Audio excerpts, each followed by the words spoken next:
Welcome, one and all. We have returned here to the Chinese region. The third and final week of the DPC tour starts today, and we're going to be witnessing exactly who claims those four all-important major slots. Unfortunately, who goes home and who begins their road towards the international. My name is Sneh. I've been your host for the last 2 weeks. I'll be your host for the last one as well. And I'm joined this morning by Sheepstick, by Lizard. Good morning, y'all. I hope y'all caught up on some sleep. Got some Chinese Dota happening, Unfortunately, I think we'll have an opportunity to sleep again soon. So, how did y'all enjoy the weekend? Did you enjoy the double header of Dota? It was pretty good. I was here, 5 hours? We were here 6 hours ago, Sheep, something like that. No? I was, at least. Today? No, I got the full. You had a full night's sleep. Yeah, of course. I only did the first series of Europe yesterday. Yeah. It's all a big mush. The things you do for Dota, sleep. Who cares that much? What we care about mostly is the Dota 2 action that we've been enjoying for the most part.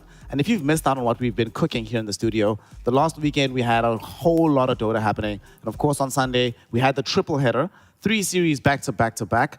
The first one of that day, the side of Extreme Gaming versus Aster Aries. This was a very sad one for me, Lizard, because Aster Aries, man, they needed a win so badly, and this was the series where it felt like it could happen, but both games in a row, they started really, really well, only to have the lead evaporate from them as the game wore on.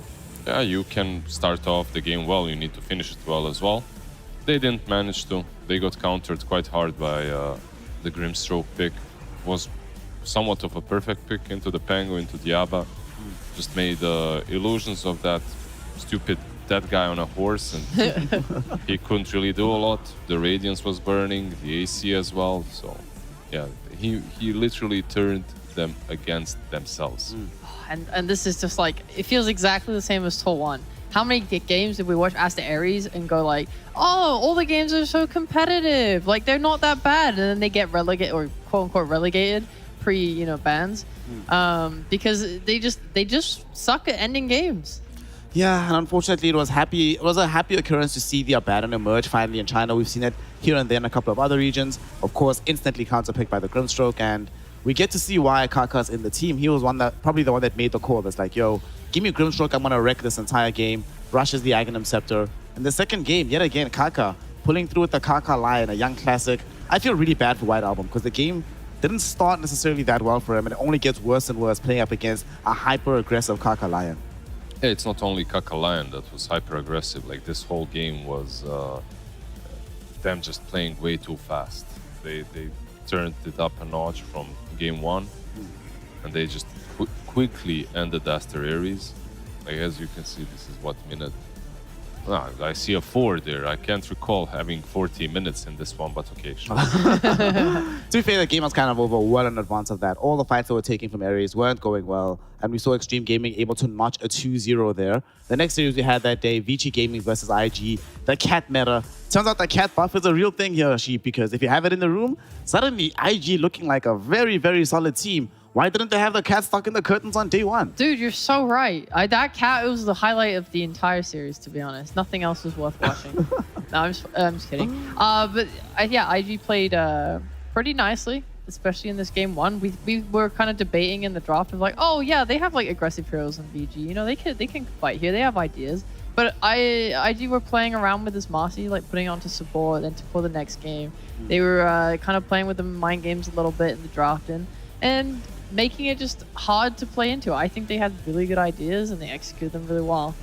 They finally figured out a way to fully integrate Xiangyu into their drafting style. Both games they went for Marcy and the Visage. Both games they swapped them around between the 3 and the 4. And it didn't seem like VG Gaming had a solid answer for both of these heroes. They might have an answer for one, but dealing with the other one was quite difficult. Also just been nice to see Xiangyu expand his hero pool. Not in a position anymore where they can get hard countered just in the draft because of his limited availability of hero picks here, Lizard. Yeah, incredible that I can see IG winning again, so I'm just happy. Is it a hero pool or not? I'm not sure what it is, but IG winning, color me shocked. I need to see it again. Your fate is not restored yet. I need to see like 10 wins from them before I have full faith. But yeah, IG, they've been on a really long and thorny road in the last couple of years. I'm happy to see them win something. You could be proud of them in this series, I'd say. I think like they were doing such good things. Like when the enemy had Aegis, they were figuring out how to play around it. They were making really like coordinated smokes. just the way that they played the map was pretty high level. It was probably one of the best I've seen them. Yep. I actually think that from that performance, they probably look better than Vici and are pipped on for that 4th place to go into the major. Of course, the 3rd series we had for the day was PSG LGD taking on YBB Gaming.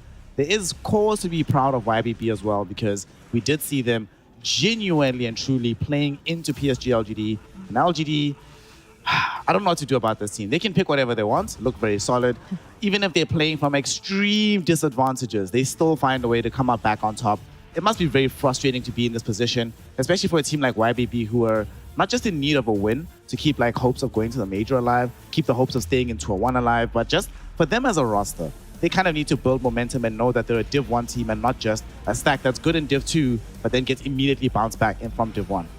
Yeah, definitely necessary to get that morale, right? It's Yeah. always one of those. Like we've seen what it can do to OG. Like they were talking about that in Western Europe. Like they had some really bad slump, but once you start winning, like it's very important to keep at it, to keep building that momentum and the morale. Oh, there were so many Roche deals. And this was such a good series, actually. YBB were so close as well. They just have this problem of inexperience where they don't know how to close out games. Same as Aster Aries. I don't know what it is. It's like they couldn't figure out what their way to just get like to close the map or find a pick off or like all these things. It felt like it wasn't clear, and they would just brute force like an idea which didn't work and then throw the game off the back of it, which kind of sucks. But like, what can you do? And you're playing into Planet's Marana, who's just hitting like MLG arrows. Like, there's nothing. Steals the Aegis, MVP of my heart. I love this guy. I love watching him play. To make matters even worse for LGD, we spoke to them obviously and they were talking about how good their communication is, and they always had the right read of, all right, we're going to go fight this Roshan right now. We're going to go steal this. It's not just that Planet's hitting these amazing arrows, but they're doing it on command. That's the plan. They're like, we're going to hit this arrow, then we're going to go steal the Aegis, we're going to go contest in the Roshan pit. Wait, and the fact that they you're can do telling it me reliably this is so guy good. can tell you when his arrow is going to connect before he even uses it? Yeah. Wasn't it? No, wasn't that the BKB usage? They threw Yeah. the arrow, he T- BKB'd in the pit, and they were like, he used BKB, we can go steal. Yeah.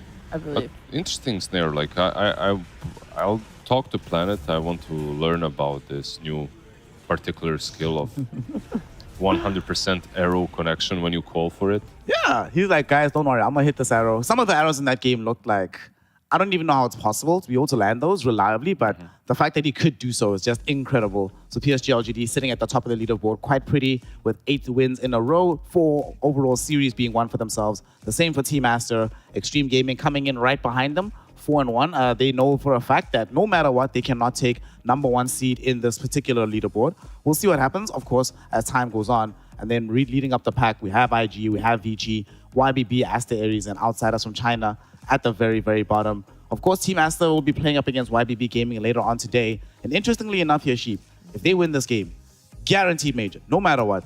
So that's a series for Team Aster at the very least that wins them a major. And for YBB, if they lose, they can no longer go to the major themselves because no one's ever gotten there with more than 3 losses. So it's pretty rough right now. That is so sad. Wait, does that mean that LGD and Aster can both make it to major today? Yes, because as LGD are in action first, so all of Gotcha. us pretty much are in agreement about this LGD lineup and Aster being able to win. So all of us pretty much agree that today is the day that we confirm 2 teams going to the major from China. All right, they didn't update with mine, but I actually predicted outsiders from China and YBB. So Same, of course. So we'll see what But happens. Sheep, we got this one. Oh God. So y'all are predicting that LGD and Aster do not yet have major aspirations locked and loaded just yet. 100%. The first one easy for outsiders. Yep. Second one, Aster who? Literally, this is China. This is the best region in the world, the most competitive region in the world. The skill has never been higher. I don't even know who Europe is.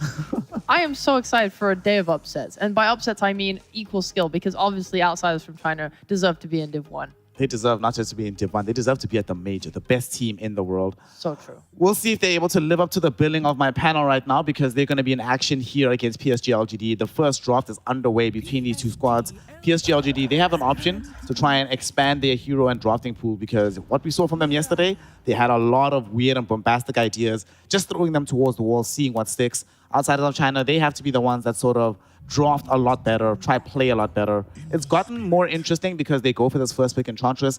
This hero has just been incredible within the region.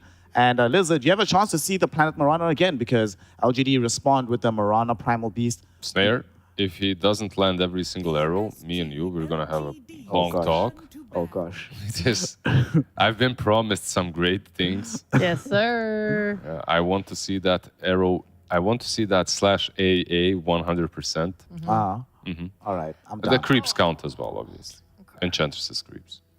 Here's what I'm looking for. I'm looking for some push on LGD because they don't understand, or maybe they do understand. I hope they understand. But they are going to have about 50 kills in 15 minutes off the back of this Marana Primal Beast.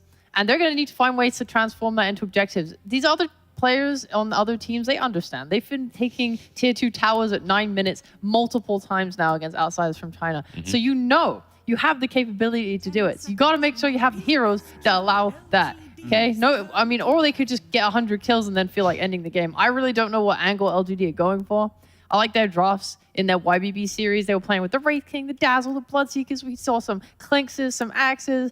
That stuff was pretty silly. I could be down for that this series. I want to see some wild stuff from them. What's unfortunate is that every single game outsiders of China have played into, some kind of record has been broken by the other team. Whether it's that particular team having their fastest timings, whether it's overall fastest timings in the entire patch, whether it's fastest items being...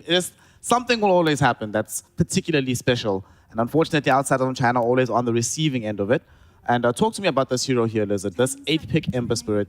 It seems to be the case that the earlier you pick Ember, the more difficult it is. Sorry, I'm just trying to read. What road to what? Outsiders from China, the second player. Road to 8K, 9K, 7K? Road to 9K. 9K. Yeah, road to 9K.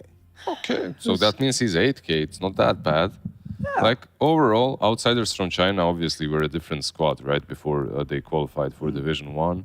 Then they kind of disbanded, but got the spot anyway, but with different players. So it's understandable that they're being whacked around a little bit smacked around by all the teams. It's not easy. Also, their opener right now, Enchantress, I was like, damn, Enchantress, nice. Let's see some another tempo hero, and we're good. They go for the Ember. Punishable, I believe, but still, okay. I respect it. Can be played. These guys are like panicking. You know, like in their last series, they had to move Chosen One from mid to carry because they were so like, oh, we just cut, like, you guys aren't carrying this game. And his moves from mid were like unable to happen because his side lanes were losing so hard.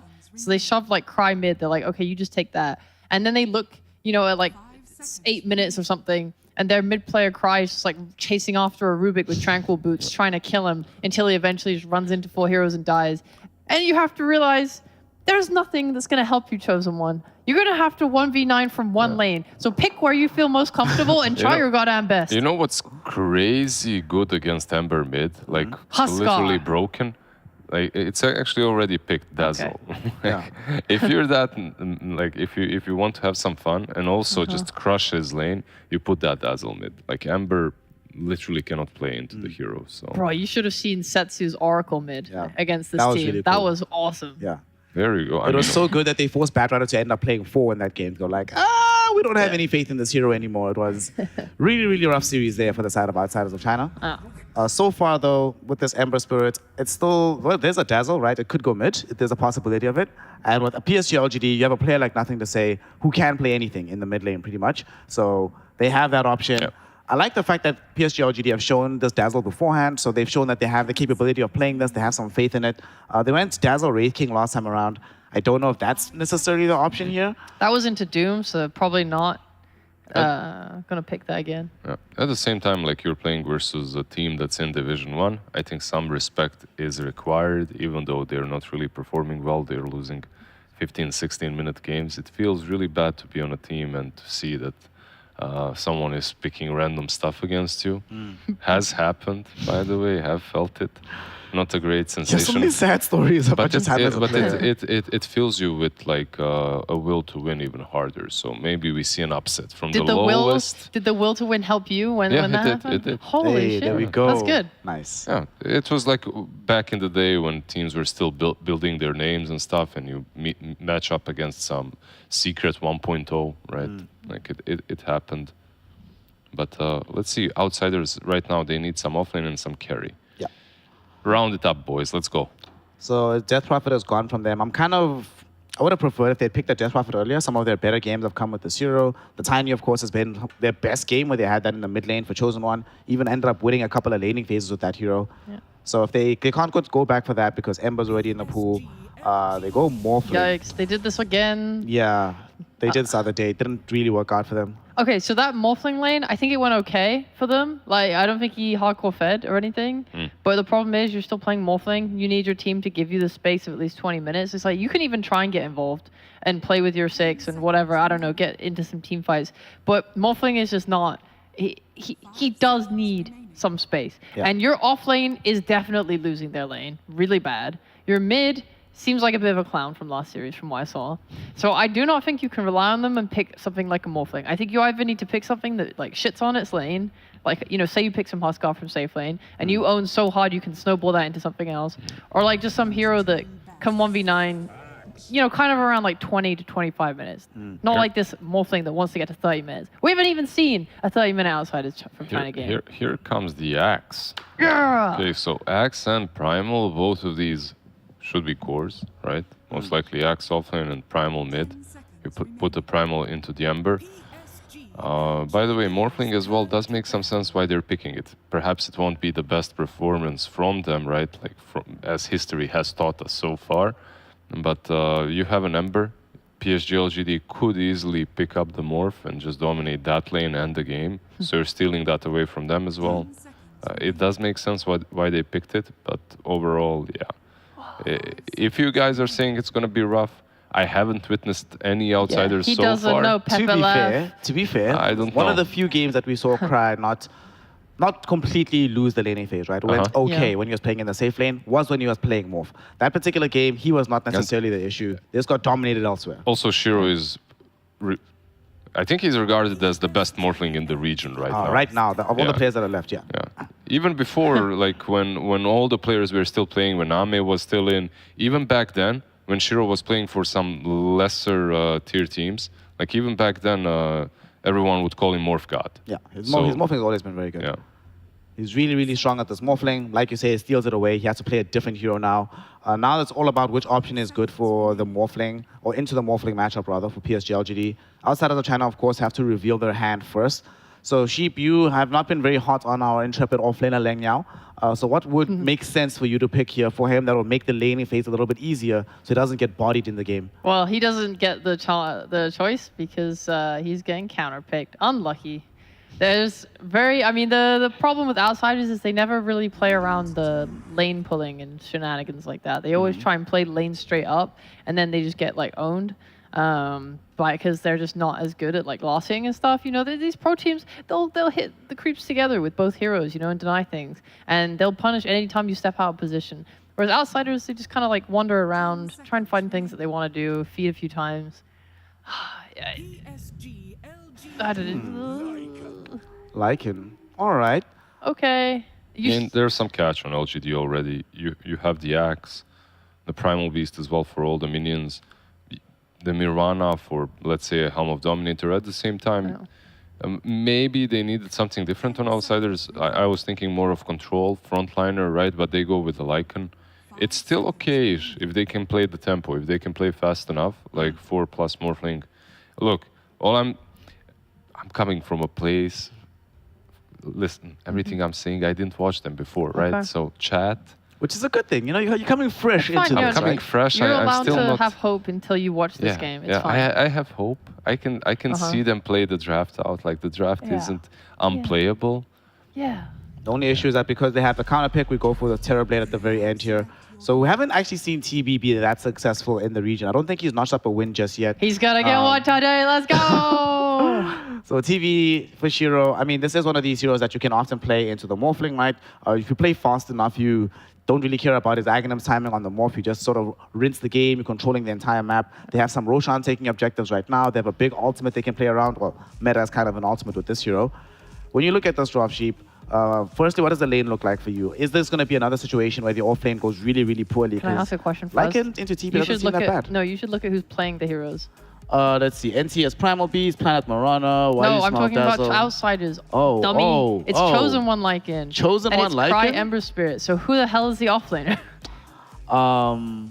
Okay, it looks like Mercury. Maybe they just switched the lane. Wait, who's Yeah. Mercury? I think that might be a stand-in. Oh my god, they That might be a won! stand-in. They Yeah. have a stand-in! Oh my god, this changes everything. This changes so much. I mean, offlane morphling is a little bit weird, but it does change everything. I think it might make things a bit weird though, because if Chosen One is playing the off lane, then right, who's the one making the plays? I think he's playing safe lane.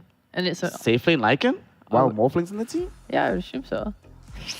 Off lane I mean, Morphling? okay, maybe that's the problem. They're like, okay, this offlane always goes so bad. I'm going to take it into my own hands. We're like, Okay, we're just okay. passing Chosen One around the map. Like, he starts mid, he goes safe lane, now he's off lane. So he literally actually has been playing all parts of the He map is right the chosen now, so- one. Yeah. Chosen to play offlane this game. So does it, not having seen any of these teams, you just look at the drafts, right? Who do you favor coming into this game one? Just seeing the draft, Yeah, just the drafts, nothing else. maybe Radiant's draft a bit more, honestly. Yeah. Yeah. Okay. I'm hoping that this is a time where outsiders from China can vindicate some of the faith that Blizzard has been giving them. He hasn't seen them live just yet. So if we get an opportunity to see them live, we have a better understanding of what they're doing on the outsiders of China. To find out, we send it to our casting duo. We have OD, Pixel, and Fox. Gentlemen, let's make sure this goes past 20 minutes, please. Thank you very much, Snare. Let's find out indeed. And let's see if maybe something magical can happen for outsiders, because as far as we're aware, you know, Mercury looks to be standing in, playing this Morphling. Maybe it will change something up, because obviously as the results go so far in this league, very much to be expected that this could be a bit of a one-sided affair. You guys are so hopeful. You guys are so nice. This is going to be a stomping. Let's be honest here. No, let's see. I mean, honestly, it probably will be, but let's see if they're able to put something up. I mean, they've gone for, you know, just some very independent heroes across the board. And, I mean, there is this Morphling and Ember, which are good versus TB, right? So there is that at least going for them. Yeah. But besides that, I mean, it can be a very good TB game. Whenever you're playing versus Lycan, I feel like I say it every single time. If you see Lycan and TB's not banned, it's so OP. It's like one of the most broken things to counter. The Lycan, you pop Reflection. This here already has insane damage with Metamorphosis. Metamorphosis plus Reflection, you get 40% damage bonus from Feral Impulse all game if that Lycan's in the team fight. So, I mean, Shiro's going to be hitting people like a truck. Let's see. I mean, because overall, you know, coming into this, maybe we were expecting PSGLG to you know, try something a bit different. But would you say their drafts anything too crazy here, or I mean, or not really? they're definitely trying to make some stuff work here. It's definitely not like, I think if they're playing better teams, they wouldn't be picking Dazzle and Axe over and over again. I think they're trying to make this work, trying to open up their hero pool a little bit more. That being said, I mean, their draft is still very strong. I think Primal Beast is excellent this game. There's just there's a lack of damage coming out on the side of outsiders from China. Once they've got items, yes, you can see that the damage will be there coming from that Ember and Morphling. But early game, damage is incredibly lackluster. Absolutely. Yeah, well, we'll see. Let's see if that's something that outsiders can use to their benefit against them. Yeah, let's see if Mercury's just going to pop off or something. Yeah, I mean, they let's see. just switch the lanes around completely. Always so. exciting to sort of see these standings come in. As, yeah, we don't quite know what to expect. So let's see what Mercury can offer. And let's see what Chosen's able to do from offlane too, right? His name, yeah, his in-game name is Road to 9K, which I guess is not.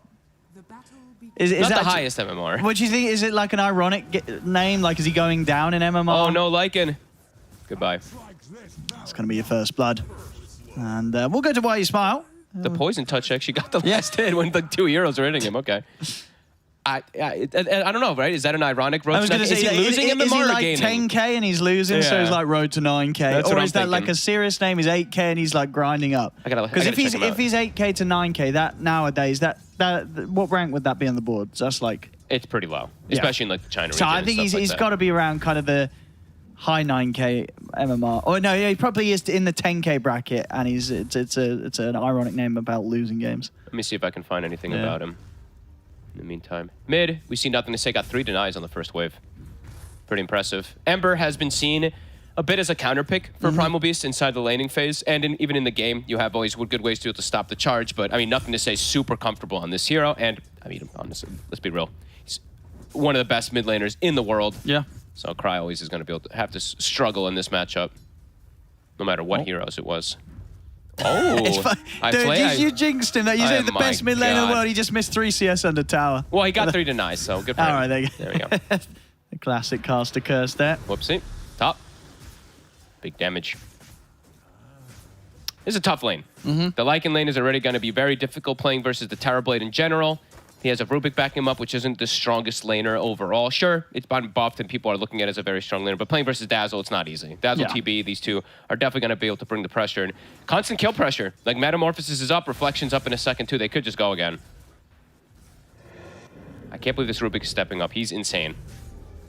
Instant TP. Oh, there okay, you that's go. why. He's smart. Oh. He knew. He was ready. CXK. Barely surviving. Good thing he popped the Fairy Fire pre-TP.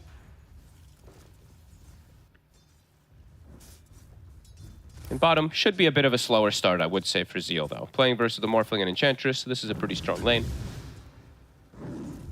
Oh. But they'll get some Get greater his kills. career. Yeah. Yep. Oh. Pause. Oh. What's that? Oh, Oh. get on it. What does that mean? Ooh. It I mean, sound- he DC'd, so... Sounds. Yeah. Well. Ooh, that doesn't mean... Maybe it's frame I'm rate? not frame seeing that. lag? I'm not That's a seeing new that word. That's a new no, one. that isn't one of those words that I recognize. Do you guys, by the way, has everyone Yeah. looked at Nothing to Say's camera with What's his he little doing? ears? Do you see his Oh, little no, ears? he always has I know, those. but it's so Yeah. cute. I love it.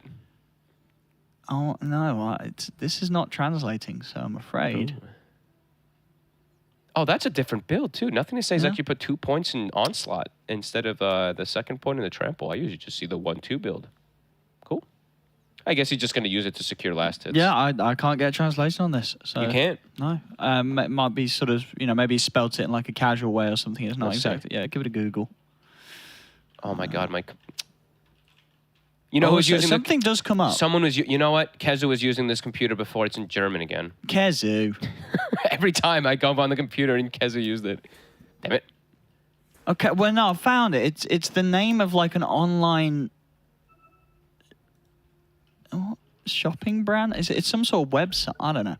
Maybe he just paused the game for a sponsor or something. I don't know, but it looks like it's a brand name or something. A bit slow is what it translated for me. You found it. I mean, it just said a bit slow. Oh, well, there you go. It probably it's is probably like just referring something to some is lag. lagging or something's like his computer's frame rate low or something Yeah, that like makes that, sense. right? Yeah, there you go. You got it. Oh, Oh, nearly loses his courier there. Nothing to Almost. say. but he'll get it. He's got the bottle. Level 2 trample now online. And Cry's actually gone for a Flame Guard. Usually what I see from these Ember Spirits is they rush like the Corrosion, Blightstone kind of thing because you're playing around the bit of low armor that Primal Beast has in the lane and you just go the Slight Chains build to stop the trample. Yeah, you Or probably want the- an early point and change, don't you? Yeah. It could save your life. Absolutely. I think at 4 he should Yeah. very likely I get it. think Otherwise, he he could just definitely die. Like, honestly, it's definitely a bit of a concern if not. Yeah, I mean, I guess the only reason why he wouldn't get it as 4 is if he just wants to max out Flame Guard because he's like, this lane's going to be tough. I'm going to hit the jungle soon. Yeah, I guess that You could know what be I mean? it. If he's just sort of not playing for the lane. Oh, Planet, what the? Whoops. Arrowed the wrong creep, but it's okay. He's looking to farm independently on this Mirana, as we were mentioning. The Axe lane, it's going to be a bit slower, playing versus Enchantress and Morphling. Zeal, only 6 last hits right now. Actually struggling more than the Lycan was. Which I'm a bit shocked by. Chosen One nearly has his helm. Now Zeal, he's like, all right, enough of this. I don't want to play in the lane. He's just going to cut the wave, so he'll be able to get those secured last hits. And yeah, Cry, he does put that point inside Searing Chains. I think it's pretty necessary when you're playing versus the Trample. Even at the Onslaught, you want to have that stop for it. Zeal, even though he's cutting the wave, he is going to be taking quite a beating here from the Enchantress. And Mercury. Just seeing if Zeal will maybe hang around a little longer than he should. Yeah, he's sensible. He's got his Ring of Health. And we see Planet, as we said, he's independent this game. He goes and just stacks some cans. So Zeal, he'll have a tough lane, but he'll have the recovery outlet. Cry. He's in trouble. He did. Why you smile? Taking another kill. And yeah, 3 points in the Onslaught. Really cool stuff. I mean, definitely different. A different approach coming out for him. Radiant's middle tower is under attack. I think Why You Smile is knowing that this top lane is just free. Absolutely free for the Terrorblade, so he knows he can just make that rotation to the rune put the pressure onto the Ember Spirit even more so. And oh, where's this courier going? Radiant's courier What the- has been killed. Just Where walks in. was it going? It was just running into the jungle. I don't know. Whoopsie. Maybe what microing the wolves or something like that. Whoopsie. It happens. And yeah, Planet, as we were talking about, continues to get these stacks going. So a triple ancient stack. I think he maybe misses the hard camp stack here, but oh well. That's mid. Nothing to say. It's hit 6. He's going in. Won't have enough damage on his own, though. Keeps him nice and low, but he's got bottle charges, so should be okay. Planet might look to make an arrow connection with that next usage of the Pulverize. Playing around the mid lane. Yeah, he's just leaving Zeal on an island. He's like, Zeal, just don't feed bottom. You've got stacks to recover. I'm going to make plays on mid versus this Ember, who is only still level 5. Big level difference at the moment. Zeal, okay. Planet's like, hello. And Top line. Chosen. He's going to try and walk this off, but Not quite. they'll be able to take him down. Okay, Don't they get get the trade. Yeah, he'll be able to take Why You Smile in return. Shiro, it will get CXK. And Zeal also also going to be, in, yes, guys. the catch onto the axe there. See Planet, this time round, he should get both stacked. Oh, no, he stunned the Ancients. Oh, no, he Oh, he does. did. Wow, that. It looked that like was, it that walked was back on in the edge. box, did it? Yeah, that was right on the. I mean, those That's are. as close as he gets there with the stacking. And In the lane. mid. There's another one here for nothing to say. Oh, yeah, I was a little surprised on the top lane that PSG would be able to get both of those, because I would have thought, would there not been the opportunity for Chosen One to just TP out, or at this point is the damage too much that you can't? The damage is pretty overwhelming. Yeah. They've been giving You can't Shiro just CP. like full XP, and if you look at his itemization, Tread's double Wraith Band. Usually you don't see the Wraith Bands, but all about dominating lane. And I mean, you can see also he gets the reflection up on the Lycan, and it's 20% extra damage on top of the meta damage. It's pretty absurd how hard this TB is hitting. Oh, And Cry. oh no, Cry! They're waiting for him, They want him. and I think they're going to get him. They sure will. Uh-oh. Well, game is out of control already. The mid lane has been completely demolished. Yeah, that's rough when you just can't quite hit that 6 on Ember. Yeah. They really had it out from there with that focus around the mid lane, just shutting down this Ember's game completely. And they've got the catapult still alive too, so they might just be able to dive for this Rubik as well. The arrow. They're going to be able to connect. Boom. This mid lane, not a safe place to go if you're on Outsiders right now. 4 points in the Onslaught. I mean, the damage is very high on Onslaught if you're able to get these levels early. It feels but- like it's like 2/3 of the Ember's HP when Yeah. he goes in. Ooh, Zeal. Is he going to die here? Nah, he'll He's be able fine. to walk away. Yeah, Planet's here to keep his exit covered. He's considering going back in Zeal. I mean, they've left Zeal completely on. He's got boots instead of going for Vanguard. Yeah, they're going in. The Onslaught, let's see the damage. Look at the damage. Bam. Structures are fortified. And top also, Chosen One, has TP. He's going to have to use it. Okay. I was like, he's not using it. He actually might die. Oh, Jesus. that's close. He's away. The illusion surround with the heal. Yeah. It's pretty threatening. Honestly, if there was like, if he didn't go grave, if he had the second point in the heal, maybe he gets that kill, but wants to be safe, go for the grave point.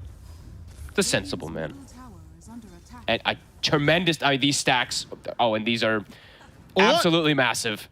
CXK denies the DD, but in order to do so, he tanks the arrow. And he's dead. Radiant's It's rough. top tower has 5K at 8 minutes. Who gets these stacks anyway? Is it the Axe, the Primal, or the Terrorblade? I mean, if they left Zeal completely alone, they better give at least some of them to Zeal. Sure, yeah. Oh, oh. the neutral. Doesn't matter. It doesn't matter indeed. The arrow's blocked, but still getting the kill here, Planet. Shiro already has Dragonlance, Treads, double There we Wraith go. Band. He's stealing the enemy triangle. Vanguard's done. He'll get the whole stack. He might need some help to do the Ancients in a bit because it's a pretty enormous stack. Don't think he can go for it just yet. They might call for some buddies. I mean, meanwhile, Shiro, you know, he's farming the enemy's triangle. Yep, and He'll now- be able oh, to look. step up, take the tower. Hello, a low mid tower. Thank you, team. Radiant's middle tower has fallen. Pretty devastating. Oh, did he go first for 9 one more stack minutes. in the Ancients? Did he get it? No, he didn't. That is a That pretty would be- gigantic yeah. stack. You have to be pretty perfect on your timing here. Mercury.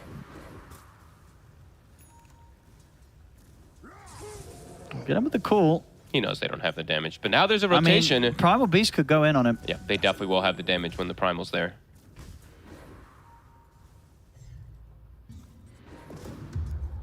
Mercury. So be very careful. Oh, the Enchantress in trouble again. Radiant's courier. They get the telekinesis to try and stop Nothing to Say. They don't even get the ward. Dire's Wow, you smile, keeps it alive long enough. Ward coverage across the board. You see LGD, I mean, dominating everything. Ward coverage is dominant. Rotations are dominant. Lanes have been pretty damn good. I mean, Shiro is tremendous this game. He's going to have well over 600 GPM already at this point. And he's always got that Lycan matchup, as we mentioned from earlier. Radiant's bottom tower. We'll bring the Morphling up top. Should be able to get this tower unless there really is like a TP coming out from the Primal Beast. But I think LGD Structures are fortified. likely to give that one away. Mid lane again. He's bullying these supports. Nothing to say, you monster. Radiant's bottom tower is under attack. He is indeed a beast. The Primal Beast. Radiant's Bottom tower. Why you smile just solo pushing bottom tower as a dazzle? I like it. Look at him go. Be able to get the tower. Radiant's Alright, nearly got his drums. Yep. Everyone incredibly farmed. His Planet's gonna go for another stack. I think this is the most. Will he get the 6th stack? I think it is, right? 1, 2, 3, 4, 5, 6. Yeah, it'll be 6, I think. Does he get it? Let's see. What? I think he's gonna get He's it. got I the think ancients. he's got the ancients ancient. are stacking, yeah. What? A Why dragon? excuse me? Report this black I mean, if that dragon. wasn't stacking, it feels like it's impossible to stack. Yeah, that was he actually pulled good timing. easily early enough, but apparently not. I mean, he probably has to they probably have to cut trees on the right in order to stack it and pull it right. Oh, or you think you got to something go a like that. different angle? Maybe, I guess. I mean, it's Yeah. not easy, but look at the stacks. 8 coming up for Planet. He's gonna have a very early mech, and Primal Beast already has Blink, so they have a great way to initiate already at this point onto the mid lane. Dire's middle tower. They're getting the surround though, Dire's structures are but here come the rotations. Shiro, he wants to join. They see the Lycan. Oh, there they go. In they go with a catch. Straight on a chosen one. He's not able to walk away. And they can look to try and chase down another CXK. Couple of punches. He did. Ooh. Ooh.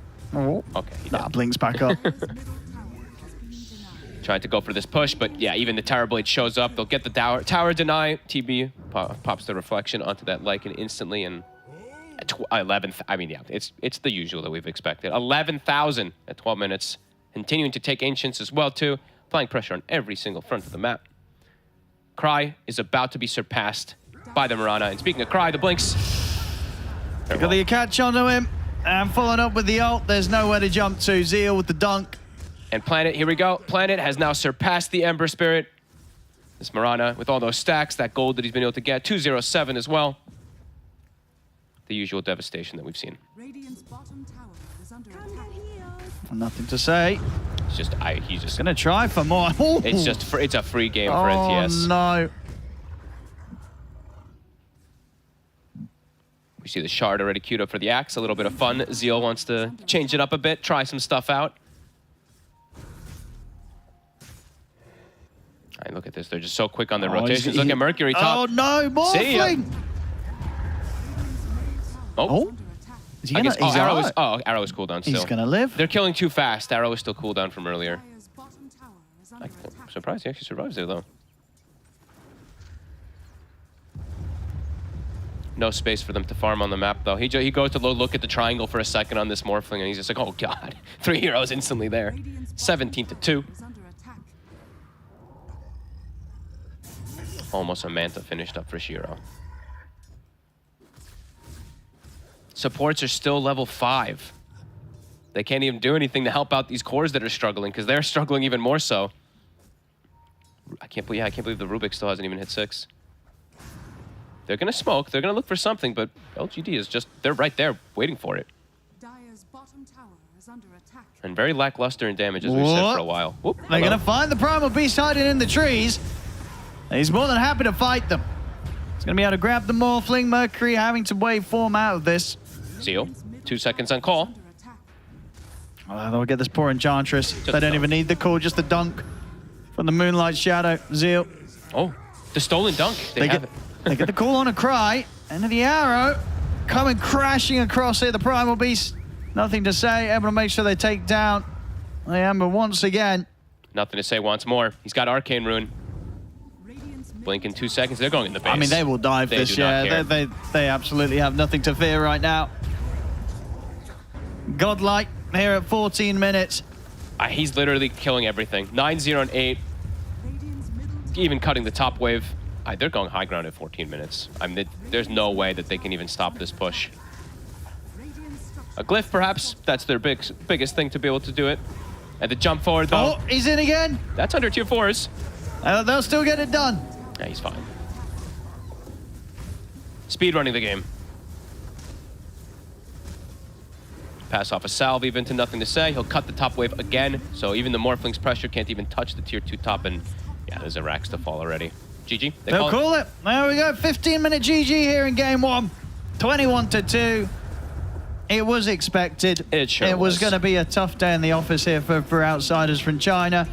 The current bottom position team in the league against the top team in the league. And quite a distance, as we're seeing, between what these two squads can do. Not a close one.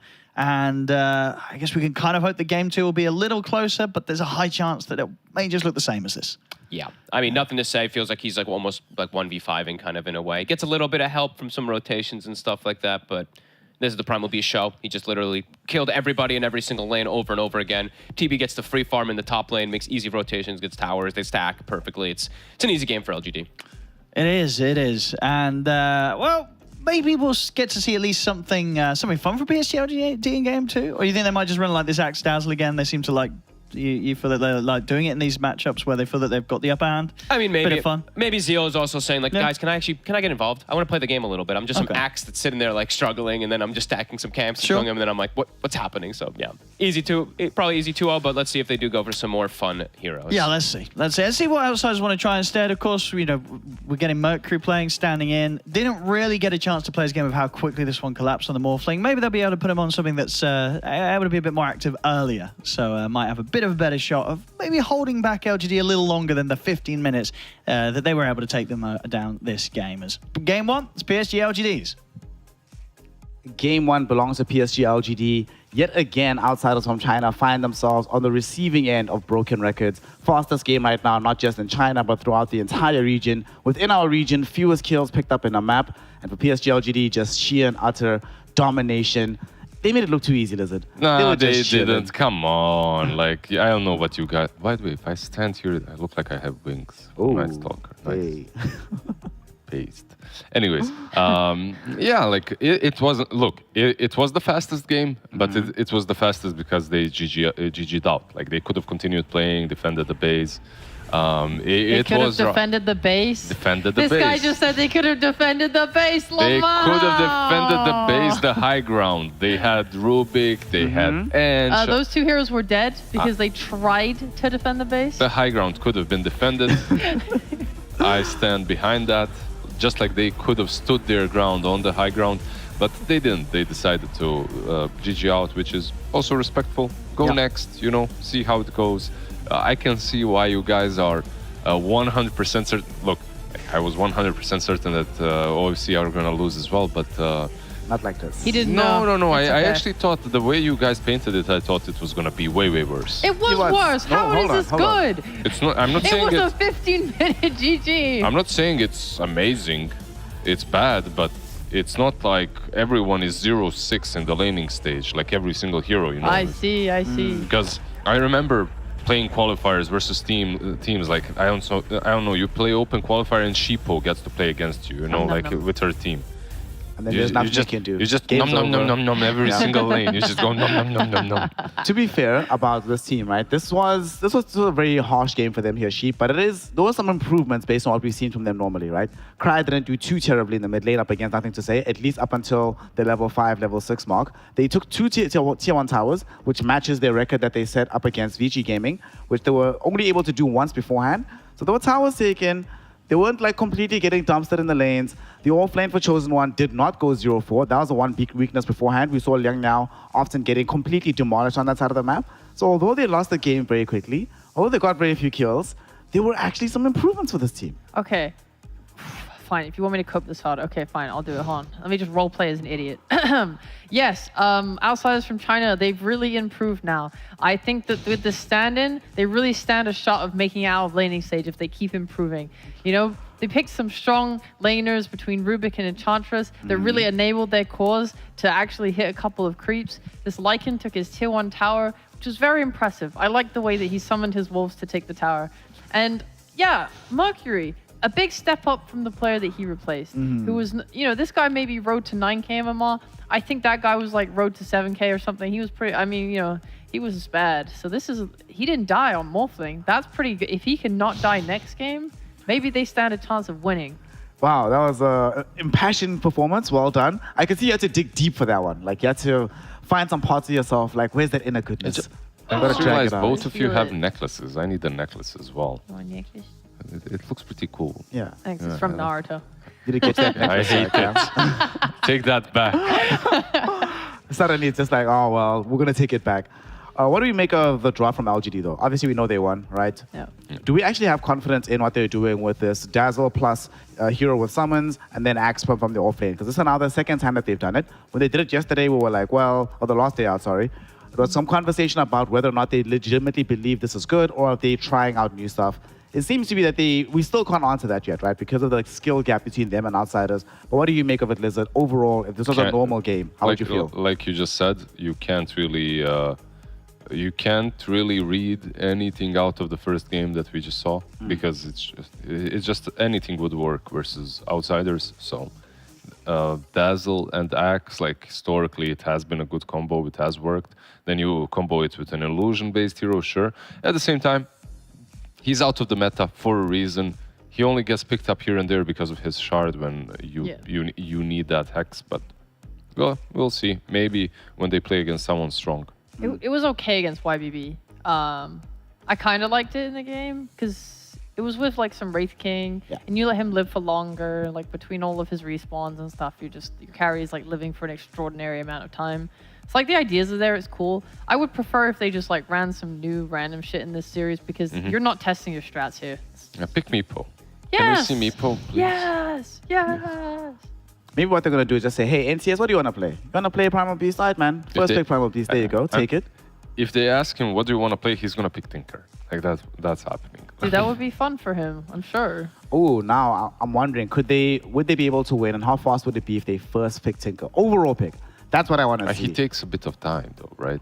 Like Tinker. No, you just need the travels, right? No, not travels. You don't have that anymore. You just need the blink, Yeah, right? You need Blink, you Blink, need Shivas, and then and you're then- kind of unkillable, yeah. But Blink alone, maybe you could get Blink 100 alone, kills. yeah. Like, especially if they play some bounty hunter with it. Damn. Why not? Let's be real. Like these supports, they are not going to threaten him mid. You know, you saw the way that we had a Mirana like 24/7 on the mid lane getting mad kills, bam bam.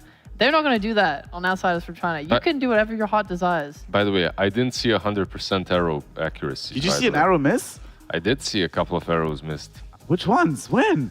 Yeah, well, I'll show you Okay. in the You replay. download yeah. the replay. Yeah, Show me, I like- already have. We're going to go over it. You've You're lied like, to me. Oh my gosh. My bad. I lied to Lizard about the efficacy of the planet Marana, but it didn't lie in the game itself and managed to get the win over the outsiders from China.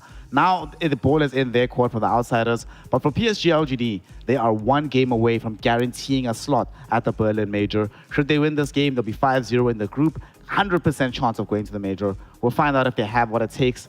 They probably do. But whether or not will there be any surprises will come after a very short break. So don't go anywhere. The DPC here in China continues very shortly, and we'll be right back.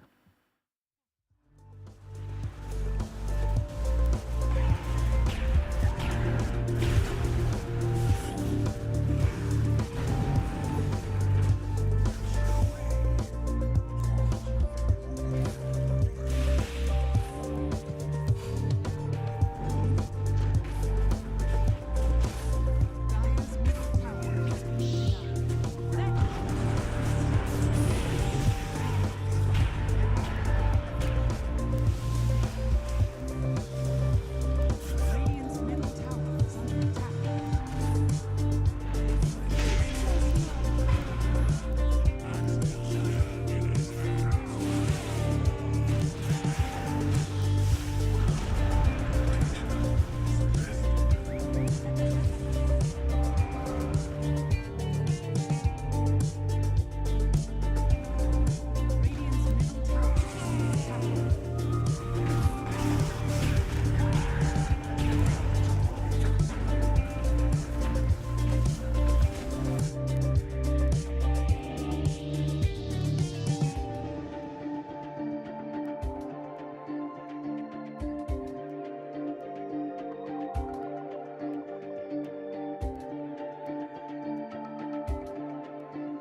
Welcome back, one and all, here to the Chinese region. We continue the day's action here in the DPC, witnessing PSG LGD versus the Outsiders from China. LGD 1 game away from guaranteeing a major slot. And Outsiders from China, yeah, it's just another day at the office for them. And if they lose this series, it's looking a very, very rough. They'll be 0-5 at the big bottom of the bracket. Let's find out where this goes with the draft. The draft will be interesting because it's more of the same, I'm anticipating. I think the thing with Zhao Wei, and that's very interesting to play against Lizard, is that a lot of teams have peculiarities in terms of their order or which side they prefer. LGD don't care. Literally, they don't care. Asta, for example, are 8-0, all on the Dire side, all of the time preferring second pick. LGD is like first pick, whatever. Radiant, whatever. Dire, whatever. Second pick, whatever. Zhao Wei just does whatever he wants.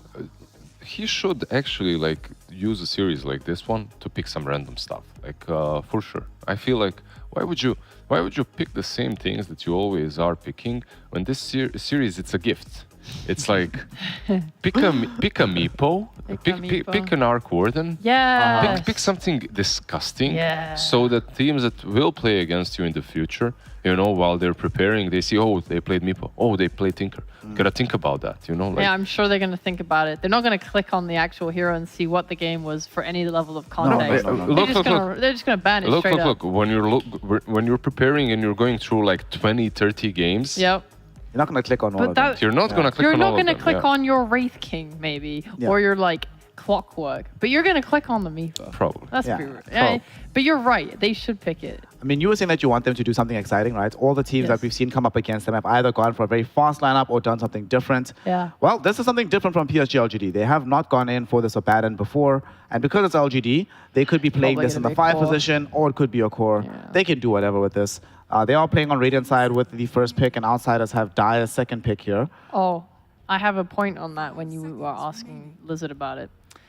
At the major, Lima, Liquid was deferring pick side, all their pick choices, like the coin flip. It doesn't matter if they won the coin flip, they let their enemy always take what they wanted in the group stage as a means to like practice working from anything. So I think that is the makings of a very good team, and it makes me happy if LGD can play from anything. I don't know what they're actually personally doing, if they're deferring the choice to the enemy, but yeah, it's cool. It's nice. It's good for me to see teams just playing from anything, because right now, yeah, Dai is way too strong. Way too strong. I think I saw some Reddit thread about its win rate today. On 30%, something like that for Radiant. Radiant? Right? Yeah. Yeah, it's not great. Not Yeah, looking at the hot. same time, it's across all regions, and keep in mind that there's a lot of teams that are like the strongest in regions picking Dire every single time they can. Yeah. Like Yeah. Aster, right? Like they always pick Dire no matter what. So. Yeah. So they're sort of padding the win rates on the region. So I would actually like to spend some time looking at it and see exactly what the breakdown is going to be. But first, we got to break down this year draft. LGD come back for this Monkey King, yet again another hero that they can flex. We know that they've played this in the 4 position. We know that they can play it in the safe lane. From what we saw yesterday as well with Extreme Gaming, it can be played mid in a really high fashion. So, I mean, if we know as well that Outsiders from China, if they pick Ember Spirit, you just run the Monkey King into him, demolish the laning phase. Nothing to say, just has a very good time anyway. Yeah, it looks like a good opener, but at the same time, Outsiders also have a pretty damn solid one, like Rubik and Centaur. This duo has been strong for quite a lot of time. Like you have good burst damage, you have lift into stun, into double edge. Like overall, it's solid. You will be playing into most likely a Monkey King, and he loves these melee brawlers. At the same time, he can die. Like if they get to level 3 on the side of Outsiders, like both of them, they can burst down the monkey. It's doable. I'm down to run this narrative. Centaur was a fantastic pick. Because it's why, like, what is wrong with LGD? Why would you pick Monkey King into these heroes? Because they're just gonna press Centaur's ult every And fight. run away. They're gonna run out of his ult. They're like, what is Easy. Wukong's command gonna do? Actually, just super useless. And guess what? Another thing, Rubik, when he lifts, I can't remember if this is true. When he throws you down, it breaks trees. So they're gonna be able to catch Monkey King. It does break It seas. does break trees. Yeah, what a How what can a it not shit break pick. trees? Imagine lifting up a demigod and throwing him on a tree. What can a tree do? Like nothing. Exactly. The tree stands Exactly. no chance. Yeah, like this is an awful pick from LGD. It has zero Like, merit. Do you know that the bigger the hero is, the more trees he breaks? That would be a actually cool true? mechanic. It is. Yeah. It is. That would be. It's not true. That And would be a if- cool if- Sounds mechanic. like if- it's true. If it has sharp edges, Yeah. like a timber saw or Yeah. something like that, it breaks even more. For real? For real. Dude, did you know about this thing? I'm And you learning get, now. We're and learning when, some and new when tech it from falls, Blizzard. like if it has sharp edges, when Yeah. it falls, it creates lumber, and you can harvest it Yeah. and create little houses on the map, Can you? and then you can live in them. What do you yeah, do? Do the you- couriers go there. Like you put all the couriers around, and then they spawn more couriers, and you Yeah. have yourself a little farm in Dota. Do they have good amenities in the houses? It's not about the Are there any, amenities. are there any kettles for tea? Kettles for obviously for tea. What, Yeah. what are you gonna do with the house? Exactly, that's what I'm saying. Yeah, All right. and all the chickens come to roost and everything. It's like it's really nice. That's where the couriers live, actually. Yeah. Sadly, though, as much as I'm loving this narrative, I do have to bring us back to Dota. Because we have some new stuff. We've got some cool stuff Holy happening. shit, what the We've hell? got an AA from Outsiders from China. That's the Okay. first one that's been picked in the region. Yep. We've got some Queen of Pain, some nice burst damage, can combo in with this. On the other side, Love Queen of LGD, Pain. they bring in the Earth Spirit, Earth Spirit coming in. That's the first one of the region as well. Yeah. As well as there's Pugna. And Pugna into AA here, Lizard. These Yeah. guys are so stupid. There's just like LGD don't know how to drop the thing. Honestly, like I'm liking Outsiders draft again. Like all jokes aside, I like their draft. Like you have this A into Pugna with Queen of Pain. You can blow up the hero at any given point. Pugna is most likely a core here. It doesn't necessarily have to be, but most likely is. Like Centaur initiating with stun into A's ulti into Quap, following up with burst damage. Like really, the draft is good. How will they perform? That's a completely different matter. So, Sheep, you wanted to see some kind of special things coming out from LGD, right? 3 of these 4 heroes they have not picked at all within the region, and they haven't even this Monkey King, right? We saw them play it last tour, but they haven't done so this time around. So, do you like what you see from them in terms No, of the I wow hate what I factor? see. No, I hate it. What are they doing? You're playing against one of the most respected Chinese teams in the world, and this is the shit that you're coming up with.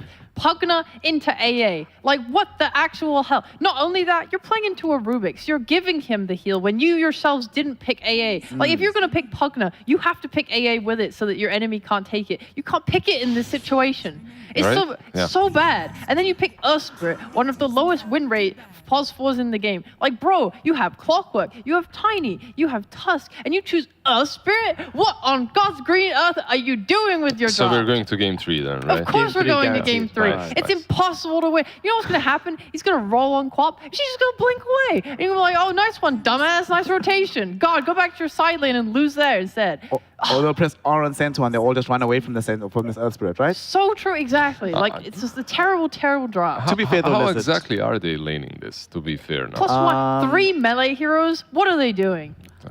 they'll Crazy, probably crazy. put a Baron safe lane, 4 position, Earth Spirit mid. Actually, wait, Baron might go off lane here. This might be a Zealer Baron. This Exactly, yeah, position, that's what I'm thinking as well. With some Earth Spirits rotating around, Pugna mid, Monkey safe lane. But Yeah. we'll see, maybe they switch everything about. The only way this draft functions is if Abaddon goes mid and he can purge off the Queen of Pain dagger, because that's like OP counter there. Okay, so I think actually it's going to be Zeal Coddle. Then they'll put the Abaddon in pos 5 for While You Smile. Mid will be this Pugna, safe lane Monkey King, and then, to be fair, it is Planet Earth Spirit. That I'm very excited to see. I haven't seen that in quite a while since his eHome days, and that is, it's up there in terms of the heroes that he plays well. And given what we've already seen from him, trust me, you're gonna be in for a treat here. And keeping Coddled here picked against Quap and an AA, like Quap jumps you at any given point in the game. Like, It's impossible matchup. Coddle literally can't do anything. Yeah. The Quap is gonna just blink in and burst like him down. you're picking up another healing hero into an AA. Quap jumps you with that AA ulti. You're pretty much dead. You can't run away with your movement speed because you have Centaur against Yep, you. they have the- like the all gap of these close. things that I'm saying, you might think I'm being sarcastic a little bit, but I'm not at all. Like Outsiders draft, You're 100% serious. I'm really 100% serious. Like they have Monkey into the Descent, which can go Monkey's way. Everything else I feel like is better for Outsiders. They're still gonna lose the game. What an amazing last pick. All right, talk to us about why. Talk to us about why. Because he Give us goes the download. like, so what basically his Q, it makes him magic immune. So look at LGD. Every single hero on their team has spells. So this makes Jug immune. He is gonna not die to anything. What could possibly kill him? The only thing that could kill him is the physical damage from the Wukong's ult, but they have Centaur ult to counter that. Look at that AA set. I love it. You guys can't see it yet, can't but it's pretty That's solid. kind of ugly. Yeah, Jug for Oh, me you're is a different one. Like I liked everything up to Jug, but Jug. My brother in Jug hates. Yeah, Jug is a bit out there. Like you're picking it into a Pugna as well. I mean, it's like you can't deal with the crab fire a little bit, but. No, it's great. I think there were better options. No, it's fantastic because now as well he can split push the side lane. Like here's the problem: outsiders from China, they're gonna go run around with their Centaur, their Corp, they're gonna try and kill everyone on this map. Meanwhile, Jug's gonna be playing the hard farm on the other side, and when they try and kill him, spin TP. It's genius. They're gonna make the full use of this map. The game's gonna go maybe I'd say 24 minutes is when they'll be LGD because I don't think LGD's draft here is anything short of just terrible. So. A terrible draw from LGD for the first time that we've seen here in the DPC. And while Sheepstick has been earning her paycheck, trying to find some copium for the outsiders from China, let us send it over to our casters so that they can earn theirs. And we have OD Pixel and Fogged in the studio. Gentlemen, let's see if LGD can qualify for the major with this last game. Yeah, let's see indeed, Snare. And draft-wise, what do you sort of got here, Fogged? Is this going to be another quick game?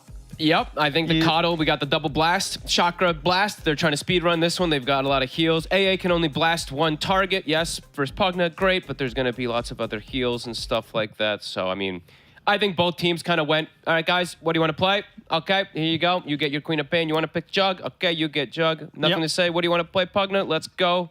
Why not?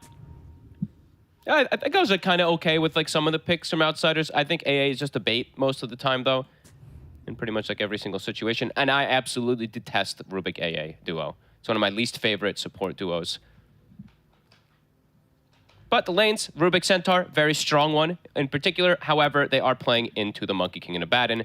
So they'll be able to just like sustain, remove the stuns and everything like that and keep this Monkey King Wait, hold up. super nice. He's on a Did cliff. he get booted?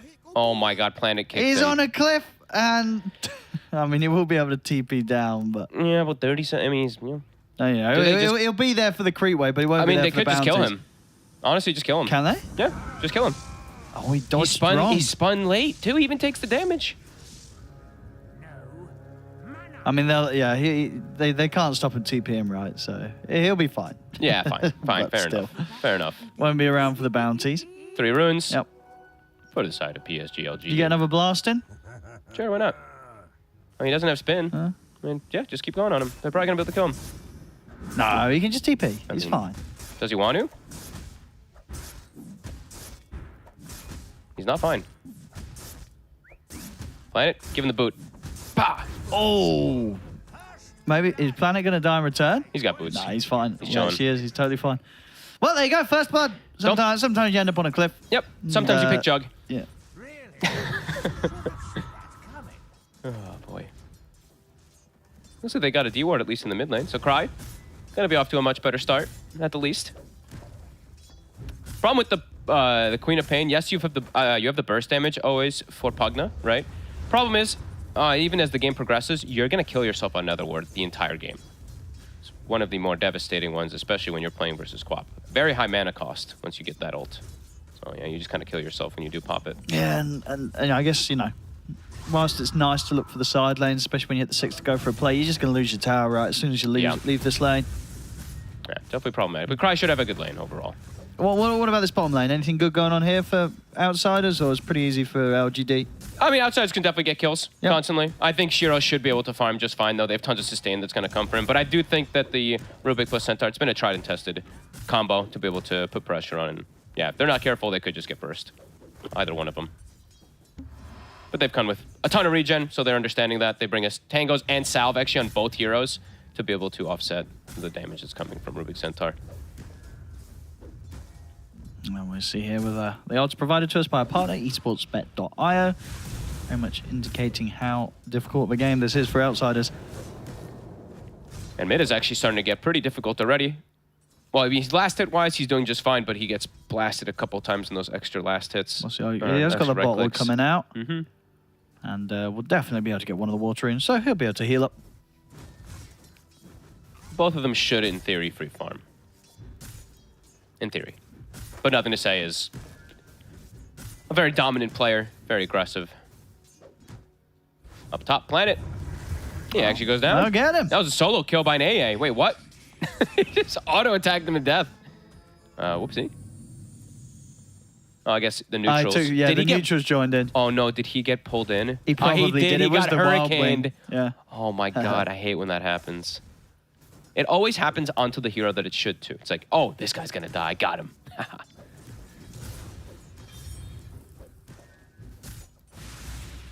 It does it again, Planet. Just hurricanes him again. He's trying to get the pull off. Can't quite. Securing this Jugs farm. Very nice. Planet. Wait, what? I think the ward. Did he die to the Pugno? Oh, no. I think he went for it with the ward down. Well, looks like it's probably going to be another nothing to it say looks show. like it was just a blast, actually. Dire's middle tower is under No, not even, the ward damage wasn't even needed. Didn't have to do anything. Just tried to get an aggressive onto nothing to say and lost the fight. And that means that nothing to say is going to be level 5 soon, and the Quap is about to hit only level 4. So a phenomenal start for him again. And bottom, They might be able to... Okay, they can't quite go for the Rubik. Yeah, Chosen one in position to make sure that the Monkey King can't chase the Rubik. Why? He'll just be able to run away with that very fast movement speed. Yeah, a solo kill from nothing to say. I mean, he is a beast. But on the Pugna this time, not the Primal Beast. You got to be careful if you're Quap. You're unlikely to be able to out-trade this Pugna if you're going aggressive. And they're already setting up for the runes too. So Planet, he's camping Sure. top. Pugna will be able to walk to bottom, so they'll be able to get the double runes. I say that, but Planet's actually left the rune for a second here. He wants to go for Cry because the blink was on cooldown. 2 seconds. And in they go. 1 second. Ooh! He will live, and we'll manage to get the bounty rune for the refuel. Got AA turning up. Hello. worthy tribute. Super close there from Planet.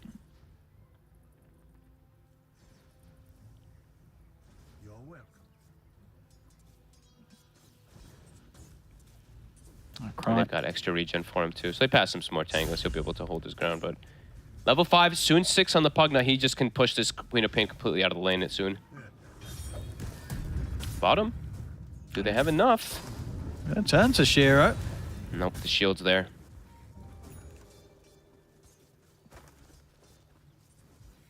Out of the safe lane is Mercury right now. He's at the top. Jug having a very nice time on that safe lane. But he is a Jug. So, I mean, you absolutely have to have a good lane on Jug. Otherwise, this hero is incredibly underwhelming. He already is underwhelming anyway, as Planet. Do they have enough? They've got another blast in 2 seconds. They should have. They're going to get a trade kill. Mercury. Ooh!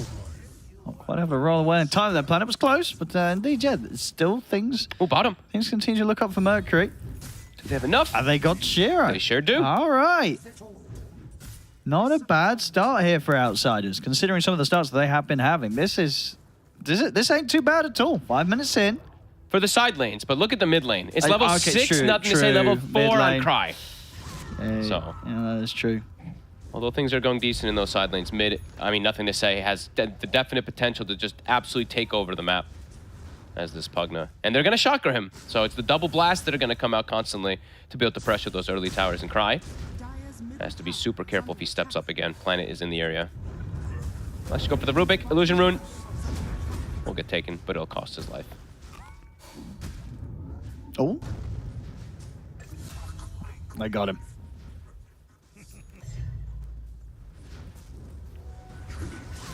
Zeal already has the mech finished up. They get Cry. the silence. Uh-oh. They won't get the stun, though. He's gone for the 1-1-1 build on Planet, so now he can play around this Queen of Pain and top. Zeal, he actually steps up. It's and another he'll kill. die. Mercury on the Juggernaut. The stand-in. He's doing it so far. Zeal, I guess, walked up into him and just gets Omni-slashed, just giving no respect to the Jug. Will die. Oh, not able to get the tower deny there. And they did have ample chance to do so, but didn't go for it. Chosen one bottom. They're set up with 3. This time the Centaur looks to be in a world of hurt. Slow. Under the silence and the stun. Oh! Who's testing it? All right, they'll still get him. Takes a little bit of extra effort with the boundless strike missing. Whoopsie. And we've got to remember what last game, Mercury understanding, he did not die, right? He didn't So- die, that's he sure, but he didn't did not die. really. He didn't really get involved So much. maybe this lad's got potential. He's We- doing the build too versus the Pugna that The we used to Radiance, see. The let's Radiance. go. That was the miracle build that he did. I believe it was actually versus Pugna as well too, or versus like a Necropost or something like that. Hey, big burst damage from Pugna. He's got him. So nothing to say. Still dominating. Cry and wants to go in for this. He blinked in. I mean, he gets the kill, All right, he'll be all right. and yeah, he'll be able to step away. Okay. But does have to drop the Sonic Wave for that one. And I mean, if you look at his farm right now, he is really struggling. Nothing to say. Absolutely destroyed him. Aether Lens finished for this Pugna. Mid tower's taken it. Nothing to say. Can make rotations to any of these lanes. Probably to the bottom lane, unless he gets like a really good power rune to go toward the jug. It's still difficult to kill. Bottom though, Middle tower is under he'll get a good kill at least for Cry. Shiro, he wants to try and turn it. He's got the backup of Planet, but Planet not able to quite get the connection onto CXK, and Cry's still here. He was trying to get the boot back. He was trying to kick this Rubik backwards, but couldn't actually get in front of him perfectly. Even though now you don't have to be in front of them. You can target, target kick even though you're not on them. There's nothing to say. The Arcane, he's got Aether Lens already. Ready to dive in. And CXK, I mean, they're both very low. Feels like no Yeah, one can they could look contest to this. snipe this Oh, Shiro. boy. He's got him. No one can touch this Pugna. Tower, now getting dropped as well. I mean, they're just like literally leaving Zeo on his Oh own. no, AA! Oh, he stepped up. He's crazy. They got him as well. Another one for nothing to say. Arcane Rune, maximum efficiency. The bottom tower likely to fall. And yeah, they're just not even, they're like, Zeal, you're playing your own game. Have fun in the top lane. This time you're a Coddle, not an Axe, but you're still gonna build the farm stacks. He's stacking for himself. Dire's bottom tower. But this Jug's still top net worth. Mercury, Mercury, he could do it. look at him go. He's going to get good timing on the Radiance. So what is the Jug build with the Radiance? What are you getting after it? I mean, I think you just go Manta, right? Just always want to go for that Dispel, especially versus the Silence of Earth Spirit. Sure. I would Radiance imagine. Manta, and then Yep. what would you like to see? Well, I mean, that's you. I think you're being pretty enthusiastic Oh, of if how you get long this there, game is gonna go. that's true. Remember the games. Right. Remember what we're watching. Cry. I'm going to try and get him with the chase down. Ward has been dropped. Look at the Oh, drag nothing to back say? onto nothing to say, but a nice three-man balance is there, and Planet rolls him from the side. PSG LGD, they're ready to turn it around. Oh god. Take out CXK, Chosen One, and Cry, he's got to run. Pugna Ward placed on high ground. They walk right into him. And now the Coddle. Looks like Zeo wants to start joining the fray. Max Chakra is online, so those Pugna Blasts. You can see those double Pugna Blasts are definitely going to come into play. And, oh, he might actually find a kill here on the AA. A little off the mark. He'll still get him, though. He's just walking him down. There's yeah, nothing that he can do against these right clicks.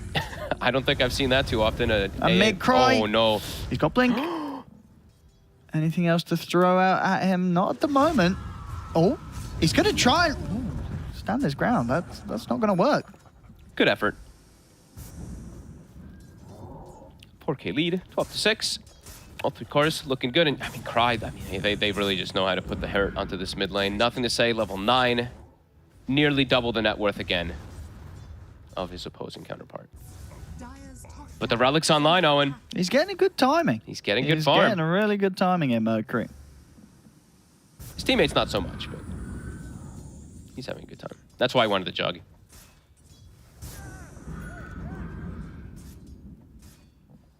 Will he be able to make magic happen? Dire's top tower is under attack. Shiro's like, you want to go Radiance? Radiant's I'm down. structures are fortified. Shiro queues it up as well. Hey, Oh. Blast. The combo? Do they have enough? Under attack. No. Oh, no, they're not going to be able to push It's Shiro low close. enough. They oh, do. okay, Double Laser back up. Yep. All right. I mean, that must have come just sort of during the last moment that the Ice Blast debuff was still on him, but indeed they actually are able to get it done. Radiant's bottom tower is It's a good kill. That's a and pretty they're damn good out. kill, yeah. Yeah, very nicely set up there. Just enough. They need everything they can get here. Centaur getting closer and closer to Blink. They're even pressuring bottom. That's going to be pretty much the Radiance done. So, I mean, very good timing for Mercury. Radiant's bottom tower is Oh, AA though. He keeps showing up to these tower defenses. He's got backup of CXK. Dire's middle tower. Not the best spell stolen. Why you smile? He's got backup coming. Here comes Zeal. So look, see the blast come across. Not going to catch on to either of them. AA's still surviving. How is he alive? I guess they're going for the Rubik. 6K. Missing the roll here. And Mercury got a kill? He Mercury got nothing to say. Nothing to say. Super deep. Gets punished. And now they're TPing top. And they get more kills. I mean, they've certainly got a good chance if Cry gets the lead and he's able to get the Sonic Wave onto Planet. Did it hit? I think he was just shielded, so the shield came out at the same time, so it looked like not much damage was done. But I'm pretty sure it did hit Planet. Yeah, I think it did too. But he just got shielded at the same time. Here comes Mercury. He's got Omni Slash. His Radiance is coming. There we go. I think this is the best game we've seen from Outsiders from China. Yeah, I mean, Mercury is carrying them right now. Like, at least in the farm department. At least in the farm, You know, he's farming great. He's top net worth. Nothing to say. Playing way too over-aggressive in the mid lane. We'll take out the top tower. I think nothing to say. Is he going Meteor Hammer? I think he's going Meteor Hammer on Pugna, huh? He's got Aether Lens and a Void Stone, so that usually is an indicator that he's probably going to go Meteor. Unless he just rushes like Refresher, but that would be kind of... I mean, either one is a meme. Dire's top tower. I mean, I guess unless he wants to rush, let's say. No, yeah, he's got the crown. Yeah, so. Yeah, he's Hammer, gonna go Hammer will be coming out soon. They want to end this game quick. Not going to be one of their fastest ones, Mercury's going to have something to say about that. He's still a jug, though, remember. He is getting good farm, but he is a juggernaut. Planet. They've got heals, Decrepify. They've got the Decrepify. And now Mercury. Yeah, they could turn in on towards him. Stampede's there. He's still alive. CSK as well is also still alive. He's got Blade Fury back up. He's going to be able to Blade Fury TP away. Oh, Cry! What? He jumped in? Oh, no, he didn't. No. Well, it's been the story of Cry's series I so guess far. he feels that it's worth to die if there's a chance that he gets a kill, but and not even getting a kill that time. Here we go, the Meteor. Nothing to say. Do they have Greaves up in 3 seconds? They do, and Mercury, he might just get turned on. Yeah, he's gone in aggressive with the Blade Fury. It's so much damage, he's dead. A Blast comes out, but they already topped off Nothing to Say and just put a shield on him as well. Well, the Jug was farming well, but as we see, of course, it's similar game states. I feel like this is the best performance I've seen from the side of Outsiders from China, but... Yeah, so it's going to be a longer game than game one. Yep. I mean, well, game one ended around the 15-minute mark. It's pretty much guaranteed that this one's going longer. They're all running into Nothing to Say, though. He's got a Haste Rune. All the team is set up around top. They're just getting zoned out by the 5 position. It's a level 8 Abaddon. Same level as their mid lane. Oh, sorry. Cry just hits level 9, sorry. Oh, no, AA. They're just running at him now. The heals. What? The Sonic Wave. I mean, that wasn't ever going to work. Unfortunate there. Onto the mid lane. The Blast and the Meteor Hammers. Nothing to say. He wants out. Oh, This Blink stun, but Chosen One may bit have aggressive here, just jumping killed out himself. of the base. Oh my. I mean, you said it's going to be longer, but I don't think that much longer. That's true. Let me check the time. What was the It was time? 15:21, I It was believe. 15:21. Oh, he just walks up and nukes himself. He just killed himself on the Nether Ward. Oh, no, he didn't. Yes, he did. He literally just walked up and died. No. Dire's structures are fortified. Sorry, says Shiro. Oh, As no, AA, AA. He walked up again. Okay. Well, Oh, it's I don't know. only about a minute longer, perhaps. Maybe his new patch. Ice Blast is now a melee skill. He's just trying to get in on the front. He's just wanting to walk in and chilling touch, I guess. As the Rax, 16 minutes. Mercury almost dies, gets saved by his buddy. Well, they're trying to push him off the racks, but it's just not working. Nope. They're not able to stop this. Or maybe, okay, Fortification is up. There's another Meteor Hammer. Everybody's back up on Outsiders, so PSG, they actually won't be able to immediately get the racks. And oh, the silence. Oh, no, It's Mercury. perfect. He's still able to live it with a Stampede. They've got the Blade Fury off as well. Mercury might have a chance of getting some kills here. They get Planet. Cry jumped in again. Farewell, Cry. Shiro's here. The Greaves are up. The Radiance is ready. Well, it was a little longer than game It was a one. little It longer. was a little longer than game one. There's no denying that. But maybe emphasis on the little. Very emphasis on the little. They went for a speed run kind of play, right? They went for the Coddle Pugna, so the chakra refreshing the blasts. The push is going. They're going for tier 4s. Nothing to say. It's like, come on, let's go. DD Omni Slash. This could be it. Decrepify. Yeah, pretty much. Here we go. Get that courier. They're really just gonna go straight down the mid lane. Octarine is done on the Pugna. There's no creep wave because of the Jug cutting. Mercury. He can't spend TP. He's just going to TP. But they clipped the wave. They did indeed, so they'll still have this wave to push with. That's coming down the mid. And Rubik steps up a little too far. Fairly well. Back to business. Looking to take out tier 4s. Next. Oi, Mercury's in. And he's out. Chosen One's in. They might be able to get out of this. Out of the Wukongs. He's going to heal up by the healing ward as well. Still their planet. Rolls in again. They'll still find him. He cut the wave. Indeed, this time it's Cry. They want to try to make it to 20 minutes. Get that haste rune. That Boundless might just kill him. It's going to be pretty close if he gets on him. He's but got won't the be able jukes, to. though. He's getting the next creep wave. Look at him go. Sonic waves it. Oh, it's not enough damage. Oh, no, it's too weak. No. He's only level 9. He needs another scream. He's got it again. He can hang around for another scream. Scream and blink. Uh-oh. No. Okay, well... And the creep's alive. He healed it. Innocence is going to keep it alive. Keep miscoiling it. Damage still, indeed, with the sustain. The creep survives. That flag bearer, the magic resistance, you know, sometimes people forget how tanky these can be versus magic damage. They got to keep it alive for the push. It's a different mini game that we're playing right here. But oh no, it's dying. No. Keep it healed, shield it. They're silencing the Jug. Somebody save him. Well, the creep died. They got the creep. The hero creep has been slain. But there's another creep wave coming. 32-9. Oh, he's going in, Chosen One.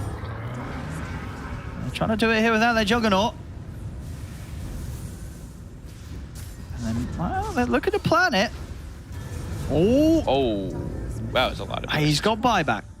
The tier 4s are gone. Both died at the exact same Cry, time. he's going to go for another creep cut. Have they got any creeps with them at the moment? They don't. They don't again. So if he can cut the creep wave, that's a dieback from Chosen One. They're going to be able to make it to 20 minutes. See how long they can hold. Planet. Keeps getting his spells refreshed. The tower. It doesn't even finish him off. The Omni. Oh! It gets them both. Zeal there with the grief.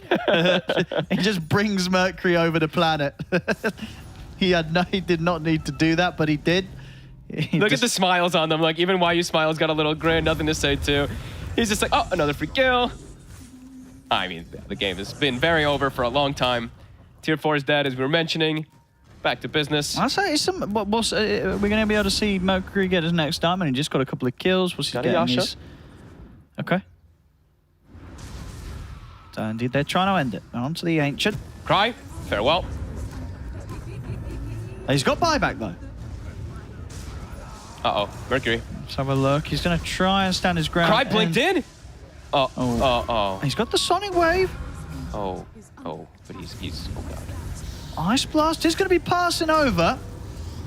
They've got Glimmer. They don't quite have the detection, though, and the silence is there on a Mercury. Chosen One will go down. Mercury attempting to get back into the playfield. We'll be able to take up the Pugna ward. Buyback coming out from CXK. Mercury, nice dodge. The Meteor Hammer on Shiro, by the way, after the Radiance. On Mercury, there he tried to run back in. And that should be it. Well, they made it past 20. 21 minutes, so yeah, but kind of 6 minutes longer than game one. Yeah, one of their longer games. But that's that. Well, it was a tough series. It was tough. We always thought it was going to be a tough series. It was a tough series. Oof.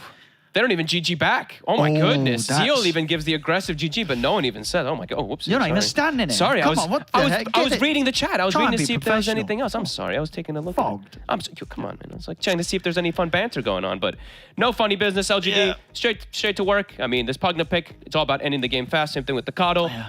And yeah, there's too much of a skill difference between these teams. Even individual, you see nothing to say, just destroys mid both games pretty handedly. Yeah, Mercury was all right, though, standing, you know. Yeah, he did fine. He was able to farm and get some money. But yeah, it was a juggernaut, as you said, and was pretty limited in what he was able to do.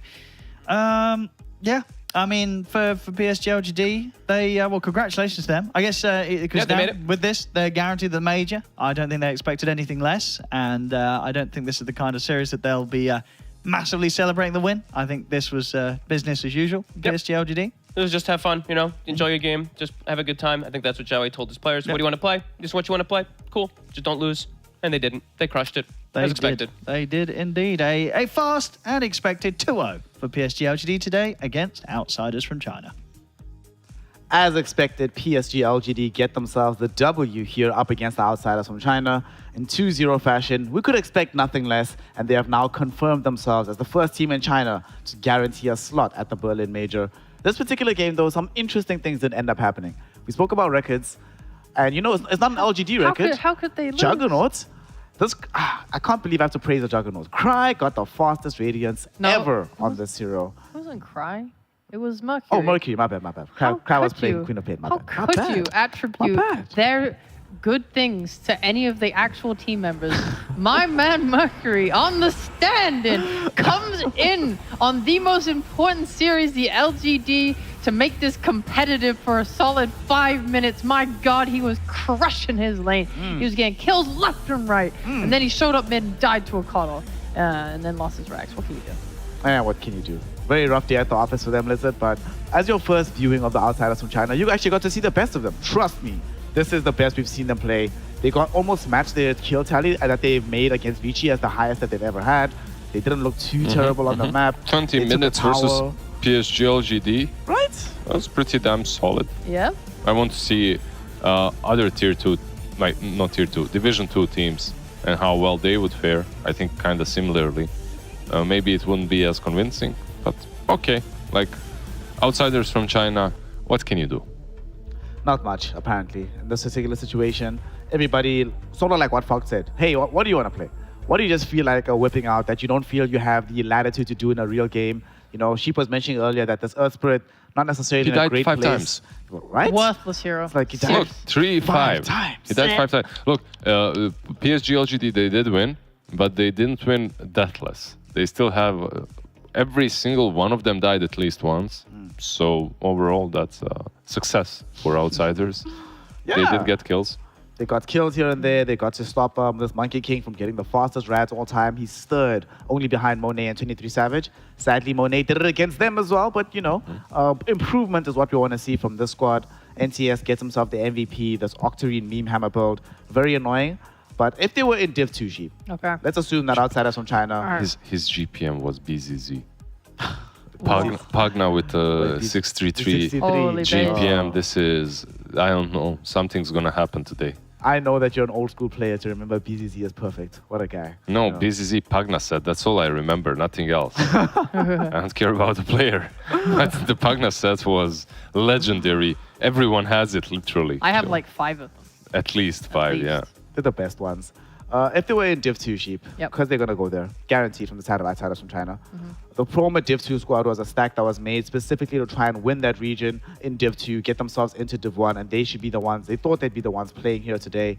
If this particular stack went down to Div 2, and they didn't change, and let's assume that they brought in Mercury and Mercury stays here. Right? Okay, This okay. version of outsiders from China, Alright. would they be able to do at least decently? Maybe not get top 1 and qualify back, but decently enough to get like a solid mid-table finish in Div 2. Perchance they might, but it is hard to say because I have watched them get trashed so hard. I mean, it's like, it feels bad because I think they had very little going for them pre-Mercury stand-in. Like, I really feel like this guy made everything happen. Like, you look at this game, you look at Quap. Yes, okay, sure. You're playing against LGD. It's like the hardest thing in the world. But this guy was like crazy, man. He was like going off on something. He's just like killing himself to random Pugna wards. He's like just trying to ult creep waves and being like, oh shit, didn't do enough damage. Oh, I'm panicking now. He's like playing a skill-based mid laner that needs to actually go out and make impact on the map, and he has like no idea how to do it. So you have a Juggernaut who's having the best game of his entire life, right? They should be able to like make that happen somehow. Yeah, connect somewhere. Exactly, and it just didn't happen. So I feel like they might not do so well in Div 2. I feel like Mercury, this guy, he's pretty banging.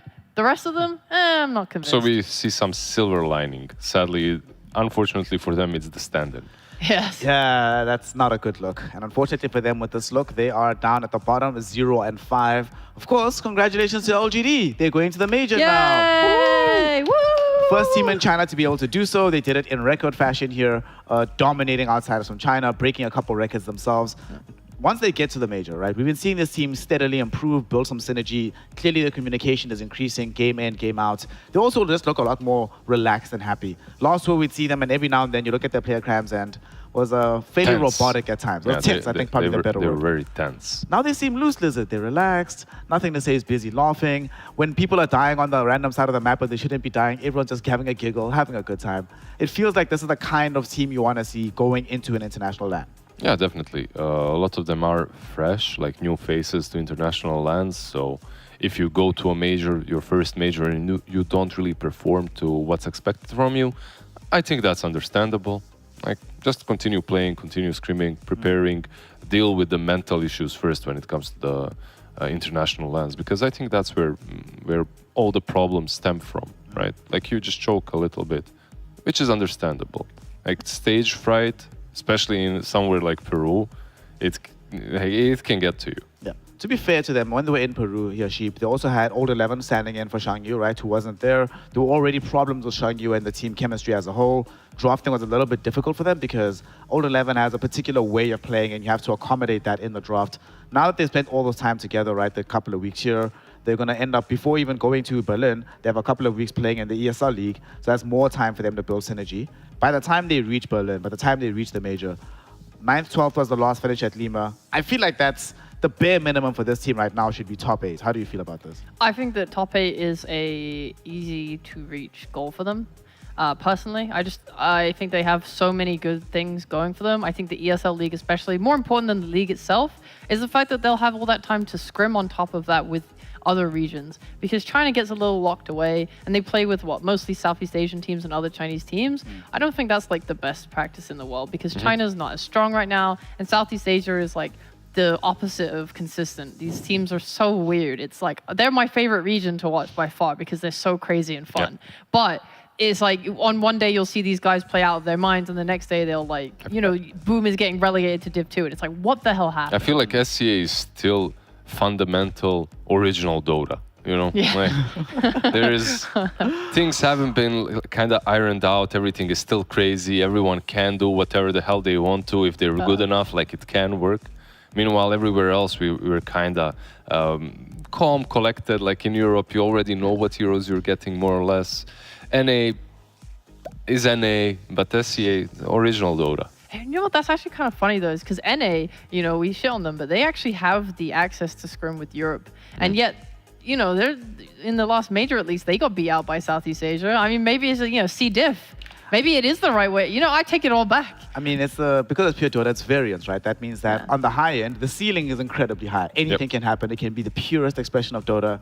The floor can be in hell at times. So it just depends on which version of the team shows up. I mean, for example, speaking of the major, Geek Slate, a team that was at the major, doing okay at the major, haven't won a game just yet in the regional tour this time around, right? Dang. Execration hasn't been able to qualify, and two teams that were at the bottom end of the C leaderboard this time around, they've already made qualification for the major. So Yeah, I can't believe SMG is going to the major. It's the funniest thing I've ever seen such a in my high life. variance region. Dude, that team has been like, the entirety of last year, they were just like throw city. It was like anytime they had a lead, they would just not be able to win. It would just like, okay, we're pushing base. We got a 15k lead. Mid one's dead. Oh shit. And then they would like run back and it's just all goes to hell.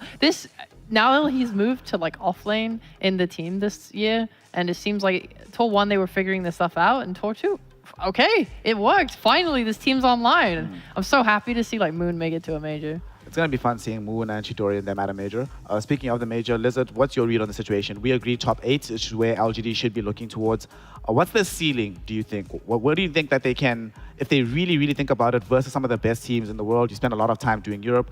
Where would they rank? Could they beat a GG, beat a Team Liquid at this point in time? Why not? Like, I believe that the ceiling on a good day, like on the best day possible, it could be top 1. At the same time, I think Liquid, and I know GG won the major and they're in a really good spot right now. Liquid for me is still the most stable team when it comes to the way they play. The ceiling is really high for them as well. They remind me of the old PSG LGD the most. This new PSG LGD, they're wonky a little bit. Like anything can happen. The ceiling is really high, but they haven't really reached consistency yet. Yeah. We still have to see more from PSG LGD. Unfortunately, we will be able to see so offline for quite a long time to come, as they are looking very, very successful at this point in time. They still have a very intriguing couple of series left here within the region, especially the last day where they take on Team Aster. But that, of course, comes down the stretch. Team Aster will be playing later on today up against YBB Gaming, and they'll be trying to earn their own slot into the major, because if they win, guaranteed going to Berlin as well. We're going to be finding out if that does happen. But before we do, we're going to be having a small break for about 5 minutes. And when we come back, another Real Talk episode here, as we'll be having a bit of a conversation with one of the luminary talents behind the scene that help bring you the action. For now, though, go get a glass of water. Make sure that you're nice and comfy for that one. And I'll see you in about 5 minutes to continue the day and hopefully get more out of some Chinese Dota action.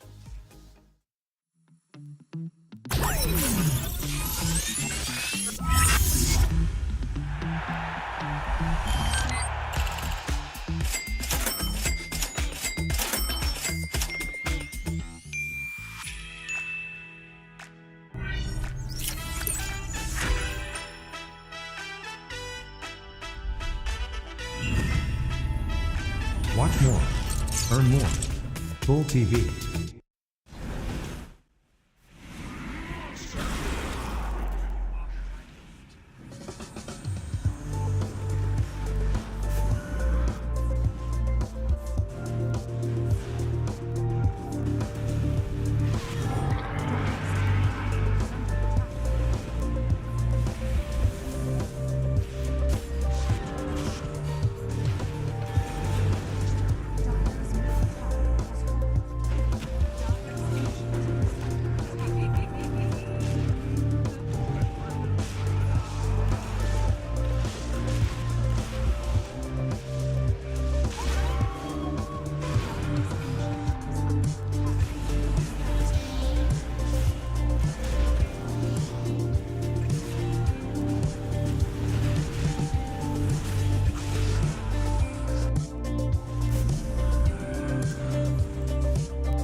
Welcome back, one and all, here to the Chinese region. Dota has been a very quick affair today in the first series as LGD just swept past outsiders from China. But now we're going to be having a bit of cool down time before the next series kicks off, a young real talk session. And I've got Fogged, the boy himself, legend, actually legit, right? Because you've been in the game for a very long time. You've been playing Dota, then you made the swap over into doing talent work. Actually, let's talk about Dota first, right? When did you retire? When was the game that you were like, after this, I think I'm going to lay down the tools. I'm done. I don't want to do this no more. I don't remember the exact game, but I mean, it's been a long time now, right? It's been 7 years or so. Yeah, where I was just like, I mean, playing in NA was a struggle even for a couple years before that, just finding teams, the instability and stuff like that, dealing with egos. And I just was like, you know what? I think it's about time to maybe stop playing for a little bit. I did consider coming back. I got some offers from teams like DC at some point and everything, even around like Shanghai Major. But yeah, I decided just to take a step back. I could realize and I could start, you know, you get older, priorities start to change. You know, I'd already had my girlfriend for quite some time around then, and I was like, maybe it's time to take a little bit of a step back. I've already been playing Dota, like, even at that point was 10, 12 years or something like that, right? Even though not Dota 2, but yeah. The game has a way of like just taking over your whole life, right? And it's like, well, do I want to do other things with my life as well? Because otherwise you will just be playing Dota for the rest of your days. So when you left, did you feel, what was the initial feeling like after the first month that you were out of the game? Did you feel relieved? Did you have that itch to come back? Or was it just like, well, thank God that chapter of my life is over with, let's figure out something else? I mean, as a competitive person, I always, of course, was like, yeah, there's the itch always to come back and play. And I did consider it a couple of times when I got some offers, because I did get good ones. I won't say all of them, of course, but I got good offers to play. I got good offers to coach and stuff like that, especially right after I did stop. But I don't know, it just was enjoyable, especially because I jumped in. I got paired with Owen pretty early on when we were doing like the Dream Leagues, and I don't know, it just kind of flowed naturally. I was like, this is nice having this kind of friend group where you're actually feeling like you're part of something, while instead when you're on teams, it's like these fake friends almost, you know, you're just like, yeah, we're friends. Until the results change. Until the results and until we lose, and then we all just like go our separate ways. So it definitely felt nice to at least have like a little bit more of like a community kind of thing from like from that aspect. Actually, when you got paired with Owen, was that a thing that you asked for, or did they just like throw you all together? Because at the time, I don't think Owen was like that big of a recognized name just yet. So actually, did they throw you together, and what was your first impression when you came across him? I mean, I'd already watched like the online cast when he did like the C9 versus FC or whatever it was. Yeah, the Scary Faces, I think it was, right? So, I mean, I watched a couple of them and I was like, damn, this guy's really good. I hope I can at least, you know, bring the analysis that I know I should have, especially coming off as like a fresh pro. And yeah, I just jumped in. He was casting with Parker and with Draskell quite a bit at that time, but then Draskell had to take a step back because of some stuff, and you know, I just fit in. Dream League just put me with them, and it was great. It was fun. It's actually kind of funny because like I remember the first time I saw y'all, I think it was some Dream League thing, and it didn't feel like y'all were a new pair together. It was like, oh, this just works, right? I had this conspiracy theory that, all right, knowing how competitive this Fog guy is, I bet he's putting Owen in a room and said, yo, we're gonna do some practice casts, we're gonna watch these replays, then we're gonna get better, we're gonna improve from this. But it doesn't seem like that was the case, right? You just melded together. Or did you? Did you put him in a dungeon and say, we're gonna grind out some costs, but we're gonna get better? No, we never really did that. We just jumped into it. I think that we had like this natural kind of flow where it wasn't us ever like looking to be like, oh my God, let's look to be the top of our game. We were just like, let's have a conversation, let's just have a good time. Let's just give the people the best that we can deliver. And I mean, people enjoy it, so I'm happy at that at least. What do you think having costed with Owen now for like, how many years has it been? 4, 5 years, I think? I'm paying him like 6 now, actually. Yeah, because it was, I got invited, I think a Dream League or 2, and I think I did like 1 or 2 smaller tournaments and stuff, but I was mostly panel. And then I got invited to Manila Major. And I still hadn't casted with Owen because he was with Merlini at that point. And then the TI came around. I didn't get invited. I was pretty hurt. I did go as like a spectator, which is my only time ever going to like a Dota event as a spectator, which is very weird. Oh, wow. That must be your only TI that you've been to, because you played in the first few ones, and then the other ones you were casting. So it's only TI6. Only TI6 is the one that I was very sad about not being invited. I was pretty salty at the event as well too, but. So there's an alternate universe where we have like in the Wings final, you're there. Actually, there's 2 alternate universes. There's one where you're coaching like a DC. There's one where you may be playing in DC in that final. There's another one where you're casting that final. Damn. Because it was right before that when, whatever, I'll just say. I mean, Misery and stuff like that can talk about it if they want, so can Weehaw. But yeah, they had asked me initially, like right before Shanghai, they were like, hey, you know, we like listening to you, we like your ideas and stuff like that. How would you think about playing? And I was like kind of teeter-tottering on the fence. And then right before the tournament, they're like, we're going to go with a different way. We're going to go with Moo. And I was like, that's fine. do you guys. If you guys think that's a better fit, go for it. And clearly it was. It was a very good fit for them. Of Worked course, out for getting them. second place at TI. So Not bad. Not yeah, bad. pretty damn good. So you did the other ones, right? Is there a highlight, or which TI do you feel like was, even if it's not the finals one, because that must have been pretty amazing to do, right? But you've done it more than once now. So which one is the highlight before then, before like the finals cost? Ooh, man, there's just too much now. I've casted thousands and thousands of games, right? I mean, there's definitely like some moments not that weren't finals, but it was like this. Some people will remember it, the Kaka Spirit play. There was like some really crazy one where it's like versus, I think it was versus Liquid. Yeah. Old Liquid, that is, of course, with previous Akuro and iteration. stuff like that, where there's like a Reaper Scythe coming in and Kaka stones him right before and kicks him out of the base. fights. There's like a That was sick, amazing. that was, I forget exactly which game. Maybe it was like lower bracket finals, something like that at TI7. Can't remember exactly, but it was a really hype game. That was one of the better games that I've gotten to do. Besides, of course, the super epic ones that everybody always remembers. The big time ones, the ones where you're like, oh my god, life is changing. How was it doing the tri-cost? Like, because I found personally that doing tri-cost it's very difficult. It's quite hard, and you have to have either a very strong conversation with the people around you, right, or very strong chemistry. But either way, you're always thinking about how to make this actually engaging, not have this one person just be completely left out of the cold, not have to have the play-by-play person do all the heavy lifting, not making sure that everyone is contributing. It's not hard to do. So how did y'all manage to make it work so easily? I mean, it was definitely very difficult. I can't say all the details about everything about it, unfortunately, but the one good thing is that me and Ben are very close. Me and Merlini are super close friends, so jumping in, it was like, okay, great. I've got Owen, my good friend. I've got Ben, very close friend of mine as well, too. So I was like, let's just have fun with this. But at the same time, too, the biggest pressure for me was, now I'm an analyst at TI Finals, which I've never done, of course. And I've got a person that is retired that everybody absolutely adores. So I'm sitting there like, what's the dynamic that I want to do here? Do I want to be my normal analyst here, or do I want to try to bring Ben in more? Because people want to hear Ben. Yeah. So I had to take a little bit of a step back. First game, I think, when we listened back, it was a little jarring, but I think right after that, we started to flow right into it, and people were happy. Even though it was very different, and people were like, what the hell is going on? What's going on? TriCast finals, right? I mean, y'all literally set up the tempo, because after that, like, people have been saying, yo, every single, not necessarily TI finals, but every single TI should have some tri-cost somewhere. So it clearly worked. Whatever happened behind the scenes to make this magic work, it's like, yeah, this came through. So something else, let's talk about you as just outside of the game, right? So obviously you've been doing Dota your whole life, pretty much. You've been a competitive person your whole life, right? Let's assume you weren't competitive in games. You weren't doing video games at all. You're not doing Dota, you're not playing Counter-Strike, you're not playing StarCraft, none of that, right? You're just doing whatever. What would you have been doing if you weren't doing Dota or any kind of competitive enterprise within video games?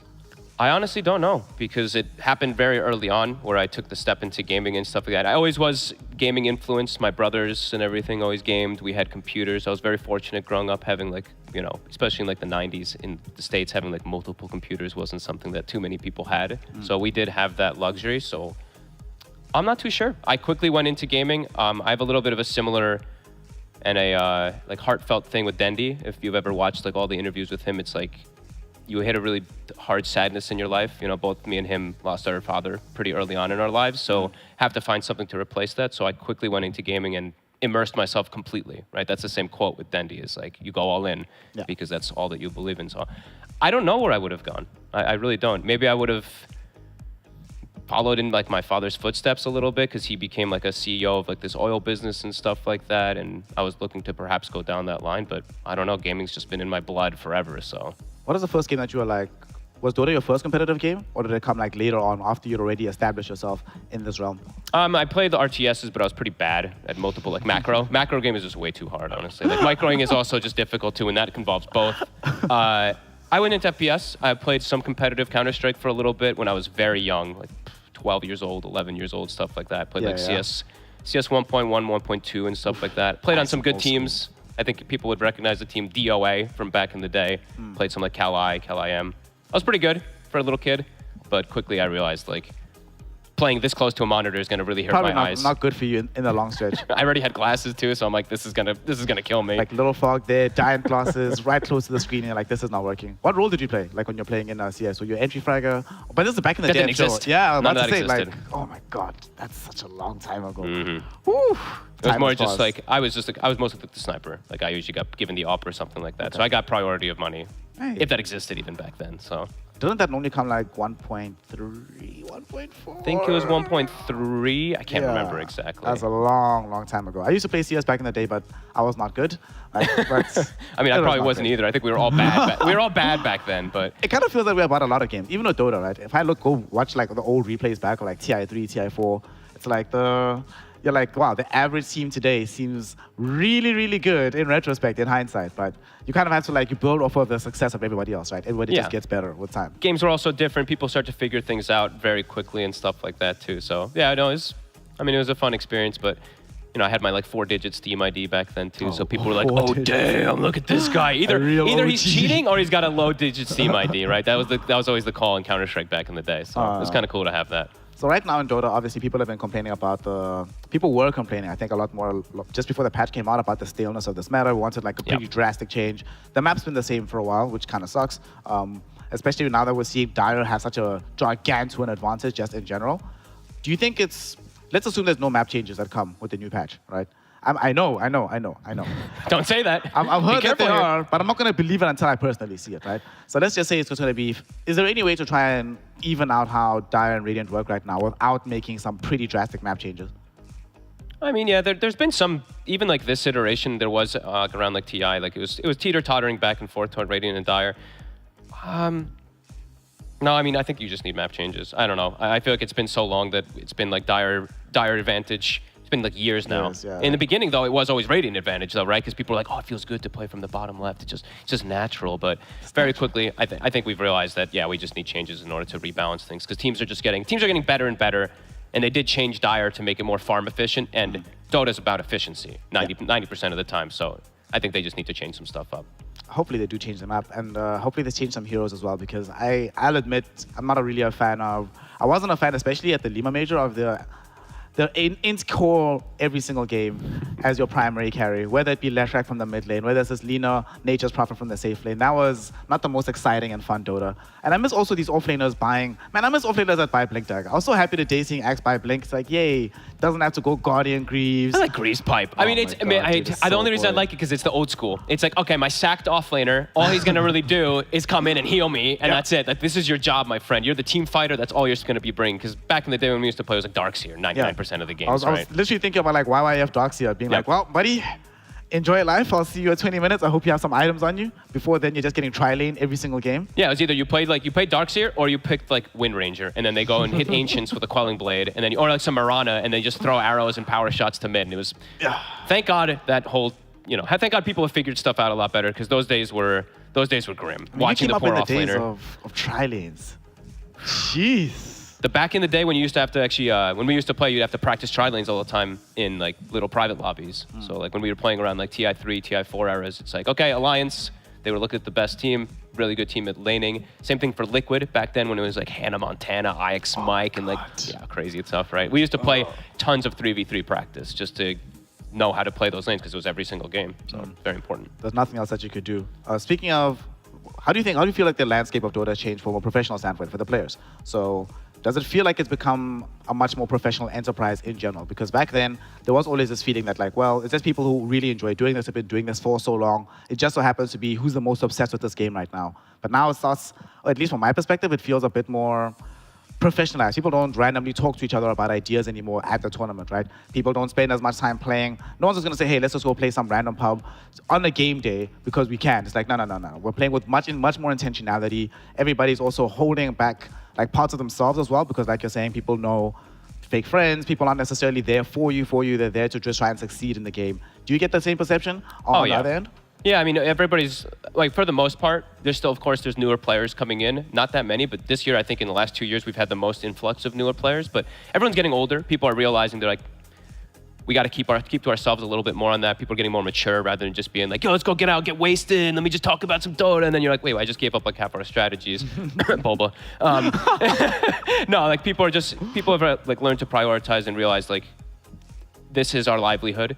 Much more so than just enjoyment. And of course, prize pools definitely help that. When you see like, okay, this isn't $1 million. This is 10 million, money. $12 million. This is like, you win, you're done. You can retire. You're set for life. Well, in the past, it's like, okay, I made 200 grand from TI or something like that. This isn't It'll change my life, but it's not going to be everything that I need in a lot of countries. To that point, actually, do you think maybe the influx of the prize money, especially to the degree it got, do you think that's maybe why the slumps have seemed a lot harder after TI? Because before it used to be like, well, after you win TI, you still have to play really well throughout the rest of the year. Now you win that one TI and that's it. Like you said, you can retire. Do you think that's why like the curse seems a little bit harder nowadays, that you win TI and you have a really rough year? Even OG won 2 TIs, looked awful throughout that year until they won the next one. Yeah, no, definitely. I mean, it's all about TI. Everything is TI. Everything is like, it's all like little building steps. Yeah, sure, it feels great to have even like a major win. You can look at Gaming Gladiators. Quinn is super happy with all that, but that's just a small step because it's nothing in the long run. TI, man. I kind of wish it was.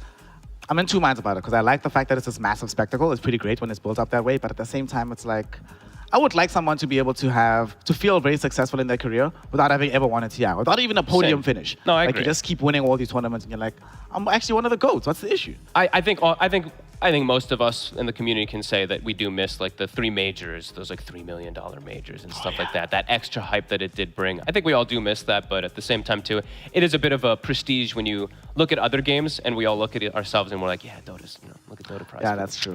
Come on, guys. You always go into like because the magazine articles will come out. They're like, "What's the best event this year?" And you're like, you had the bright lights, you had a pretty cool stage, but did you have a $40 million prize pool? I don't think so. That's just the thing about TI right now. One final thing before I let you go, because it's still an early morning right now. Dota, it feels like, is the center of power of Dota is changing right now. Right now, it's very firmly held in Europe. For a couple of years, it was in China, then started to slowly but surely move towards the European side of things. NA is in a bit of turmoil, right? It had a couple of years of some stability, and then things sort of fell off the rails. Southeast Asia's coming up, and South America's coming up. Where do you see Dota as a game in like 3 years? Do you think the center of power is still going to be like decidedly within Western Europe as a whole, given just like that's where a lot of the newer players are also coming from? I mean, I would imagine so, but I think there's definitely an argument to even say for some of these South American guys. I would actually still say that NA is probably still going to be one of the weakest because it's very hard to get new players. We've just kind of been recycling players for a very long time because tell me the last time you've heard someone in NA. I mean, I live in America, so it's a lot easier for me, but anytime someone's like, yo, you ever heard of Dota? You ever checked out? Hell no. It's Fortnite, it's all the popular games, Valorant, etc., all these type of things. So it's hard to get new players, so I feel for NA, they'll probably stay the same. I think for Western Europe, it'll continue like being always about even more players coming in, and SA will just continue growing. SA, SEA is probably going to become better and better as the years progress, I would say. Do you think maybe we just need a refresh, like a Dota 3, some new skin, just to make it look fresh and then excite the American players, get them hyped up? Maybe we need like some Snoop Dogg pack? No, because, I mean, I'm going to shit on NA pretty hard right now, too. But right, NA is all about just following the popular stuff, right? And it's like, oh, what's the new trend? Right? So I doubt Dota will ever become that like new trend in NA for people to jump into. I hope so. I mean, if we ever do get some type of Dota 3, that we will get that like big influx, but I think it's very unlikely. People are American. I don't know. The Americans are very, very different, I guess, in the way that you can think about that. All right, so basically what we need to get together, whoever wins CI this year, check this out, Charles, for the sake of the game, to make sure it all survives, right? Set aside like $1 million, maybe $2 million. Find like the next popping influencer. I don't know. Get some Kim Kardashian, Justin Bieber game. Who cares? Get them to play Dota. Get them to promote it. And then once they make it hype, suddenly all the kids will be like, oh, wait a second. That is the way to do it. I want to play some Dota. Who has money for Drake? Find Drake. Make him play some Dota. And then suddenly we'll have everybody coming in from NA and be like, oh, yeah. Honestly, that is probably the one. You just get celebrities to do it, and that's the way to do it for NA, because Americans just absolutely love their celebrities. Not me. I hate celebrities, but whatever. I mean, you know why you hate celebrities? Because you are one. Oh, shut the hell up. Get the hell out of here. No, I'm just another nerd. Lucky to be where I am. And, always fortunate for everybody out there who's always supported me. You've done a lot. And honestly, I've looked up to you for a very long time. I think I told you this the first time we met. I was like, you did. Oh my God, it feels very surreal to me. It still feels surreal to me. Like, we're just talking. And yeah, I don't know. And hopefully, TI finals again this year. Probably. I mean, let's hope. I never really think about what's going to happen in the future. I always just try to do my best every single tournament. I never really try to like go into a tournament and be like, I'm not gonna care. I think the day that I stop caring about Dota, I'll probably just completely step away. So I always go in just trying to put my best foot forward and just always try to improve. My man, you've done everything. You've done the world some justice and done yourself some justice in this community. Like, things will not be the same without you. So just thank you. Legitimately from the bottom of my heart, thank you. You've done a great job. Buddy. No, your compliments always make me feel so good. You made me feel good last tour when I was like, feeling a bit down about myself and stuff like that. So I do really appreciate it. I appreciate you. and I appreciate all of you at home that have joined us for this time period. So now we're going to be going back to a bit of an extended break because Outsiders from China and LGD is done. Aster wants another slot at the major. We'll see if they can make it happen. And of course, Team Aster, great team, amazing players. They probably have what it takes. YBB, they need to prove themselves. Basically, it's Team Aster, YBB, and we'll see you soon for some more Dota Hype.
Welcome one and all here to the Chinese region. We continue the DPC tour for this day with another incredible series between Team Aster and YBB Gaming. This particular series matters not just because it's a somewhat lopsided matchup between a team at the top and the team at the bottom, but if Team Aster wins this one, they guarantee themselves a slot at the Berlin Major. So all to play for them. YBB still trying to keep some Div 1 hopes alive, so they also need to show up in their best form today.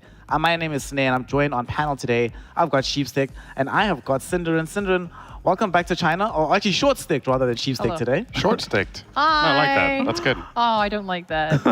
I'm so tiny. Then stand up.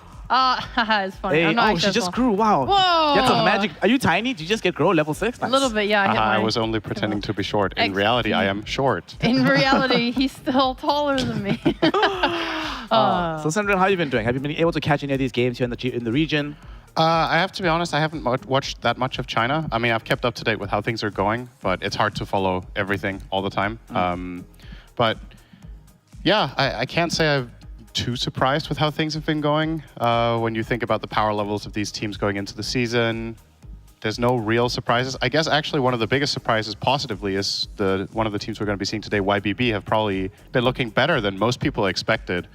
They took LGD, I'm going to say they took them the distance, even though it was a 2-0. At the very least, they were very challenged in that series. And with that in mind, today could be potentially a little bit less one-sided than most people would expect from a team that's 8-0. Yeah. I mean, like, given actually that game, that's a good jumping point because from the series we saw between them and PSG LGD Sheep, if they continue to play in that fashion and they get like 10% better at their finishing, Yeah. there's actually a realistic prospect that this can go the full 3 series, or full 3 games. There definitely is. There's like, okay, I'll be a negative Nancy for a tiny moment.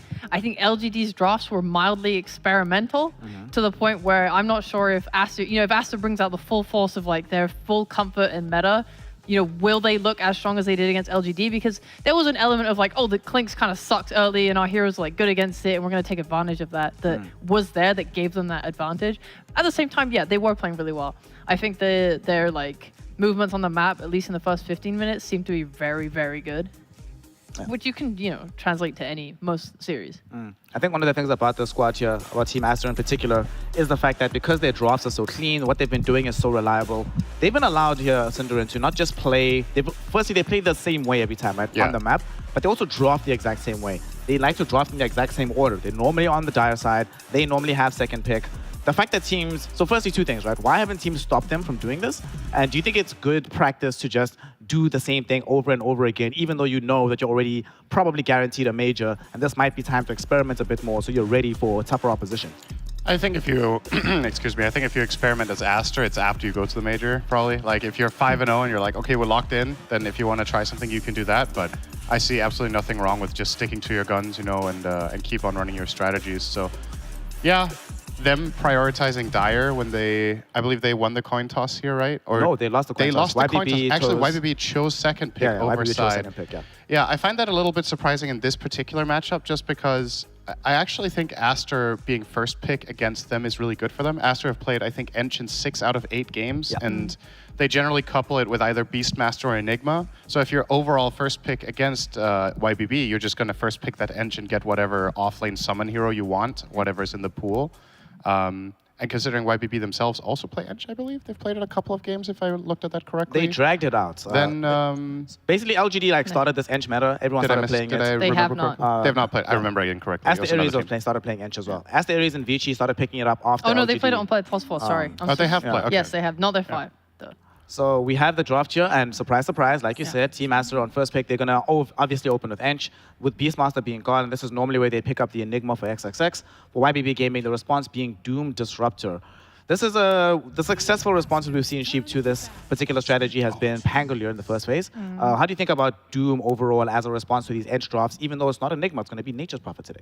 Doom is a very team-specific hero at this point. I feel like there's just some that really value it. Like we look back to Tour 1, everyone was playing Doom every single game, and then people were like, okay, we're going to pick Rubik, we're going to pick Centaur, we're not going to give a shit about your hero. We're going to try playing some more like Morphlings and stuff where we just simply stand there and right-click you when you go in and cover ourselves, and people just faded away from him. Now this tour, we see people in Europe, paving the way of Meteor Hammer Doom. We have ways to make him work again. We're not RNG reliant on the creep we find in the jungle. And with 2 points in Scorched Earth, he is looking a lot better. So if you pair him with a strong four, which Disruptor has shown to be this tour, I think there's a chance you can maybe make this Ench lane not look as strong as it usually is. Okay. And then this Nature's Prophet for Team Master. XXX has played it in the past. Monet's normally played it, but I'm imagining it's going to be the XXX hero because normally their drafting pattern is that they pick the XXX hero first phase, we leave Monet until as late as humanly possible. In this game, how do you feel overall about like offlane Nature's Prophet versus its carry counterpart nowadays? I mean, I think he's still just a really good hero. Even with the small nerfs that he got in this patch, the hero is extremely flexible. Like you said, it's part of the hero that you can play it in both roles, which this team does, but I'm almost already going to lock it in on XXS just because it fits the pattern of how they've been playing every game, right? Like this is also a summoning offlane hero that pushes towers. And I think the reason we've seen this so little from them compared to the other heroes is it's probably just been banned most games, right? This hero is a top tier hero, and your YBB going into the series, you're giving them something that they haven't played that much, but that you obviously know they're very formidable with. But sometimes it's just the lesser evil, right? We've seen teams in Europe as well absolutely kick ass with this Beastmaster offlane as well. So at this point, it's like, which one is the easier one to handle? I don't know. Pick your poison. Pretty much. It's miserable. Although at least it makes me think that now they have a Nature's Prophet, I think it's better in the carry role, and they should then pick like a melee hero to lane with it. Do you think Ench is like strong enough? Because it's okay, right? But you prefer like your Clockworks and Undyings and stuff. Yeah, I guess that's another good reason to put Nature's Prophet offlane, unless, I don't know, have Astor been playing this Ench exclusively in one position, or have they played it Baboka's both? played it pretty much every game. So they've mainly played it Yeah, four. every game. Yeah, it's normally 4, yeah. Okay. Because I think for me that changes things a little bit, because I think Ench, Nature's Prophet perhaps have some slightly similar laning counters. So if they were to lane together in that offlane, maybe it would be better to split them up. Which, I mean, you could still do with their players, right? Baboka can just play Ench in the safe lane if there's any good reason to do that. But it could be a clue that the Nature's Prophet is indeed carry at the end of the day. We'll see. It's been intriguing to watch Baboka play because normally I'm used to this guy playing like a huge pool of heroes. This season he's played 2. Enchantress are tiny. And every game, for some reason, he gets Ench and he's just like, okay, cool. We'll just keep playing it. But I think it's mostly because of XXX. You can't allow his Broodmother through, and you have to choose. Are we banning his Beastmaster or his Enigma? He probably gets the other one. Very frustrating to draft against this team right now. Yeah, So- that's you literally nailed it on the head. Every single team is banning those heroes plus the Nature's Prophet. It's like they choose between these 4 to ban every game, and Ench always gets through, so they always get it. Yeah. And I think Nature's is like a pretty solid ban because it's not just Lou that plays it, but it's also 70. Like they play it on mid. Yeah, they do play it on mid, Probably yeah. one of the only teams that actually does that. In our region, yeah. Yeah. They lost, but you know, they did it. Yeah. Well. So talk to me about this Sheep. I'm looking at this YBB squad. One of the things we saw from them doing very well, right, is being able to play a little bit up-tempo, but also having some possibility of scaling throughout the game. Now is normally where they pick the hero that Tian Ming is going to play, unless he probably plays a Disruptor, so I want the ZZQ hero. What support stand out to you that they could pick here so they could hold off on a core pick before 18? I liked it when I saw him play Jakiro once. Like, to make the lane stronger when you're playing into, like, the summon heroes and stuff, or heroes that rely on attack speed, which is Nature's and Ench do. Mirana's fine as well. I think it just makes their, like, ways of ganking a little more simple. You're just going to do, like, some glimpses into arrows. I hope they pick up another stun into arrow, like we've seen. Tiny's banned. Rest in peace. Ember's also banned. Rest in peace. Where they ban all the friggin' combos with their own hero. But they'll probably pick something up. I think part of or maybe the primary appeal of this Mirana pick is to try to handle Ench in lane, right? They're probably going to just play this as a counter matchup where Mirana is either going to arrow Ench's big creeps, or she's going to be very mobile, walk around, block the camps, and then just take the trading fight against Ench. Mirana does that pretty well, so I could see that being solid. Aster, with his Clockwork, this still begs the question, is the Nature's Prophet 3 or is he 1? Now you still have those options open with that melee 5 like you talked about. I think ZZQ really likes the clock, so if they play... I would like to see them play this carry Nature's Prophet with the Clockwork. It makes... With that pick, that's what makes sense to me. And then left for mid, and then Ench with something in the off lane. Oh, Coddle. Okay. Gordo. So this hero is probably going to be going mid this game. Yeah. God. Lately, I've been preferring like these off-lane cuddles much more so than the mid variant, but the mid one, in this game, it feels a little bit... I imagine, okay, you get some deep push. I guess that's nice. There's a little bit additional heal. You want to extend fights against Leshrac. That makes sense to me, but I don't know how I feel about it overall. Are you an enjoyer, Sheep, of this Coddle in this game? I've seen enough Coddle now where I sort of understand where he works in these lineups. And my most favorite is when he's played as a sustain core that like allows his team to just keep playing because you buy like the Greaves, you buy this, or you have the the Illuminate, sorry, and you're constantly just like healing, and let your team push forward while casting their spells.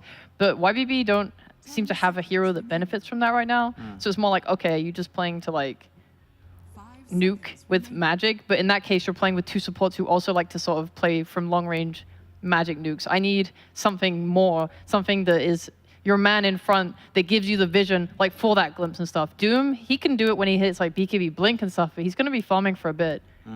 Yeah, we need like a very hard carry for Lou here at the very end of the draft to take advantage of all this backup. Also, Sin, I'm very fearful because I look at this Team Master lineup. Man, if you buy BKBs on these heroes, YBB does not feel strong whatsoever. Yeah, they don't really have anything in the way of physical damage right now. And I was wondering if they were considering putting the Doom on safe lane carry, actually, so they could get some other utility that has catch, because their lineup really lacks in that department. But if you do that, then you're still running into the same issue, which is, well, when this game eventually gets to the 25, 30-minute mark, how do you deal with a BKB Lesh running at you and a Clockwork just setting up the fight, right? So I think it is a little bit pigeonholed with this Coddle pick. I don't like it that much for that reason.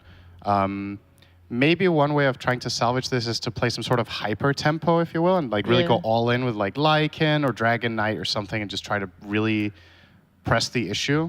But I just think Astra are too experienced and too good at being caught off guard by that. Speaking of Astra, let's think about the heroes that Monet is going to play. He's played Ursa, he's played Monkey King, which just got banned out right now. There was that game that they played the Monkey King in tandem with Nature's Prophet. That looked super hot. Can you can you tell me why no one called me out when I just started talking about Astra's draft as if they were YBB, by the way? I was sitting here going, yeah, Nature's Prophet can be played mid by 70. That's the wrong team. No one said it. No one said I was talking about the wrong team. You're gonna catch when you said Tianming, like, when you were talking about ZZQ, I was like, she might be on the wrong team. I was on the wrong team I had the faith whole that you'd catch time. up. I had faith that you'd catch up. It took me so long to realize.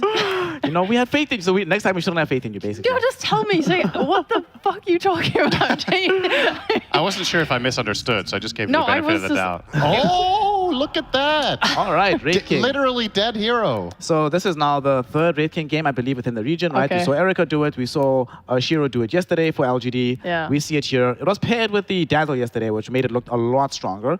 Do you like it here, Sheep? Since now you have an opportunity to appraise Asta with fresh new eyes. right? Asta, this is Asta. Holy shit! What a great lineup they have here, huh? Wraith King, we saw it picked into Doom in the first phase, so now they get the last pick overall, so it's probably even nicer. I don't actually like Wraith King that much into Coddle core because of the way that he plays with Blinding Light. I think Wraith King struggles super hard because all of his damage relies on physical. But they're just going to be trying to like deal with him with this Clockwork, so he's going to need like an early force. I actually think if they have a really good last pick here, this could be a pretty free Coddle game, actually. Yeah. I definitely agree. I don't think Coddle is under any pressure here, really, if he gets one Force Staff. It doesn't even have to be himself buying it. There just needs to be one in the team, right, to reposition him. Ooh, all right. So Oh, I like that. if you're ever going to pick Anti-Mage, right, it's into Wraith King, it's into the Slash Rack, it's in a game where their hard disables are kind of hard to come by on the side of Team Master. It's a game where you're not going to be uber pressured in the offlane. You're not going to die to XXX's Nature's Prophet here. Is this one of those rarefied games where we get a good anti-mage? We saw one already in the Chinese region. It won the game. Is this going to be another And one? Europe win on Uragi. I think this is a great anti-mage game. I think that between this Coddle's going to help extend this game until he hits the point where he's just split pushing and making life hard. I don't think they have very good lockdown for him, and I don't think they can end before he comes online. I'm just a little bit concerned about how good the lane is actually going to be for this hero. Because I think Anti-Mage, if the Nature's Prophet plays really well, it's kind of hard to come by farm. He has last hit advantage. He's going to be laning with either a Clock or an Ench. And what support is AM with? Probably Disruptor no matter what. Let's see. He's got ZZQ to the Disruptor, yeah. Yeah, and I think no matter what, that matchup into Nature's Prophet, Nature's Prophet will enjoy this lane, right? Yeah. So that's my biggest concern. Nature's Prophet having a good start against Anti-Mage, start shrinking the map, plays very aggressively, and I don't know if they're going to try to weather the storm with the Coddle clearly and defend their towers, but he can get rocket flared, he can get jumped by the Nature's Prophet before you have Force Staff. Yeah. I don't know, I still like Astra's tools in setting this up and dealing with what YBB threw at them, but that said, the AM might have been one of the best picks left in the pool, right? I don't think it's a bad choice. just but not in it's love with risky. it. It's high risk, basically. Well, high risk, but right now YBB Gaming are in need of high reward. So we'll figure out if that is going to happen for them or if Team Master is going to start booking their date towards the major. To find out, we have a date with some wonderful casters, and that casting pair is, of course, the lovely, the Lover Boy Lacoste and Baycop. Take it away, boys. Thank you very much. Appreciate that. This is my casting partner, Lacoste. Lover the boy. Lover Boy. I've never been called that, but feels good. Yeah, you guys see me blush all the time. It's because of the Lover Boy Lacoste. Yeah, let's focus on the things that matter. Let's focus on the game. You? Anti-Mage last pick. No, Anti-Mage last pick. I do love it. I'm just not sure if they can hold this game for long enough to be able to get him online. As Panna was talking about, the lane is going to be very difficult for him, playing into summons, playing into Nature's Prophet, a lot of harassment, so he might be pushed out of the lane relatively early on. And also, YBB, one more time, playing against Wraith King. This is how PSG LGD beat them the other day. And I gotta say, I loved the literally dead hero coming out from Syndra. It made me laugh. Yeah, it made me laugh a lot. I giggled quite a bit. I was just, He's a funny guy. Yeah, very funny person, always. And it looks like what's not too funny is for ZZQ. He's going to be first blood. XWY getting that first blood. Never really wanted to give it up to the mid laner. Not the best feeling in the world. And we've seen this Wraith King. I feel like when you think Wraith King, though, in China, you think Erica. But this time it's going to be Monet on it. And it should be interesting to see how this Wraith King does. It's an old school counter to this Doom. And as you've seen, they are blocking the camps. They do not want to see them picking up some good creeps and also no stacking. I mean, it's also against Keeper of the Light. This is huge because he wants to farm these two camps. So it will... Okay, so he's going to kill Observer Ward. That's one sentry used, still needs to use 2 sentries. It's gonna take time. It's very effective, and it's also kills Keeper of the Light's momentum because he wants to push the wave, come back into the jungle, get those stacks going, farm it up. Yeah, so you kind of got to go 3 for 3 here in terms of sentry wards to block it, but maybe the obs was obvious. However, the sentries, I don't know. I don't feel like this is a common thing. I don't know if they're going to be able to figure out, hey, we need to get these unblocked until they see it. So I think so. Keeper of the Light comes in. He sees that there is no camp available. Yeah. Needs to use the courier, or his support needs to come there, unblock it. So it's gonna take time. Yeah, a long time for Kato to get something out of that. And giving XWY that first blood, that already means you're kind of sitting behind on this Leshrac. The lanes could become difficult for the side of YBB. I think Aster, they've put themselves in a pretty prime position, and they've been one of the top teams in the region too. So I kind of expect them to do well to start off. They do have a very tempo-oriented lineup. Leshrac, Enchantress, Nature's Prophet. These heroes can play the map. They can take the towers early on. I also want to see what the build from Monet is going to be, because we've seen... At least we've seen Wraith Kings going for Radiance build. He has not been played many times, I believe, so far in the Div 1. 5 games, sitting at 40% win rate at the moment. Doesn't look too good. You know, this is also a hero that hasn't been touched too many times in terms of buffs. Got nerfed a lot of the times in the past 6 months or so. Dude, Bobica's being a pest right now on this Enchantress. He hit TMing so hard with one of those level 1 impetus shots. He had like 40 health remaining. God, I love the way Bobica plays this hero. They decided to switch things up. Bobica will be playing this position 4 with the safe laner. So they have range plus melee in both of their lanes. And also they do threaten a bit more kill here against Disruptor. Like, not an easiest one. Clockwork uses Battery Assault. He will get Glimpse back, but it's still more pressure on Lu, who's sitting at 7 CS, so not too bad. And XXS, as expected, 10-4, dominating this matchup. XXS must be sad, though. He's not there with his partner, Bobica, in lane. It's hard to separate the two of them. They haven't been separated from a team in about 5 years. Yeah. It's been forever. Oh, no, that impetus is going to hurt. Tia Ming, he only has 2 tangos remaining, and he's taking a lot of harassment. This is just not exciting at all for him. Double tornado. Yeah, that's not fun either. Dealing with the tornado, dealing with the impetus. Kind of, Aster and LGD, they do make these enches into these kind of core supports, and Beyond is going to die here to Bobica, showing off just that. Bobica's not done yet. Also getting the leap charge Ooh, does from he have another Mirana. impetus? He doesn't have... He has Okay, he mana does for have it now. mana. Oh, Ooh, if that was impetus shot, I think he would have Mirana died. dies. Yeah. Interesting. And Enchby now going into tangos and some infused raindrops. You know, infused raindrops kind of ruining the math when you're trying to see how much damage you might do with something. You don't like that one, don't you?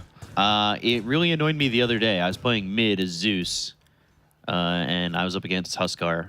I bought back to ult, and he took literally no damage. And then I went, what has he got? I gotta rewatch that. Don't. Pichu, not enough mana for Battery Assault. ZZQ also does have Glimpse available, so it's not gonna be as good.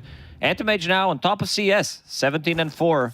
Clockwork did leave him, and Loot did manage to get some farm. Also his item build, 2 raid bans, does not want to get harassed. Something that we don't see. Most of the time we see Anti-Mages rushing for that Ring of Health, but he got fed a couple of tangos from ZZQ, and now getting closer to that Ring of Health, just 200 gold away, on top of double raid ban.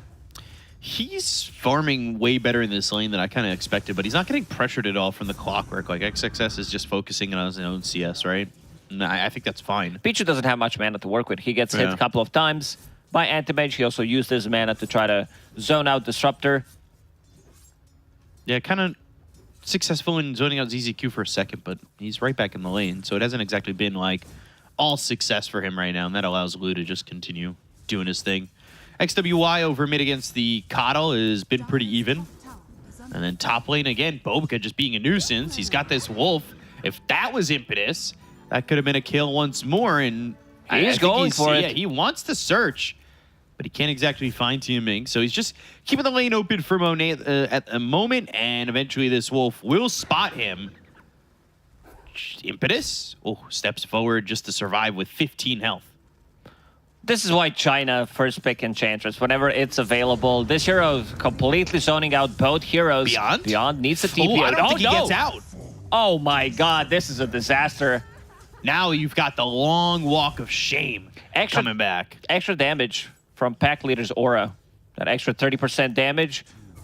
With the skeletons, with Bobica, that impetus shot as well. Already a 2k gold lead for Aster. Does he have a leap? He has 2. Okay. I was going to say, he might be in a lot of danger if he gets spotted. And they could see him kind of walking around. He's taking Bobica's attention, and now he's forced towards the tower. This is an awkward spot to be in, because if a stun gets thrown from Monet and it lands, you might have just been dead. Bobica behind enemy tower. This is some aggressive does have a play. stick plus impetus. There it We'll is. get him. Okay, Bobica. Just... And also making a wraparound. Pichu with Boots of Speed. If he gets connection onto Keeper of the Light, who's level 5 at the moment, that's a kill. Yeah, Battery Assault. There are the cogs. And the stun follow-up from XWY. They are dismantling the early game of YBB. They're on fire, as expected. Like, this lineup plays so fast. Arrow? Wow. Wow. Esportsbet.io, just with 1.03 to 12.74. They're getting dismantled. I don't know if it was going to be outsiders from China kind of odds, though. 2 supports, they don't have much damage to work with. 2 points in Glimpse, which was already used. No arrow. He wanted to secure the rune. Gets that deny on DD. XWY will still pick up. His rune refilled the bottle at Bobica one more time, being very annoying. XXS still level 5, so no Wrath of Nature available. Going for this offlaner type of a build, as we like to call it, on NP. That Aghanim Scepter gonna come in very handy, especially against Anti-Mage, to have this root mechanic that is gonna hit him, because they are relatively limited in terms of stuns control that they have. You need to get in with the hook shot, maybe cogs into Split Earth or Raid King stun. And I also did mention the item build on Raid King. Didn't finish that thought. Never mind. Seems like I'm not going to be able to do it again. Glimpse all the way back with 70 here into the Illuminate. That was a cool little alley-oop there, and eventually Lou, well, he blinks forward, but he doesn't get the kill. 70 gets credit for that on XXS. Meanwhile, XWY pushing mid tower, only 1 point in Edict.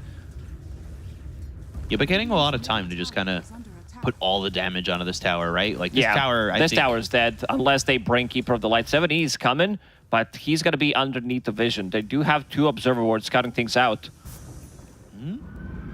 Just saving the tower for now. Beyond's pretty far forward, and Monet's got level 6. Bobica is still not dealing with a lot of mana. XXS comes up into the top lane, but they need to get the control. Beyond is pretty quick. Now they've got the enchant to slow him down, Sprout to block his path, and Monet, they'll get a kill on a Beyond. And they're gonna... This is gonna line up to be pretty bad for the side of YBB. Top and mid probably going down in succession. Like, Mid tower sitting at 100 HP. For now, they're gonna keep it because they do have another glyph available, so might try to play off of it. XWY, Arcane Rune available for him. Glimpse. No, not enough space. So XXS threw that Wrath of Nature earlier. He'll have it back up in 35 seconds. Wouldn't be surprised to see them. Hell yeah, this is it. Mana Void to secure 1 big creep. Is that value? Well, if you're not going to use it, why not? Yeah, he got like 60, 65 gold from it. 65 gold, so you're getting less than 1 gold per mana. Yeah, Bobica dying there to Tiaming. That's a killing spree going the way of this Mirana. Warpine Raider, meanwhile, kills the tower, so valued. It's not going to be denied. They're not going to take away gold from Team Aster. And one more time, let's go back to Wraith King. Monet, king of the farm at the moment, going into Armlet next. I wanted to see if this was going to be like Radiance type of a build, but you're only playing into Anti-Mage, so I feel like getting some Deso to hit even more early timings would be much better. I love Radiance. Built it yesterday on Witch Doctor. It was fun. Little Greaves, Radiance, offlane Witch Doctor. What a build. You're looking at me like I griefed the game. Well, I'm going to let my look do the thing. Do the talking? So 70 does have Boots of Travel available, can be anywhere on the map. Problem is Beyond. Oh. Ooh, they get him. They have been so on point with these kind of combos. I will say XWY not gonna die, but they've found the targeting on like the Illuminates with the glimpses and the arrows and the Illuminates. Like it's been impressive. XXS not having too much fun against Blue in terms of having mana, but now they've got the enchant. And he's got blink up, so he'll blink away and get away from these heroes from Aster. Bobica now on the bottom lane. Will start to pressure the tower, has Dark Troll Summoner. They do have Treants. These are 2 sets of Treants. So 10 of them, if I can count correctly. This tower is just going to drop. Anti-Mage doesn't really deal well with this.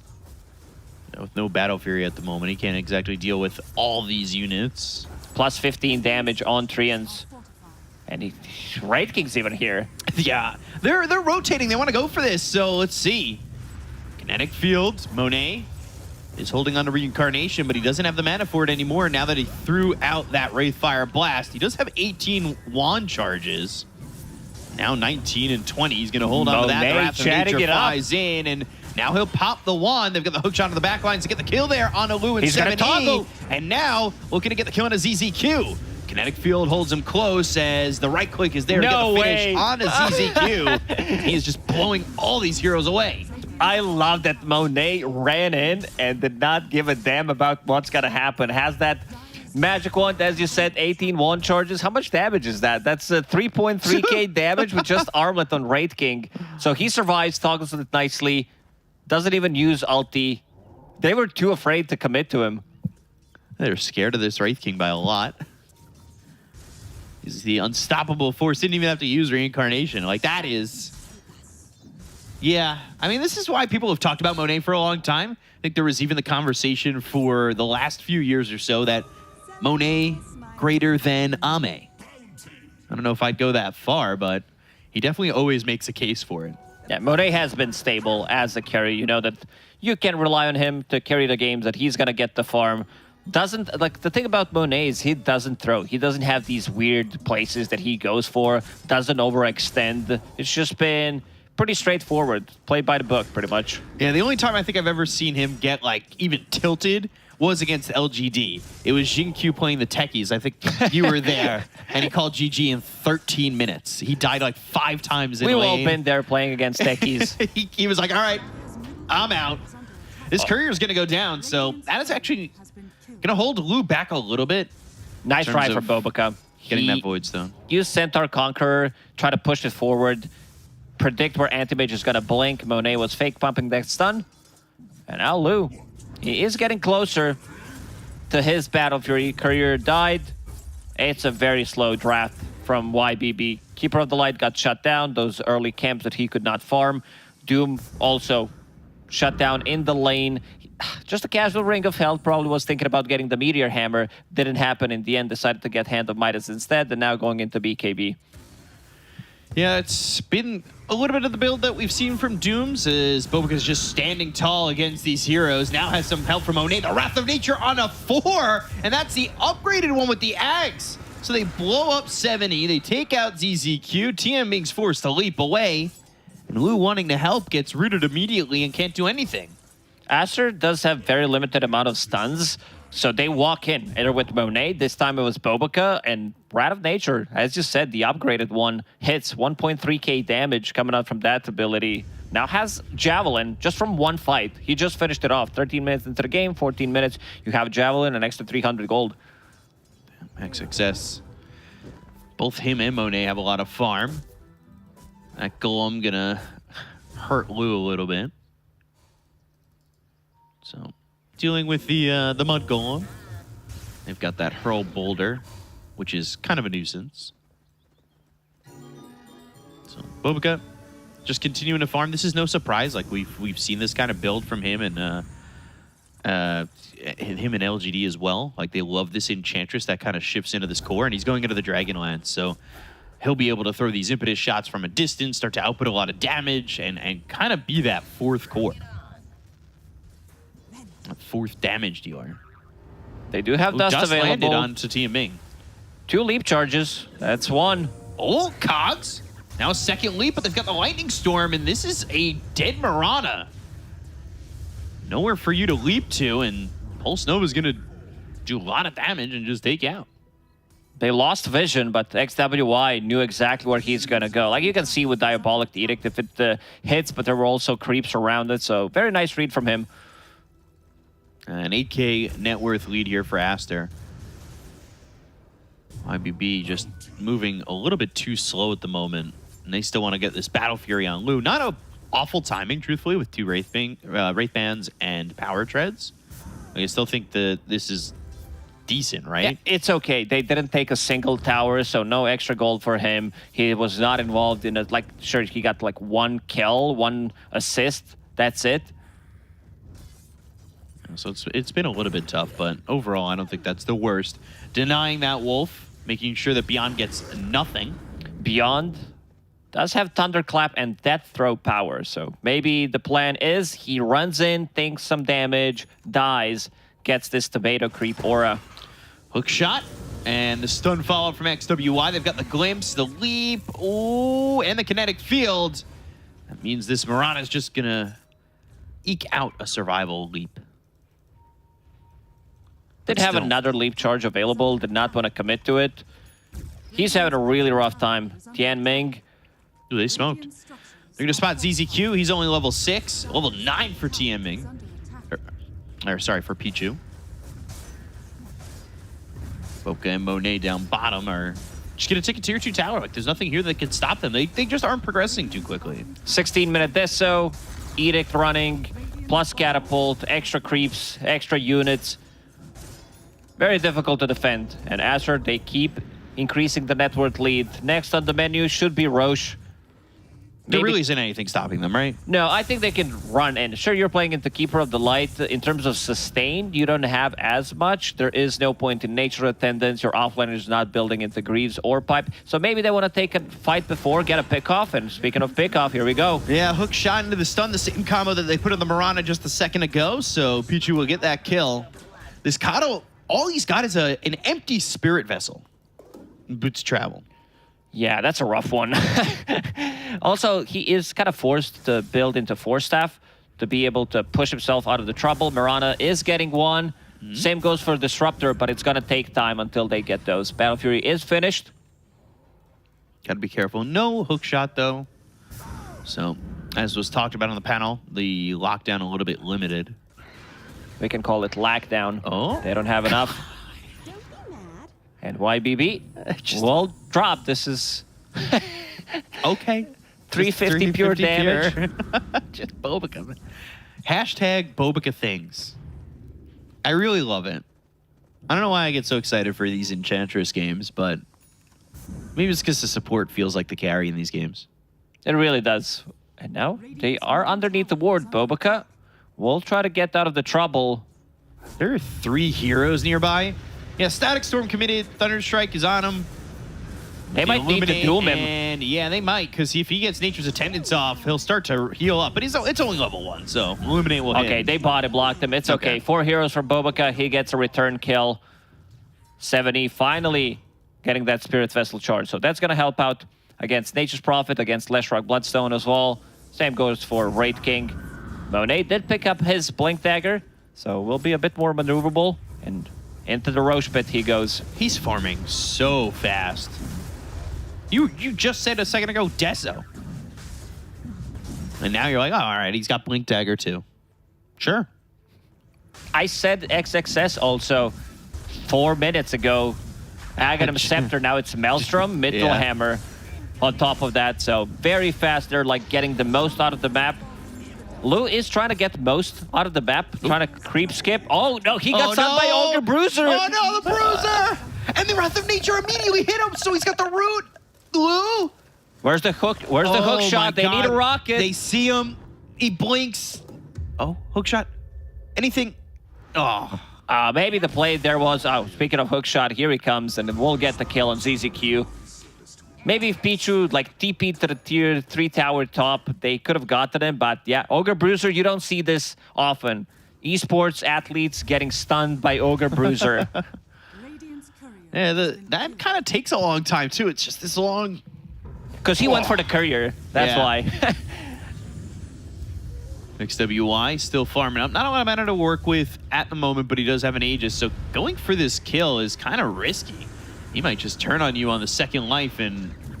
He hits him with the dismantle you, arrow. But Blue beyond here, we have not seen a Doom yet. And Ability or the hero? both.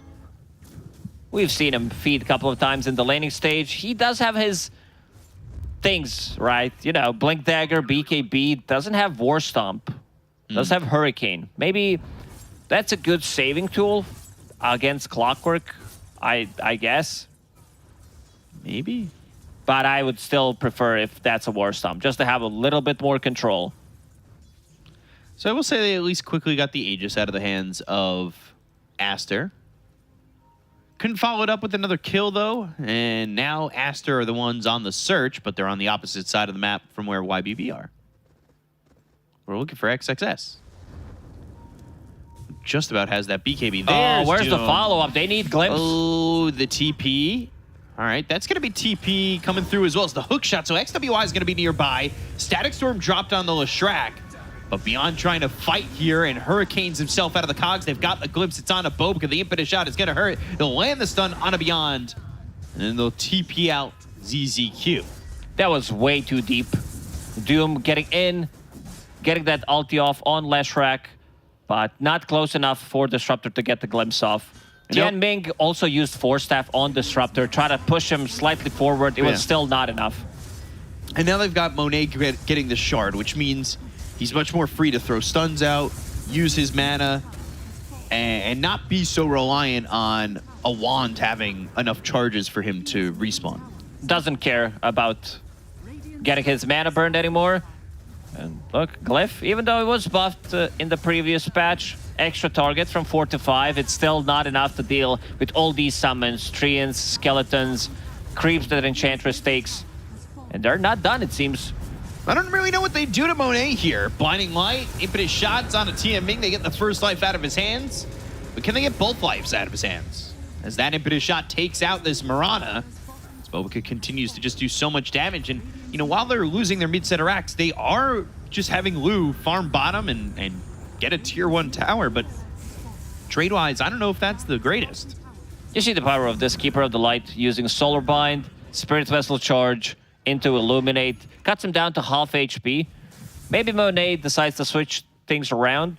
I don't know if he feels too comfortable playing without a BKB because they can still burst him. When he has ulti available, sure, he can go in, soak up some of the damage. Lu trying to get the most out of the map, split pushing for the last, like classic anti-mage game. Like we've all been there waiting for him to come online. He never does, has bad internet connection. Yeah, my carry had bad internet connection yesterday, 1,000 ping. Still decided to buy 2 Divine Rapiers and then feed them away. We won. In my heart. So, top lane, YBB. Can they defend this tier 2 tower? It doesn't look likely. I feel like Lu just wants to continue to farm. And going up against Diabolic Edict, like all these skeletons and the treants and everything, like this tower just melts. Dire's bottom tower It dies so quickly. Deso. Let's see if they can get Lu. Wrath of Nature. Back. They want to catch him on the route. Does have Manta Style now available, so it's going to be a bit more difficult. If Astra wants to play this super safe, they can wait for the next Roshan to respawn. As you said, they did take off Aegis pretty quickly. Yeah, they're up 10,000. Now they've got Ags on Coddle, but I think Astra are just in a good spot to potentially finish the game when Wraith King's got his ult back up. They could go for another push, maybe take a tower. They don't necessarily need to heavily Force the commit. end, yeah. The only big ability you need to care about is getting that glimpse once you die first time. And Monet switches his item build. He's like, yeah, AC is great. It's a greedy one, but I also want to have something to protect myself with. So wants to get a BKB, which is a much safer choice. Lu on a split push mission.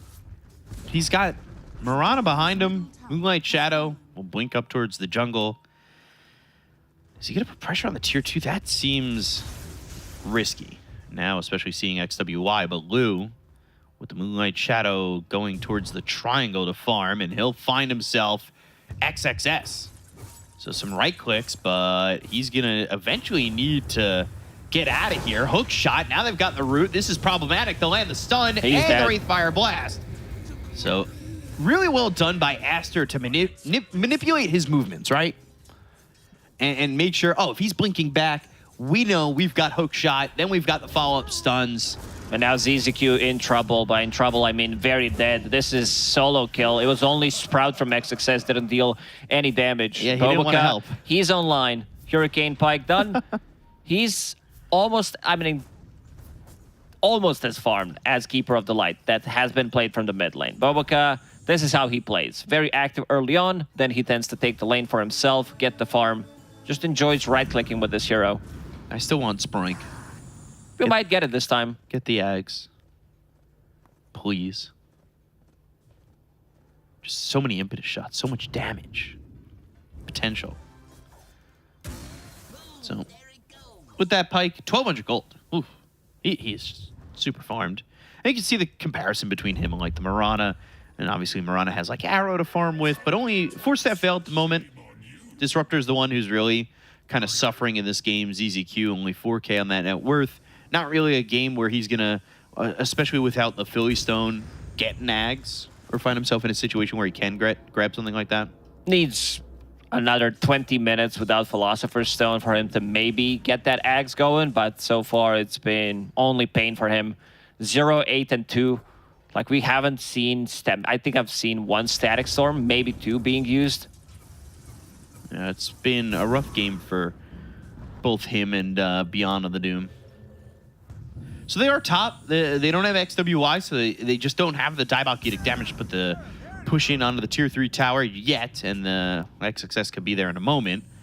So we'll see if they really want to push this, and you can tell it's just pushing the creeps in and back. 7E, enjoying himself. Big waves coming to him. Also trying to amplify some of the damage. That Veil that you mentioned from Mirana, plus Solar Bind.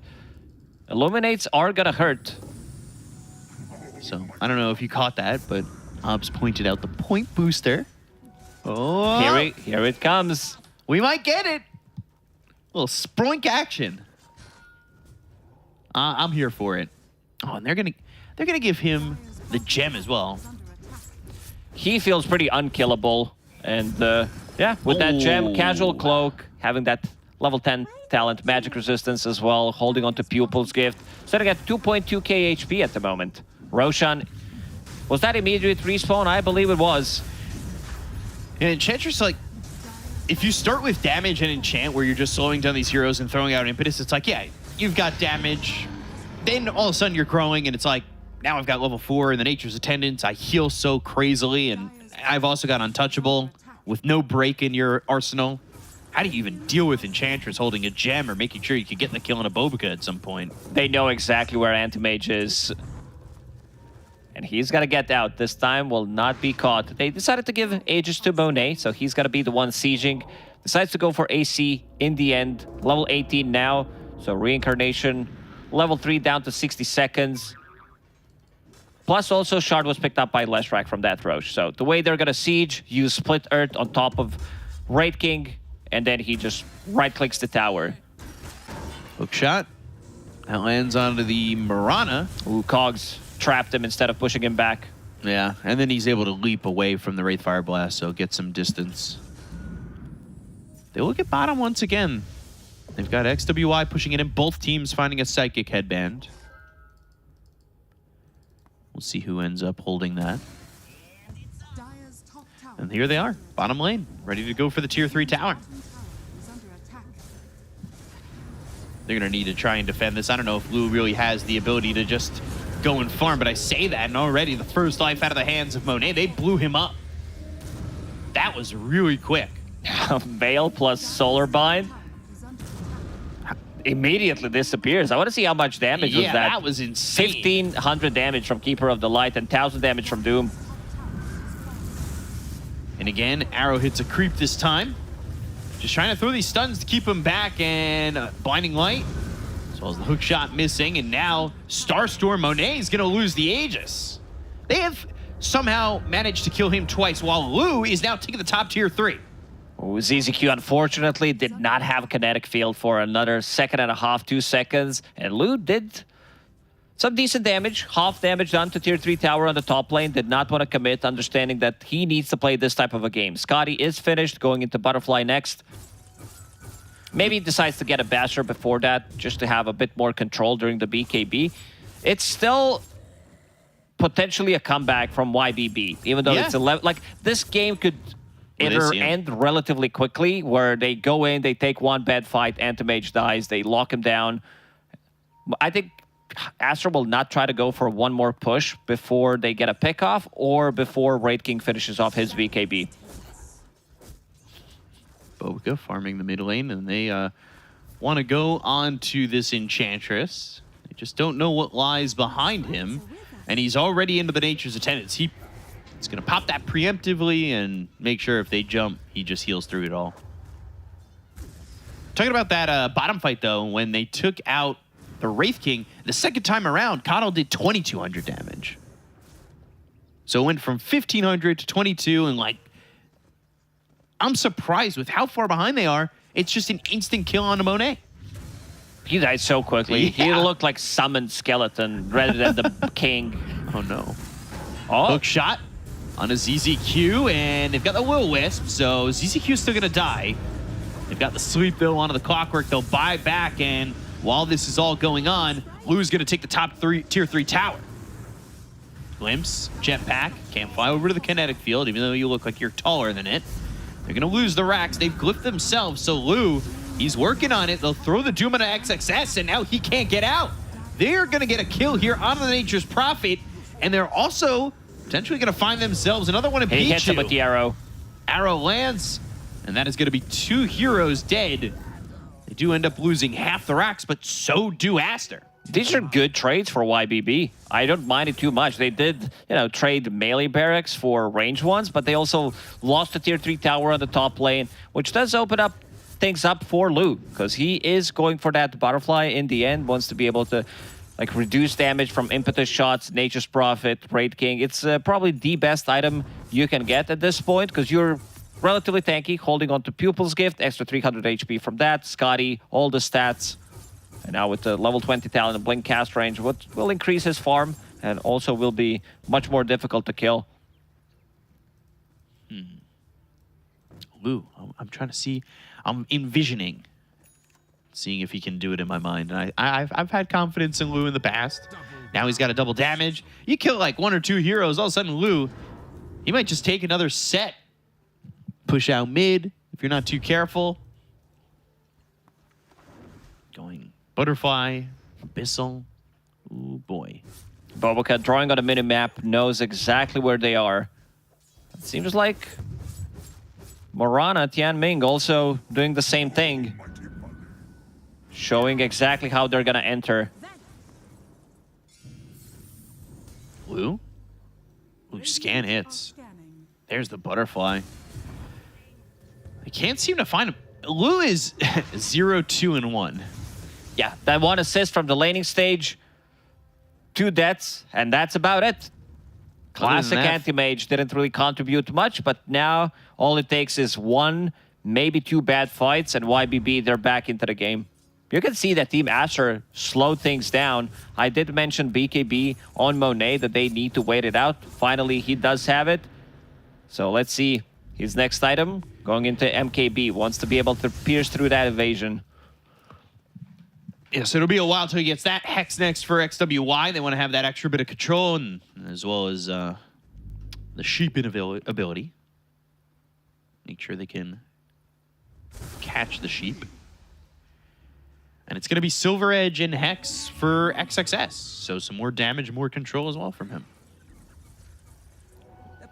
If he manages to break Anti-Mage, he dies. He's just a normal hero then. Maybe with MKB. Oh, we'll find Morana one more time. Yeah, Lou kind of fortunate there because he was there a second earlier. Pichu had spotted him. They might have been able to get the kill onto the Anti-Mage with how quick they are with the hook shot and the split earth combo. Lou just continuing to farm the map. Now sits top of the net worth. And this next Roche, it's going to be the third one. We'll see what it ends up giving once it respawns in a minute potentially. We could see Ags or Refresher Shard. What do you think's most beneficial for either side? I always do favor Ags because you have it throughout the whole game instead of just one charge of a BKB and another big ulti. So feels like much, much better. Ooh, XXS, he wants to use this Shadow Blade to catch Lou. He's getting there, but he cleans the creep wave too quickly. As long as Lou has Manta Style, he can get rid of this Gleipnir from XXS, which is on cooldown anyway at the moment. So you need to stun lock him with something. Pichu with the hook shot. And Lou already on the other side of the map. Having to avoid a stun left a while back, and they're going to see Lou once again. Rocket Flare on him. The rest of the team nearby, and well, Aster's on the other side of the map. They know where he is, but they can't get to him quickly enough. As that's going on, Octarine Core. So we've seen a big shift, right? Like Kato, for the longest time, was kind of close to where Bobica was in terms of net worth. That's completely shifted away. He did manage to get some really good farm. And they're going to get a kill there on the Tianming. They look for Beyond, who pops the BKB. XXS is in with the Gleipnir. That locks down this Coddle. They go to the Doom. It's on to XXS. Overseal Totem misses, and he's still able to walk away from the fight. So 70 dies. Lou maybe looking for a way to enter and help. Well, eventually you're going to have to join the fights with Anti-Mage. You can't just go for this split push. And bottom lane, Catapults took care of the business while this was happening. Nature's Prophet using ulti, pushing out the wave. It's a 35-minute Catapult wave, so 2 Catapults. And now this game feels almost over because Keeper of the Light does not have buyback. Refresher for another Doom shot. They need to make something happen here. They're going to go forward. They'll look for XWY, and now finally Lou gets involved and blows up XWY. They take out Pichu. Monet going to try and stand his ground, but he's only got 1 life left, and it's a triple kill for Lou. XXS, he TPs out, but Bobica, who's holding this gem, who's got this Ags, and will try to output some damage here. Oh, Wrath of Nature rooting them all up. Another Sproink comes their way. Beyond, will he survive? Bobica doesn't have the mana, he doesn't have the health, and he'll die off as they lose 4 and they get both gems. Almost 9,000 damage from Lu in that fight. Beautiful fight from Beyond. Buys that refresher, gets a good jump, And right on into Roche with Leshrac. Ags. That's a huge one. We're going to see that again. I think this is pretty safe Roshan for Team Astra. It's for YBB. It's not going to get contested. They immediately blow him up. And then Anti-Mage with his freshly bought BKB and that butterfly that we talked about doesn't care too much about it. Rocket scouting out Roshan. Do they try to do anything here? No. Ags is going to be picked up. There's the cheese and... Oh boy. Is he going to just take this Ags himself? Most likely. Yes. Yeah, wants to be able to I thought maybe you'd have give that it to the blink Disruptor. fragment. Disruptor's also nice, but your win condition here is Lu, who is holding on to Aegis at the moment. And now, for the first time in this game, YBB, they do have a gold lead, 3K gold lead for them. That's why we said, you know, this game could shift. All it takes is 1-2 good fights and Anti-Mage could take over. Still, you're playing, like, this game could go pretty wild. You have Naked Barracks, last set of Barracks against Nature's Prophet, so he can also go for the split push. Is not that level 25 yet. Yeah, once he gets that 25. Yes, you also do have Leshrac, who can Edict. They could potentially suicide for the Barracks if necessary, but then you might lose the game, so... Got to be holding buyback if you're going to be doing something like that, though. Exactly. Otherwise, you're just putting yourself in danger. And XXS actually isn't even really close to 25. He's only level 21. All 3 cores inside of Astra level 21 at the moment. That's kind of surprising. Lu is level 24. He's about to be 25. Things are going to get much more chaotic now that Anti-Mage does have that Aghanim Scepter. Makes it so hard for them to enter fights, right? And you could just drain their mana out. Oh. Penta-Edge sword. Some more damage for Lu. Moonlight Shadow, and let's see. They're going to try and come over. They've got another gem on the Enchantress. So that was bought by Pichu. He shifts that over to Bobka, who feels like the most survivable at the moment. Lincoln's for XWY as the shift is on to try and make sure that you don't get doomed. And you could see XXS immediately. It's time to rat. Not that easy. They have some great wave clear. They do. Boots of Travel, Keeper of the Light, Octarine Core, Aghanim Scepter, Quickening Charm. So much CDR on him. And now getting very close to level 20, so extra Spirit Form duration will make him pretty much permanent. Mana Void cooldown picked up for Lu on that level 25. Brings it does to 20 seconds. Does have enough mana pool to actually use it. Your Manta Styles, your Blink Fragments, BKB, like even BKB costs mana. So 25 to 9. But yet, YBB, they have themselves a 6K net worth lead, and they do feel like they're in charge of the game at the moment with the Aegis on Lu. They have struggled to try and kill him. He was, what, 0-2-1? Well, now he's 3-2-2. Level 25 Anti-Mage. Pretty, like, they do have 2 MKBs. Like, one is finished. Nature's Prophet is building one. I want to see, even Bobaka is queuing up one. He wants to be able to Hell yeah, use through that evasion. I am the carry. God damn. Abyssal Blade for Lu. Things are just looking very tough for Aster. Backdoor. Eventually those creeps will make it. They've got the Hex, they'll land the stun. Monet moving in. Going by this by yourself, maybe not the right call. Is this stun gonna line up? Oh! They've got Lu with the BKB. The right clicks in on a Monet.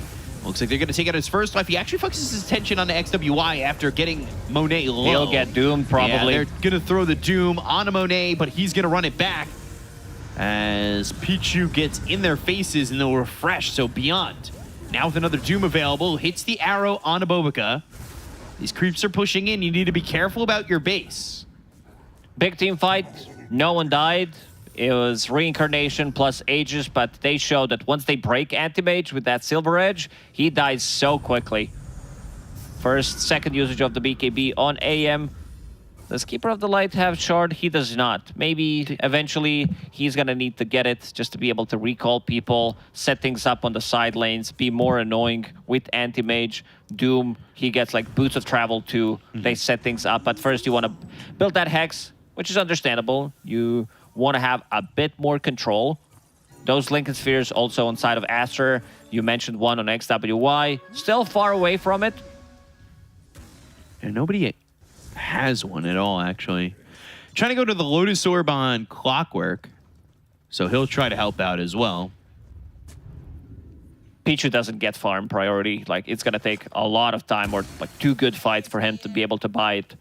Because he still wants to have buyback available for the next fight. Next Roshan, maybe. 4th one in 2 minutes and 30 seconds. Right now, YBB stuck in their own base. Yeah, it's kind of stuck. We saw as the fight progressed, though, they need to start worrying about their base. As the creeps push in. They do need the Silver Edge from XXS to get the break onto the Anti-Mage. However, if these creeps start to get into the base and XXS TPs down into your base, you might be in some trouble.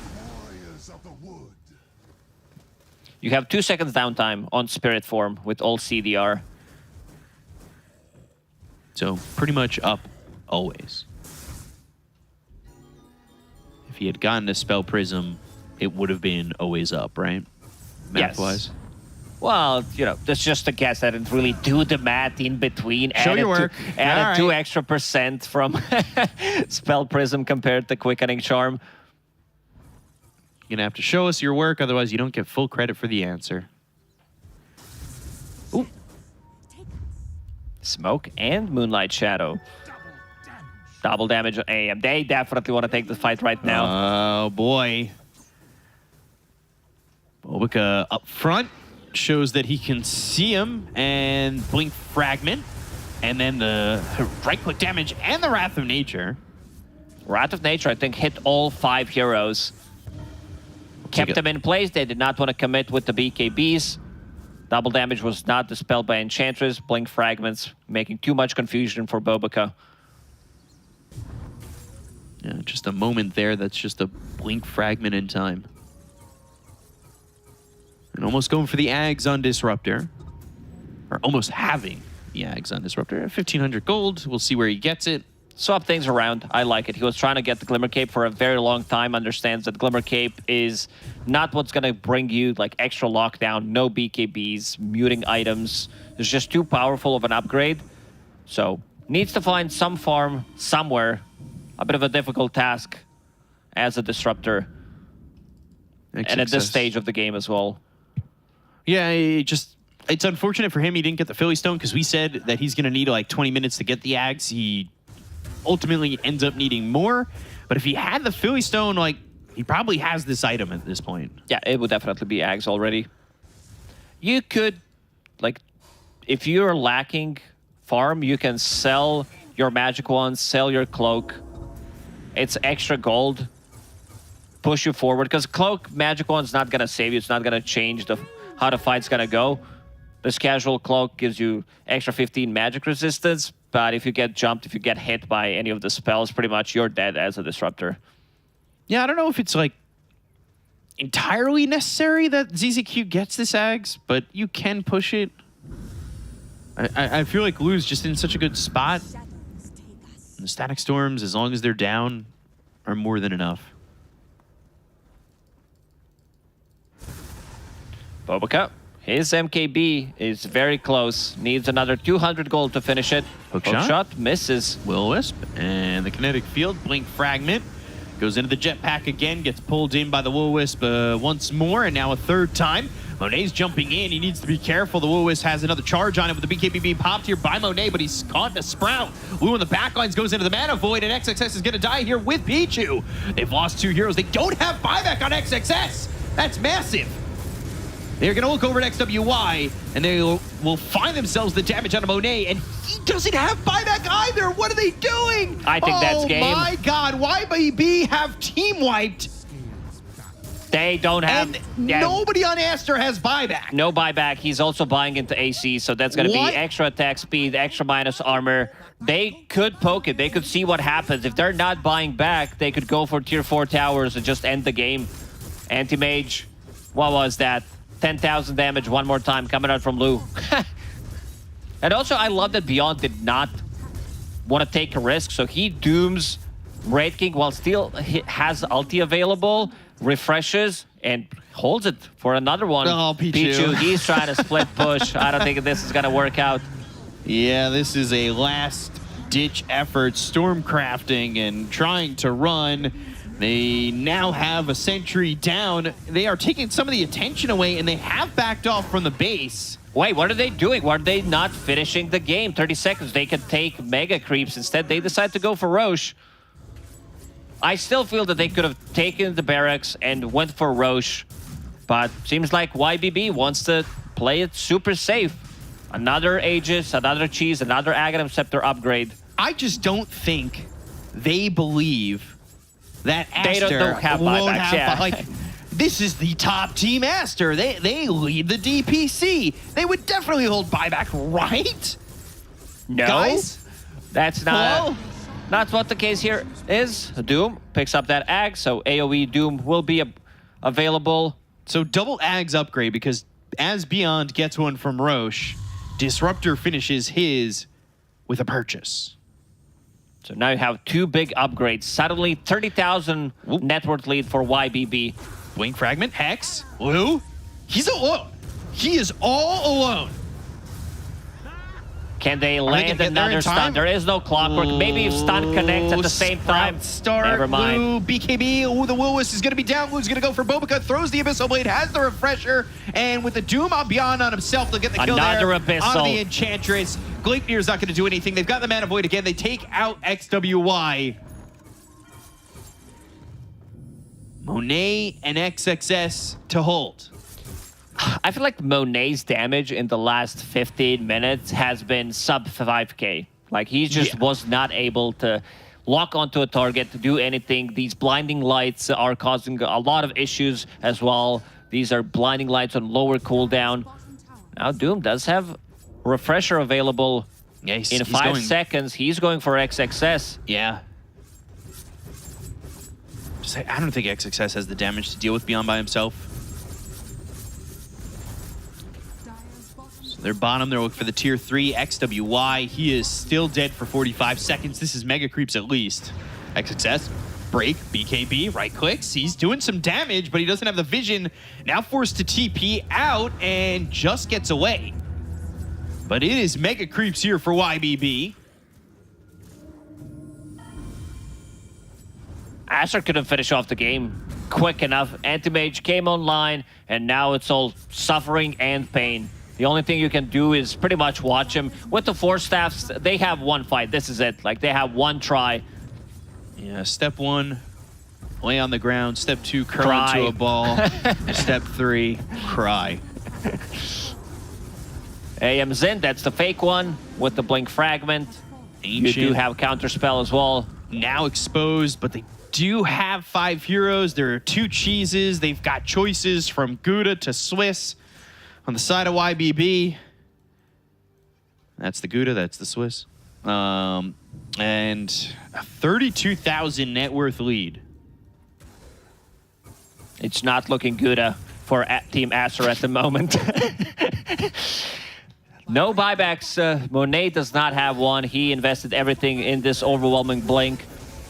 Blink Fragments, upgrade from Anti-Mage, been causing a lot of issues, making confusion. Using Counterspell as well, can't even kill it. Everybody on YBB held buyback, and nobody from Aster has had the gold for buyback in like the last 10 minutes. Interesting that Anti-Mage doesn't have Aghanim Shard upgrade. It's a good one. It's like if you're close to someone, it also reduces their spell damage by 30%. This is something that destroys Leshrac. Like the spell damage reduction is 10%. So does have enough gold for buyback and shard, but right now looking to buy refresher, wants to have that double BKB. Remember when the odds for Aster were 1.02? Yeah. Well, didn't seem so long ago. This is 35 minutes we're talking about. Oh, hookshot misses. Doom on himself with the BKB. He's got the mute on a Bobica. They're going to go after Monet. They'll take out his mana, and they'll take out his life.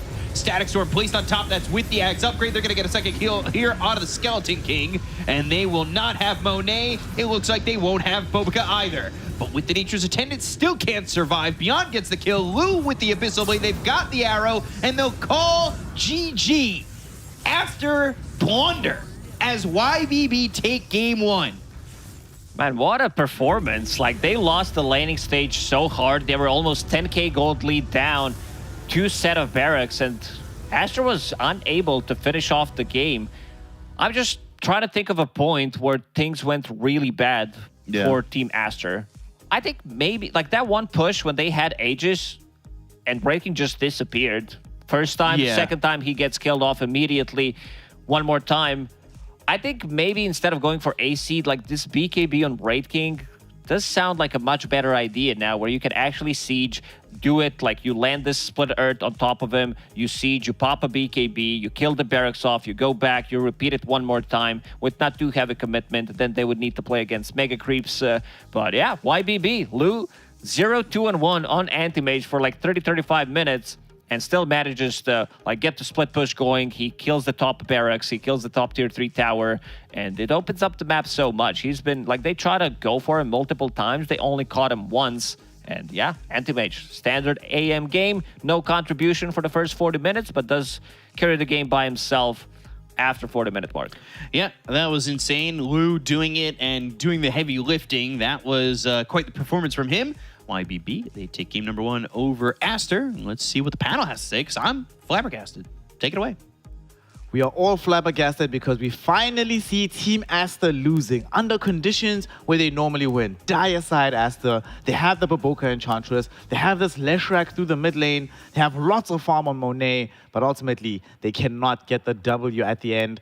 And YBB in a do or die situation, if they lost this game, not only are we like, well, guaranteed mathematically out of the major, but then they start to have that awkward conversation about maybe we're getting eliminated, maybe we're getting relegated. And initially, Sheep, this game did not look good at the very start. It felt like YBB were going to get stomped by Aster rather than making this comeback. Well, this is the thing. I look at this lineup in the draft. I'm like, nice. They have Coddle Anti-Mage. Coddle's going to extend this game long enough for Anti-Mage to come online. And I imagined he would do that from maybe like the tier 2s, not the base. That's what ended up happening. They were very much just locked into their base, unable to do anything.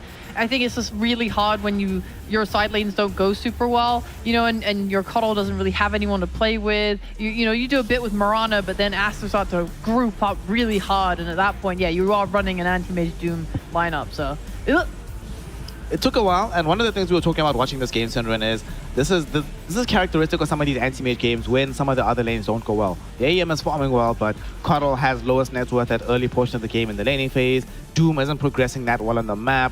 They're all corralled inside the base. Lou is doing his thing. He's pushing out the waves, trying to make things happen, but you still never have full confidence in this AEM. You're like, well, he has one more item syndrome, one more item in 10 more minutes, another item in 5 more minutes. But then he shows up at that fight in the top lane, demolishes 4 heroes in the burst of an eye. Then you're like, wait a second, is this actually going to work for them in the end? Yeah, I mean, I'm super impressed with YBB's ability to understand the game state, right? Because we're from the spectator side, we think this game is looking like, all right, this is probably over, but they're playing for the one win condition they have, which is Anti-Mage getting these items, Doom getting the refresher, and them getting a jump like the one they did in their base.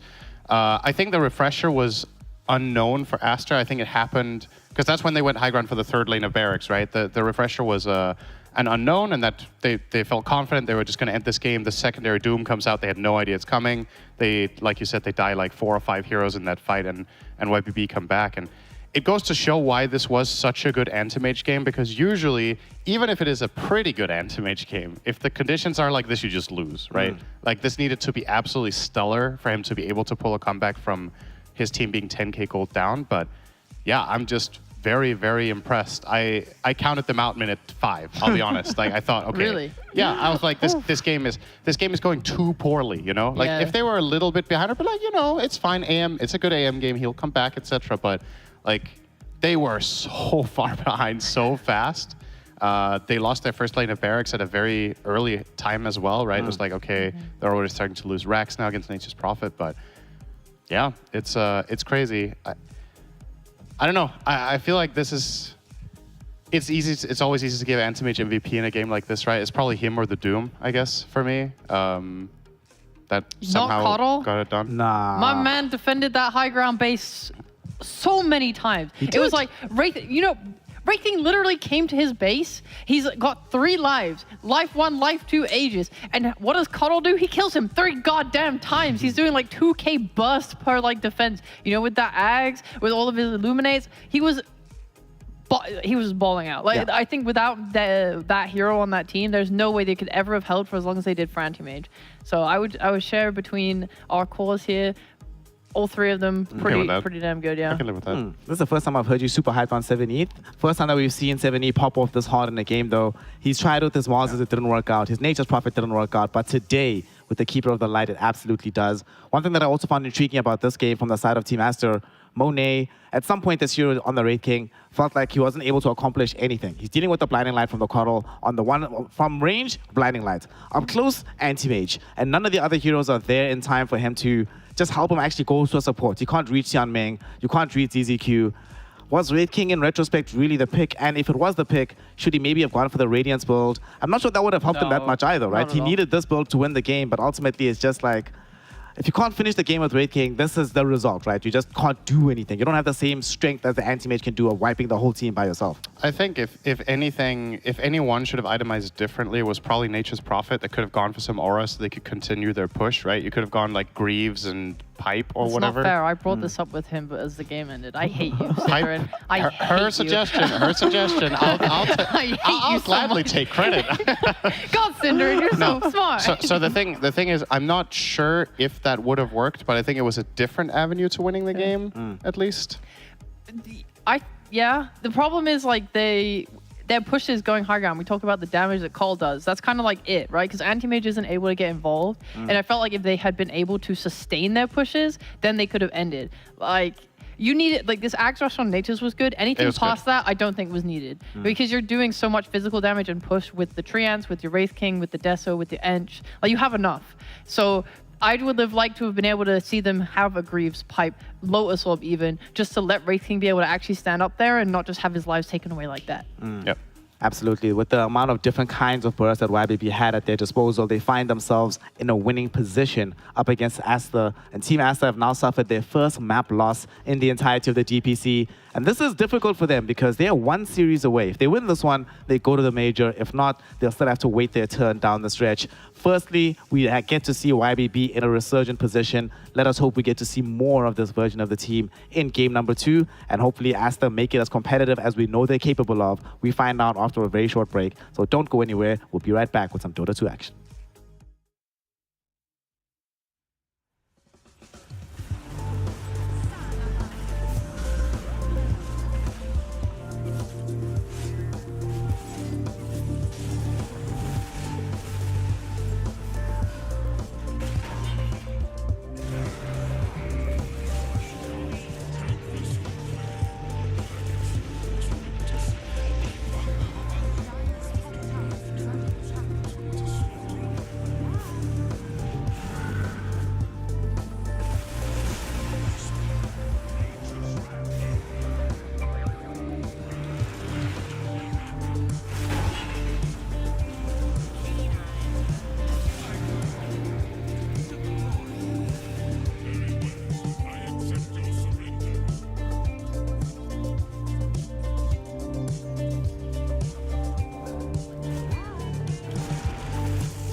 Welcome back, one and all, here to the China DPC. We continue the day's action with our second series between Team Aster and YBB Gaming, delivering the first map loss for Team Aster. We'll find out if it's going to deliver their first series loss as well, as YBB Gaming, resurgent and looking for a way to keep their hopes of going to the major alive. 3 losses is the absolute limit. More than that, you can't do it. So let's see what they've got for the rest of this series. So far, so good.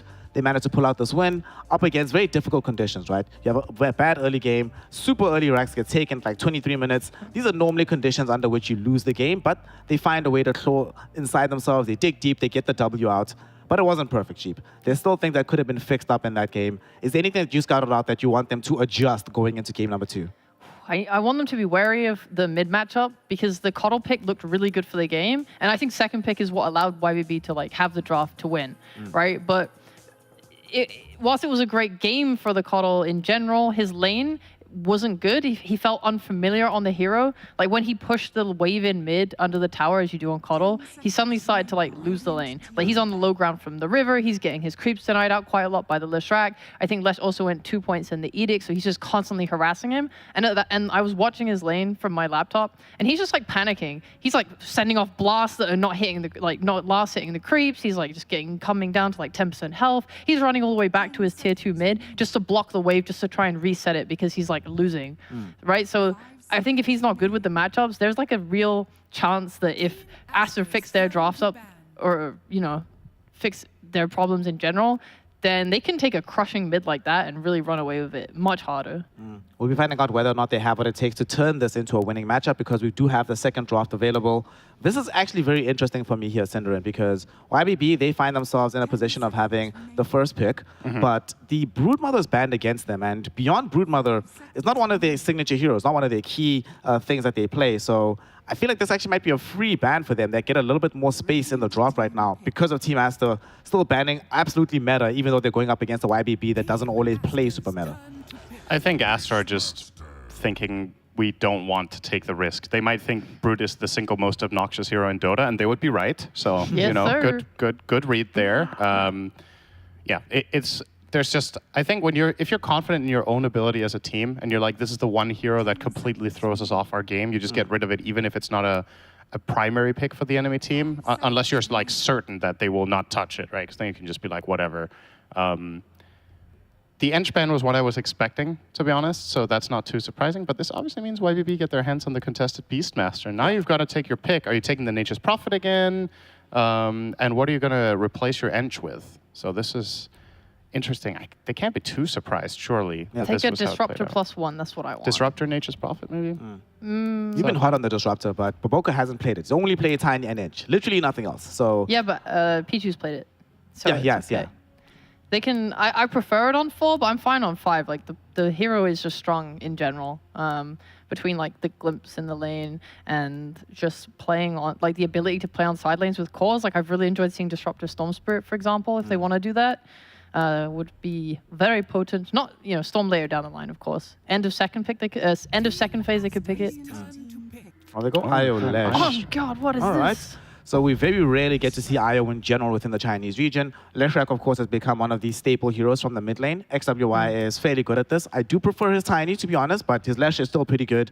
With the Io, though, I've always been mixed about Io in China. I feel like the Chinese teams don't always play this hero. It doesn't seem broken in the region. It just seems, all right, pretty good. And in this game, how do you feel about it, GSN? When you see it as the opening hero against YBB, it's unlikely they would have banned the Io second phase. And do you like the response of going back for the Coddle into the Io Lesh? Yeah, I actually think Coddle is a pretty interesting choice against this pairing that we haven't really seen tried out much in. I would say this Io Lesh, there's like 2 teams that really stand out with it, right? One is Gaming Gladiators in the EU region, and then in the NA region you have... TSM. Yes, TSM. Wow, that was eluding me for a second. You guys are getting So some mails. with Brawl, right? So I think Coddle in theory could be good against this, especially the way YBB play it with rushing the Ags. That's really nice against certain IO pairings.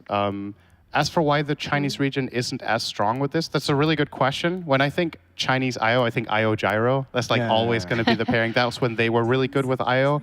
I think they had a very good understanding of how to play the hero very greedily with farm. But when it comes to like pacing and early pressure, they never excel to the same level as other regions.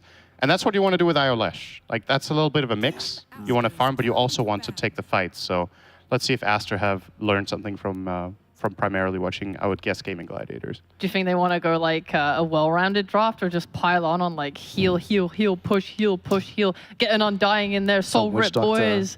Witch Doctor, God, no. Oh, wait. No, I don't want that. Didn't you see the NA game? When I did see it, yes. I don't want it. And it was the same opener. That's what happened here. No. Did Gaming Gladiators, because Gaming Gladiators played an IO Witch Doctor lane once, did they also have Lesh in that strategy or no? I'm not sure if they had it. I think they didn't, but they've played IO Witch it was Doctor Bat Rider together mid. before. Yeah. That sounds right. I've seen a lot of IO Witch Doctor, and I watched it lose one game. No, I think I watched it win that game, but I watched it struggle early because like there was, if you can pressure it in the lane, it does just become sort of like a support. And then they were playing way more around like just hardcore heals for like an actual core. So I guess it's like okay. I saw Dendi almost beat Rebellion with the IO Witch Doctor. He was playing the Witch Doctor from the mid lane, so that is a little bit different. Watched That was that too. a little bit different, yes. Yes. Just a bit. So I don't know if Aster going Undying is the right approach. So I think if you pile it onto the healing, you just make Caudle's Vessel more valuable. I'm not a big Vessel fan in this patch in general, but I think if there is one hero that it's the best on, it's probably Caudle because he farms it so fast out of that mid lane and he's active and he moves around and generally gets involved in kills, except in the last game where they were just finding absolutely nothing and then just made a miraculous comeback pretty much. I think it's important that you have a way of getting on top of the Caudle, but what probably makes him feel so confident is that, XWY's hero pool out of the mid lane, if this Lesh, if we're like locking it in on him, which might be a mistake, it could be a 3, right, the Lesh. But if you're assuming that's mid, that means you're not facing Void Spirit, you're not facing Storm Spirit that XWY usually brings to the table to just burst a Caudle out of the game. But I actually think from Aster that could be a pretty clever way of solving this, to be honest. Put the Lesh offlane, get an assassin that just ruins Caudle's game, and Could be the Tiny, man. it could be the Tiny, yeah. I don't think I've ever seen XXX play Leshrac. And Baboka, as mentioned, he's only played Tiny and the Enchantress, so it's very unlikely that it's not him, even though I do agree that I think XWI's best hero right now is a Tiny, so if they did that, I'd be ecstatic. Unfortunately, though, Sheep, the one thing that we've seen from Team Aster is regimented Dota for the most part, right? So they haven't tried anything crazy. They haven't done anything nuts. It's been day in, day out, the same stuff, except today. First loss on Dire, and the first time XXX's hero doesn't come in the first phase. It's going to be coming later on in the draft. They're prioritizing getting this IO Lesh. I'm fine with the Tiny, but that does mean that YBB have been able to shut down XXX a bit more in the banning phase. His Beastmaster is taken right by them. His Enigma's now gone. They ban out the Broodmother. So gonna have to have something different coming in from What him. do you mean different? Nature's Prophet's still in the pool. Woo! Another one. Is this Aster's first IO this tournament? Yeah. I think it is, right? So that's already, like, this hero is so fundamentally different from everything they play that I feel like, from my perspective, this is a complete switch up, even though they've changed one hero. Just because, again, for a team that's played like a script, basically, the whole time, when you have your first loss and you need to adapt, that's very interesting to see what your plan B is, right? Maybe Astra wasn't even expecting that they ever had to run this. Yeah. So They didn't even play it at the major either. Like, this is very out of left field, it feels. All right, so we're going to be having this Morana yet again coming in from YBB with Clockwork as well. So we have several ways of breaking up the fights. We have ways of engaging them. Moonlight Shadow plus Hookshot, that feels pretty strong for starting your engagements. I mean, it's not Disruptor, unfortunately, but it still gets you some kind of range to play with here. And we've seen in the past, Chief, that sometimes these IO drafts can really run afoul of this Clockwork. If you're positioned properly and you can take over that area, then IO always a sedge boy going in and out. Because either you don't get there in time to get the salvation, you bump into these cogs, and or you just kill these heroes on the retreat.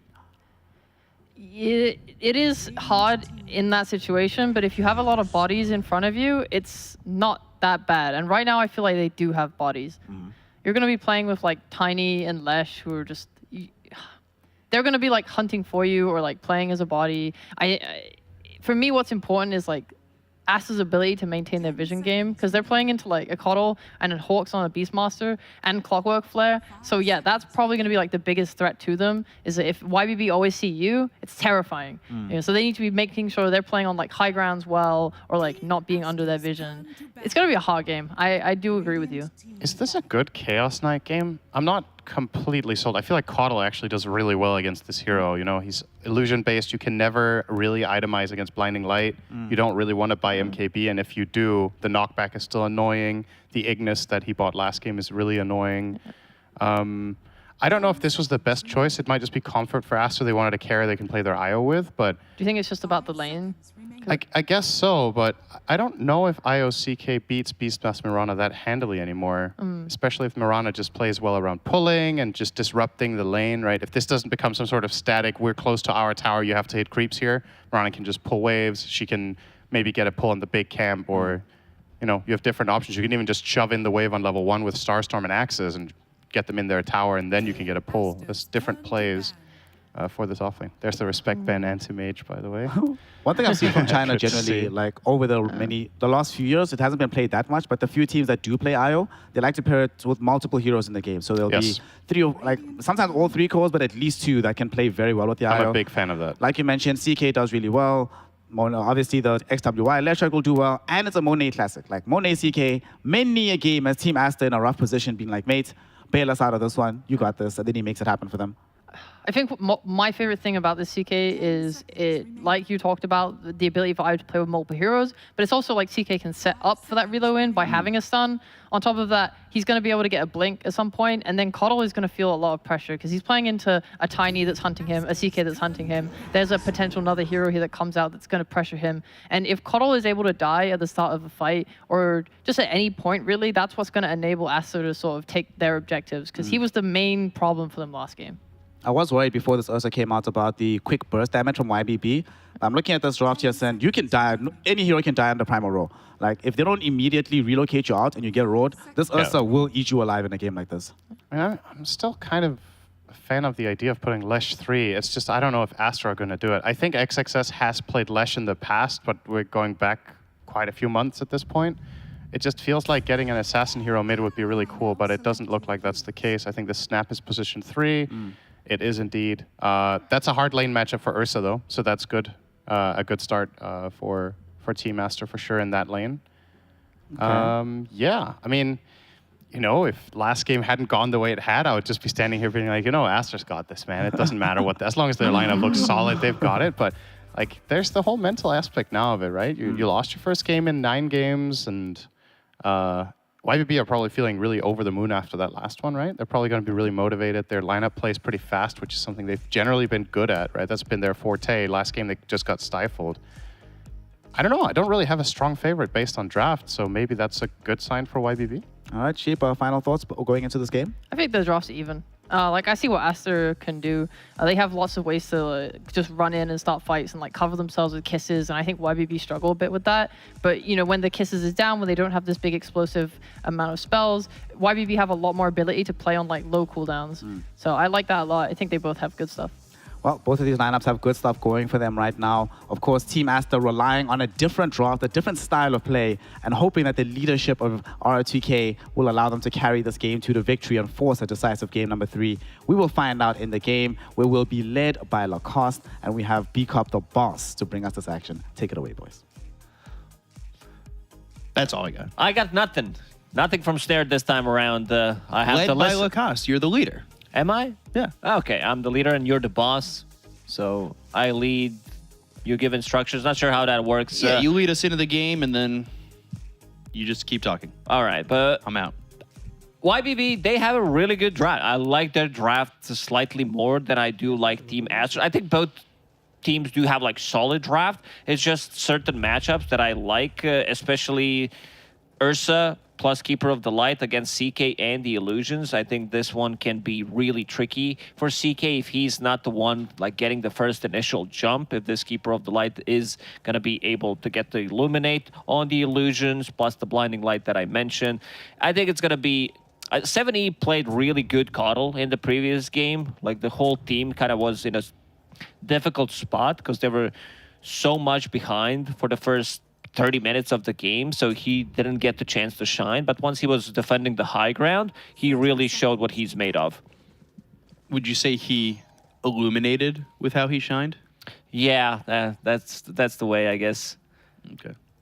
He did fine. He did, like, those illuminates, the blinding lights, and also like the solar bind usages. We saw him killing Great King 2 times in a row. Yeah. Veil from Mirana did help out quite a lot. And Tian Ming's gonna be on the same hero again. ZZQ on Clockwork this time around. Look at these items. A lot of branches, a couple of fairy fires, some tangos. What? Oh, sorry. I saw something come up, not you. I got confused by, it looked like the Ursa picked up the bounty rune and then just walked away and it was still there, but I got confused by the sound happening at the same time as him going and then the gold showing up and then him walking away. It's okay. Everything's fine. No need to panic. We're good. It was Yeah. a moment of me just having like my brain be like, wait, did that just happen? But the thing about 7E is just, I'm a little bit worried because the early game did not go well for him, right? And he had to recover pretty heavily, which he did, but still, it felt like it took him some time to feel comfortable in the last game. I think this time around, it's going to be easier. He already knows the matchup because he played it in the previous game. And also, his camps are not blocked this time around. They do have one observer ward scouting things out that they placed for potential blocks and also see if they're going to be there, if they make a rotation on him while he's farming it. So I think 7E is going to have a better time. Well, pop that stick. Going to be A-okay. If I pop that stick, he doesn't even have stick. I like when I lie. He sold it. He sold, yeah. He sold it while tethering it's turbo, in the side shop. Bring back side shop. So interesting, just the harassment that's coming out from Tian Ming, and this is a little bit of a different lane for Monet. He's not going to have the aggression that he had from Bobica. He's going to have sustain from Pichu this time. Arrow? Ooh, that's a nice arrow. I like this one. Tian Ming uses it. Maybe it hits Wisp. If it doesn't, it's going to kill the range creep. So full value out of it. Yeah, really well done there just to get that little bit of gold. XWY, he's a level 3 first here, but of course, Kato has a creep wave coming in. 4 denies for XWY at the moment. Not really allowing too much CS, as it's only 5-1 here for 7E. He's also not getting denies, but he's messing with the last hits from 7E. Yeah. Ooh, even Illuminate just to make sure that the creep dies. He's getting whatever he can at the moment. Luke doing a very good job sitting at 10 CS here bottom. Not an easy lane for him by any means. This is a lot of burst damage, repositioning tools. You try to lock onto a target, you get tossed, fire snap cookie to get him out of the trouble. So not the easiest one. Is he bringing anything? He's not. He does have Courier hiding underneath the tier 2 tower, waiting to get that ring of health, but still very full HP. Like, they didn't harass him too much. 9 stick charges, Fairy Fire also available on him. I feel like ZZQ, like, he looks like potential First Blood material. Definitely could be. And he's got the Power Rangers armor on, so maybe he's a little bit more protected cosmetically to not be that First Blood. But we have seen Aster control and get First Blood a lot as Pichu only taking some damage there.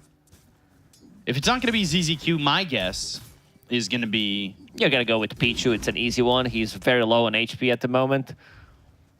Tian Ming. That's my guess. Definitely my first guess. Luke just jumping in there, and he's got that ring coming all the way over on his Courier, taking the long road. And it went all the way from the secret shop in their off lane, down towards bottom, came all the way around. I guess not really feeling comfortable enough to step out of lane to go to the secret shop right there, but it's also not wanting to risk your life and staying in the creep wave to get CS, right? Yeah, sometimes it's min-maxing. Tricky if you want to leave the lane, go for that secret shop, you get tossed underneath the tower into Cookie. You do not want to risk it, so you get it slightly later because the Courier is bringing it. And Luke, still full HP. They're going to try to harass him a little bit. Nice combo there from Mix Success and Bobica. We've seen a bit of that in this game from both teams. Like, they're just those alley-oop combos that look kind of cool. Pull back from ZZQ. Taking a look at this top lane, Monet, he's 23-5. So the CS game for Aster at the moment has been pretty good as TMing will grab a courier, and that's going to be Pichu's courier going down. Reality Rift and one right click, but no lockdown and nothing more coming as... Maybe another courier for Tian Ming. Let's see. Never mind, it goes the wrong direction. By wrong, I mean the right direction. I just want to see the world burn. Want to see couriers dying. Oh, XWY will finish off his creeps that he was farming. It's ZZQ. Scatter Blast and getting run down. Avalanche, and now can they get the kill? Yes, they can. XXS will get first blood as Lou, not too much that he could do to fight back. He can't really help him out. Maybe he tries to get something done. And another combo. Does have Cookie available, but already 6 Fury Swipes charges. Stacks, does not want to commit too heavily. I was talking about XWY stealing 7E's stack that he was making. So that's pretty huge, and you can already feel the difference. 500 gold. A decent amount. And now Boboka will steal some of the experience from this one. That's not the greatest here for 70, and I guess it's better he still got the gold rather than getting nothing out of it like the previous game. Oh, ZZQ was not on the same page. Top lane. Pichu. Stunned at the same time that they end up losing Pichu, and well, they'll end up trading these supports in this top lane as Mirana ends up dying there to Monet. Now Lou's back to bottom lane. He is alone. ZZQ needs to get in there. Lou not having the greatest time anymore. Once they hit that level 3, 1-1-1 build on Boboka, and also second point in Scatter Blast. A bit too much damage for Ursa to sustain. Lou trying to get all these small items that he can. Full Magic Wand, of course. Infused Raindrops as well. But it's still not enough. He feels threatened in this lane. Can't really commit. Also, I'm not sure if 70 wants to go and make a rotation, maybe with the Boots of Travel pickup. But for now, it's all XWY. He's the one controlling the active runes. He's the one who's free farming in the lane. He's also not really threatened about potential rotation. Maybe if Clockwork comes, but other than that, he should be okay. So we'll see if Clockwork comes over. 1K net worth lead for Aster at the moment, and Lou's still putting some damage, but not enough over bottom. Monet here. And the toss, Avalanche, as well as another stun from Monet. This should be another kill onto the Mirana, even with the leap, and they do get it. Beyond will TP out and all the way back to safety. So he's going to have to walk all the way back to lane while Monet continues to farm and sits second on the net worth, only behind his offlaner of XXS. Still gonna have a good timing on Boots of Travel. This is 7.5 minutes. His stacks got stolen. His XP got stolen. This time around, as we said, his camps were not blocked, so we'll get some extra farm from that. Illuminate is maxed out. Going into Urn again. Last game, he did have pretty late charge on it. I don't think he even had a charge on Urn, so he farmed a full Spirit Vessel. It's a great item, like not the item we usually see in this meta, but against CK, against Io's healing, and of course the Bloodstone Toss. A toss looking for ZZQ. He looks pretty dead with the Avalanche, and XWY will get the Pulse Nova kill, so that works out. Feels like this is still a little bit of a repeat of game number 1. Aster had a 10K lead in game number 1, dominated the lanes, curled up into a ball, cried and lost. This time around, it's not that, like in terms of how much they lost the laning stage, YBB still doing okay.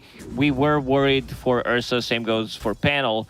So he needs to still recover. Decided to go for Phase Boots over Battle Fury, so that's going to delay his Battle Fury timing as well a little bit. Sure, you do get like more move speed, a bit more damage coming out from it, but still maybe like a Battle Fury would have been a better choice, because I don't think he wants to take these fights. That's a good one. That's a big kill.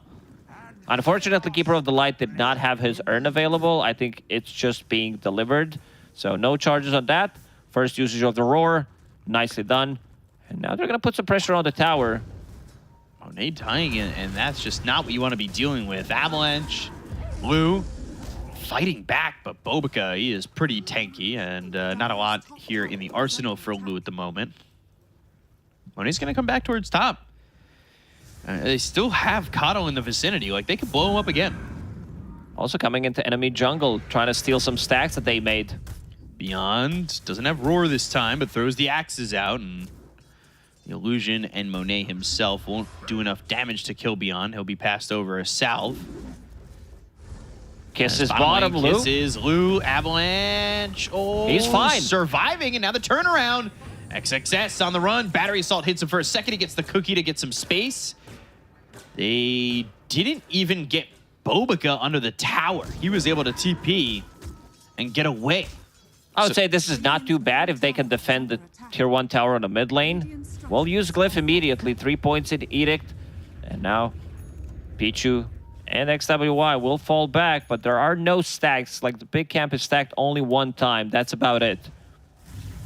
It's brought to you by esportsbet.io. 1.1, now 1.05, and 8.95 for YBB. Kind of feel like YBB, especially after winning game 1, getting a little bit of disrespect. I would say the same thing. Like, this game is much, much closer, I would say. Like, I'm not just looking at the 1K gold lead on Team Astra at the moment. It's just how the heroes scale. Lou's still sitting at this bottom lane, 10.5 minutes in. This is Catapult Wave. They know that there's no kisses. ZZQ, oh no. Avalanche toss, ZZQ gets the cogs out, survives. 70 is here. Bobica needs another hit. Cookie and surviving. 70 was here. If he had thrown an Illuminate, maybe he gets the kill, but they've got the rotation from XWY as well as Pichu. They're trying to get the kill on Lou before they relocate away, but the damage onto XWY, and they've got the Moonlight Shadow. They are out of the lane. And again, these heroes on YBB bottom survive. No one is dying. Like, last 2 fights, and now they're back to the mid lane. 70 with that bots. XWY, and they've got Beyond. He has Primal Roar, and that's exactly what they'll use. Beyond gets the kill.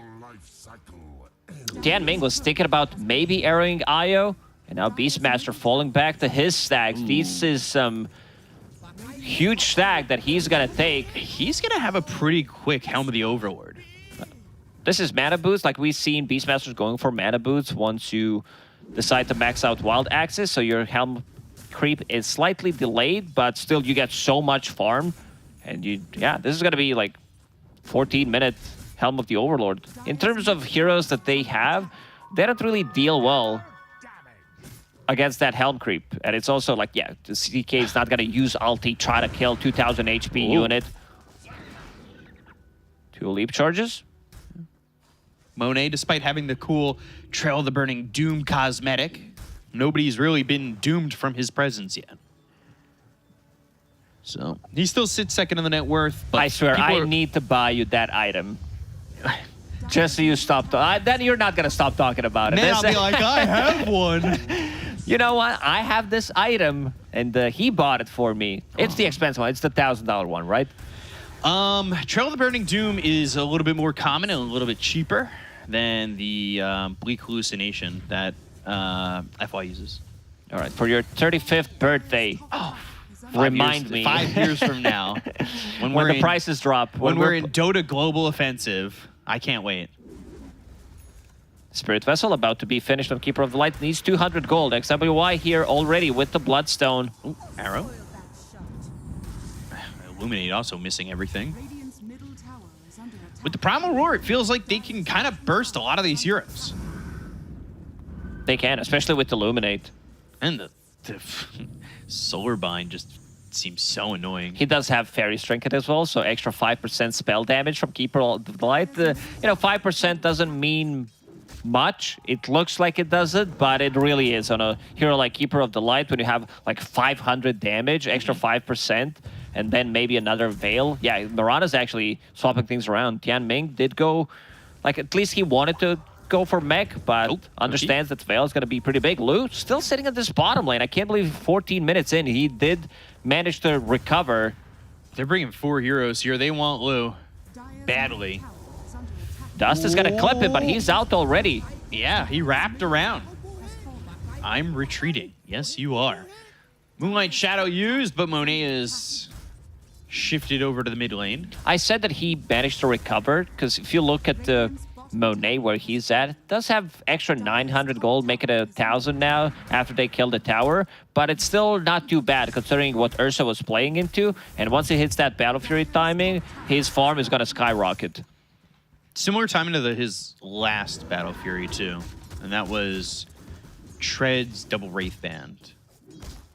We still haven't seen Aster do much with this Bloodstone. They try to take some fights, like 2 of those fights, nothing happened. Arrow will hit him.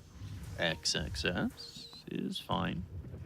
A lot of sustain on their side. Guardian Greaves already finished. This time around, YBB, again, they don't have that aura builder, so maybe Mirana eventually will farm it. Avalanche, ZZQ, and pulled out, misses the hook shot, trying to, I believe, get over to that cam. I don't know if he gets out anyway, even if he shifts over, but hook shot's not that long of a cooldown. You can just kind of throw it out and hope that you were able to escape. Still keeping things pretty even. You can see net worth shifting, so it means literally at 0 at the moment. So Lou's got the Battle Fury. 15-minute Battle Fury is not bad timing. It's really not. This is also Magic Wand, Phase Boots, going into BKB next. I think like he has both items queued up, depending if he manages to like get arrow in between. Yeah, their lockdown's kind of limited on YBB. Hook shot, roar, arrow. It's damage though from the Illuminate. Like, it's going into the Ags again. They'll have the Will-O-Wisp, but it'd be interesting to see if they can deal with that. ZZQ, hook shot, and still the kisses coming through to you get the kill on a ZZQ. Arrow missing again. Lou is between 5 heroes. He's gonna going try and ham fight, on Monet. though, and Monet taking some damage. The Illuminate hits again. He heals up. They've got the Primal Roar. It's going to be on Abobica. Throw down the Fireball from the Ancient Black Dragon as Monet, Spirit Vessel on him, cookie away, get some distance. These heroes chasing, Arrow not landing, and only get 1 for 1. I think it's Roche time with this Helm of the Overlord creep. Now they used Phantasm, they used Kisses. They should not be afraid of anything. So in terms of the trade, this looks really good for YBB. Ursa, they don't also have too much lockdown. Like, sure, these stuns, but if they get pushed away with the Blinding Light, they're not going to be able to connect. Tianming? Threw a Veil and then retreated. I'm looking, because with a win here for YBB, theoretical, puts him tied with 2 wins with IG, who are in the 4th spot for the major. Avalanche toss, hook shot though. Stun, Beyond getting some space thanks to the Blinding Light. He's starting to run. They're doing some damage on XXS. He can't deal with this Ancient Black Dragon. He's also got TMing nearby who gets pulled in, but Lou Here over from the comes Ursa. side. Does he have the damage? He'll get it with the cleave. No, it's going to be the Ancient Black Dragon that gets killed on XXS. They look over at Bobica. They've got him too. 2 heroes gone. Make it a 3rd. That's going to be Pichu dead. XWY as well as Monet need to run as 7E is on their tail, and Monet, he goes behind the tower. If they were to search, maybe they'd find him, but now he TPs out, and it's a fight 1 for YBB. These fights do get chaotic relatively early on. Ursa backstabbed them and gets him with the cleave pretty much, but Veil, and again, Blinding Light coming in very handy. Oh no, this is a big kill if he can get it. Ooh, he's got Blinding Light. Trying to run, trying to get out. And on the run. But we'll escape. Philly Stone also dropped. Ooh, If he Black gets Dragon? hit by a boar, maybe they're going to be able to chase down Beyond. Ulti is Roar. available. And the hook shot, Monet, he's coming over, but he doesn't have a lot of life. They go to the kisses. Starstorm, XWI is going to die. The Illuminate, Monet, he's armlet toggling, but that is real close. He needs to be so careful. They go to the Moonlight Shadow. They'll find Bobica, the Spirit Vessel on him. They'll get the kill there too. So 2 heroes dead. They get XWY. And Lou. Oh no, he's going to get 2-0-1. caught here. Monet, stun, arrow, Starstorm. No reload, it's way too long. Oh my, and they're going to know where he's coming back. So XXS is going to have to stay near so he can tether, right? Yeah, probably, but He's leaving. yeah, he's like, I'm out of here. You're Yeah. on your own, bro. He's dead. Even with the arrows not connecting, they're still getting the kills. Roar, hook shots from ZZQ were on point, and suddenly it's a 5k gold lead for YBB. And now the thing that you said, potential major, doesn't sound, you know, like it's way too far away from it. Like they also the series that they played against LGD were very close. I think that they were supposed to win those games. Luke will have BKB available after finishing off this tower. We talked about some bad matchups. Now you have Battle Fury Ursa against CK and his illusions. You have Blinding Light, Overwhelming Damage, Whale, Illuminate. He doesn't deal well with that. 7E, very close to Aghanim Scepter, so he can hold him in place. While, like, you have Ancient Black Dragon. Again, Veil, Ursa hitting you. Hook shot. Hook shot, and Bobica tossing him outside the cogs. Arrow, though, follows up. Look at the arrow damage. Spirit Vessel, Illuminate, he's dead. XWY, XXS are around the corner. They've got Beyond ready with a Primal Roar. He'll throw it onto XWY, but where's the follow-up? Scatter Blast, the hero's coming in. They've got the Blinding Light that's going to push XWY away. Cogs put down Ancient Black Dragon with a Solar Bind on him. The arrow flies across. They get the kill to XWY. Monet's coming into the fight. They've got a 2-second stun to the Scatter Blast. They get the kill to Beyond, and ZZQ will follow him into the grave. Ursa was not there. If Ursa is there, Aster does not take this fight. He still has Aegis for another minute and 20 seconds, but these are some big kills. Solar Bind causing some heavy issues. You can't... There's no way of dispelling it at the moment. XXS does have one for himself, so it's a Yule Scepter. I think this is a great pickup overall, because you can remove some of these things, and you can also kite Ursa. Luke, BKB now available. Not just BKB, this is also 100,000 gold away from Blink Dagger as well. So I know we just watched a 10k lead go into the dumpster and YBB taking that victory, but they're up 5k, and I continue to just theorize about a major slot. They have of outsiders from China and Aster Ares as their two last opponents. They had already gone through LGD, and now this will be Aster. Would be insane. XXS, he's gonna die. The Starstorm does the damage. Monet comes in with a BKB. The right clicks are gonna come through. They've got themselves the Will-O-Wisp. Now Lou fighting Monet. XWI over to the side. Beyond, he doesn't have Primal Roar anymore, but the lockdown just not enough to kill off Io. As well, now he's got Primal Roar back up. These are still very good trades for YBB. You see Ursa, as soon as he hits that BKB, Monet, he can't really fight. Does have Phantasm. Let's see if they maybe want to take this fight. They know that there is no BKB on Ursa. Mech already finished on Tianming, so they are also tanking up on their side. Illuminate heals as well. Rift. Just onto a wolf with the arrow. That's easy 250 for Monet. Some good money. Value down. So what is on the docket here?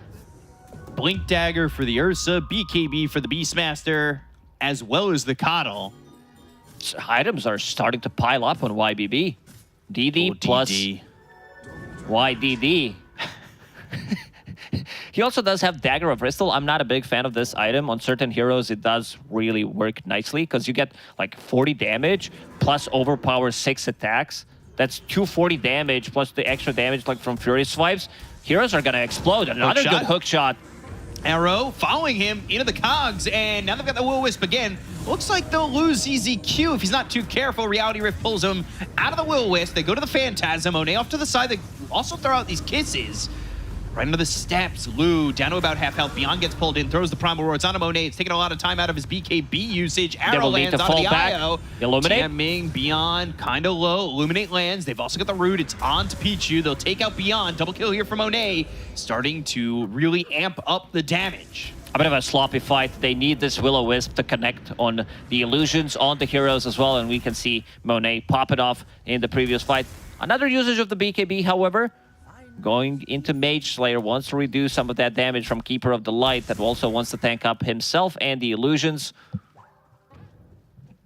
Hookshot, like damage has already been done. Good cogs. ZZQ understands that he's going to go for this type of a play. Inside the cogs, it's a setup for Clockwork Hookshot, Mirana's Arrow, and you see Will-O-Wisp a bit too far away from the rest of the team, which does allow Aster to connect. Good kisses, already down to half HP. Monet gets in and gets the job done. It felt like the idea of that Will-O-Wisp was more like if they decide to jump us, yes. Yeah. And then ultimately it just ends up not being in the proper spot, but it's tough. I felt like it needed to be perfect, truthfully. But now Ursa's top of the net worth. Though I guess he did not want to use it too close to Snapfire as well. But also if Snapfire is committing with the Lil Shredder, that also means that Mortimer's Kiss's damage is not going to be there. Yeah.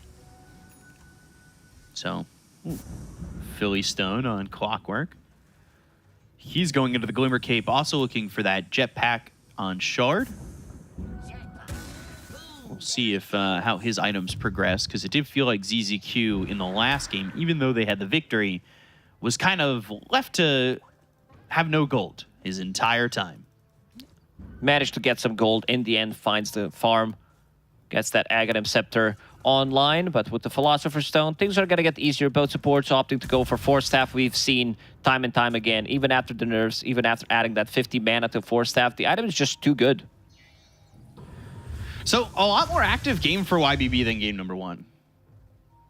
They had like 3 kills until 36 minutes in game 1. They feel confident after what happened in the first game, knowing that there's a lot of pressure on Aster at the moment, and Smoke, who they're going to find, seems like Beyond is going to be the first point of contact. He's trying to retreat, breaking the smoke and no reality rift. He's able to just walk away. So that works out, and he's continuing to push with his Ancient Black Dragon. Lou on a completely different side of the map, forcing a rotation. It's going to be Leshrac for now. Anti-mage things? No. Losing the same mentality. This time having a much better game now on top of the network. 25 minutes into the game, didn't die a single time. Level 19 on Ursa. Things are going to get more difficult against this CK. Like, the matchup is really good. You find real hero with that level 15 talent and also 20 seconds Fury Swipe reset time. So he can't really get in as a CK. You're going to know which one is real one, and you're never going to feel like too confident fighting against him. Not only is he having a better game, but 70 is having a much better game too, and beyond. Like, last game was heavily on Lou. You know who's not having a good game. It's Bobaka. Last game, he popped off on the Enchantress. 26 minutes, still 300 gold away from his Blink Dagger. Roche, 10 seconds. This is going to be a big one. This is a huge one. If Ursa gets this one, gets Shard for free, High Ground could be in trouble. Dude, Beyond is doing so much here with the Ancient Black Dragon. All the right clicks. Oh, good. Monet! Gone! That's a solo kill. Lou And by even gets out of the himself. trouble. Maybe, man, I wish he TP'd back to like tier 1 or tier 2 tower instead. Gotta lose some time. I'm just a perfectionist, but I don't think you can ask for more because he just got a solo kill. They already scouted the Roshan with the Hawk, so 30 seconds, no CK. He does have buyback available. Maybe they take this fight knowing that Ursa doesn't have a BKB. Let's see how they approach it. They're going to go into Roche. He's going to take this so quickly. They need to get past ZZQ. And they'll take out this Clockwork. No. Hook shot.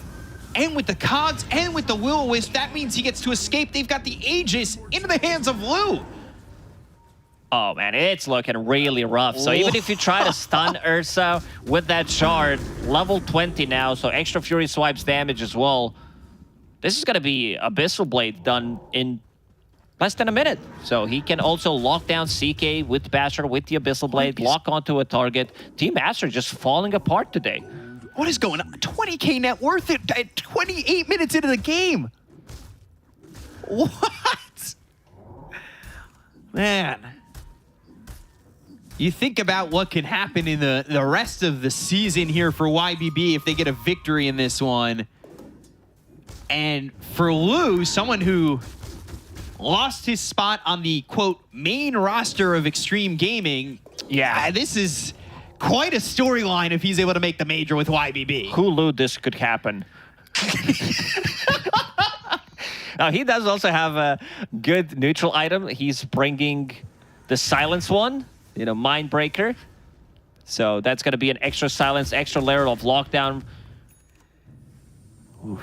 So Vanguard purchased out. And it is Abyssal time. Ooh, my. They still have this tier 1. It's time to go. It's time to look for a fight. Gem on Beastmaster, so they know they just smoked underneath the Observer Ward. That's unfortunate. But it also, I feel like it gives them posturing position. They've got Hawks. They can see them if there is a counterplay from Aster. BKB now on Coddle, so he can protect himself as well. No Spirit Charges available for this fight. They know exactly where they are. I want to see Lu just go ham, like go blink high ground. Ooh, hook shot. And Arrow, both missing. Maybe it's time to fall back, take this tier 2 tower. Yeah, Lu's just going to go for it. But they've got these heroes over to the side. XXS with a Blink Dagger might position himself to go with Kisses. Avalanche, toss back. There's the stun from XWY. They've got the pull in. Arrow missing again, and now Lu going to try and go into XXS. They get the kill on Bobica. The Illuminate's going to go across and hit on XXS as well as XWY. And there was a relocate used. So, Io, and this is a problem. Abyssal. Lu, yep, Abyssal, dead, gone. Does not want to risk anything. Lu did manage to get off Enrage in that fight, so those stuns that they tried to pull off didn't really work out in the end. This is not a shard upgrade on XWY, so Lu will slowly siege the tower. By slow siege, tower's already gone. Now it's on to the racks. I wish Fury Swipes worked on build. Just kidding. You sounded like me over there.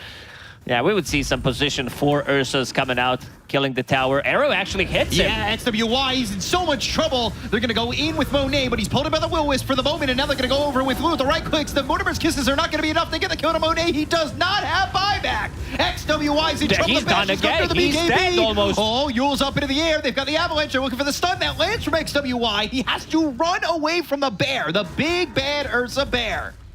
And now the top lane's also pushing in, so they can just go there and get another set of barracks. They don't have buybacks again on this side of Aster. They already used 2 of them on the IO as well as the Leshrac. Arrow. Ooh. In between. Almost clipped the tail of that alligator. They're going to come through again. That's the tier 3 gone. Top set of Rex. Racks are gone as well. Arrow missing, Illuminate flying through, clearing up these creeps, clearing up these buildings.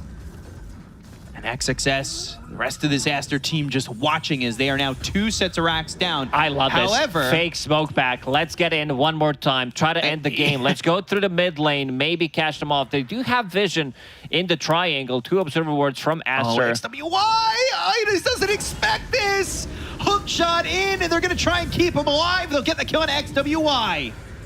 He went back to full HP. Guardian Greaves, Holy Locket, while tethered to Io, still not enough. 70 seconds without Leshrac. It's time to go. 30 seconds still. I am ZZQ. Drops the spray.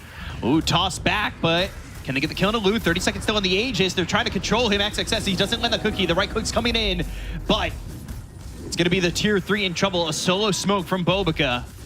He's looking for a way to jump forward, and maybe they could time this with the Aegis expiring. There's still 15 seconds on it. The roots from the Hawk. Oh boy, Monet, BKB, once again, they've got the Willis. They'll Illuminate hits. They'll catch their hands onto the one who says, I am. It's ZZQ. Avalanche, toss. Aegis gone in 4 seconds. The Mortimer's Kisses with the Primal Roar. It's going to be on a Monet. They don't get the kill on a Lu. That Aegis expires, and he's back with full health, full mana. They call it. They just call GG. They do not want to play against They don't Mega want to Creeps. play anymore.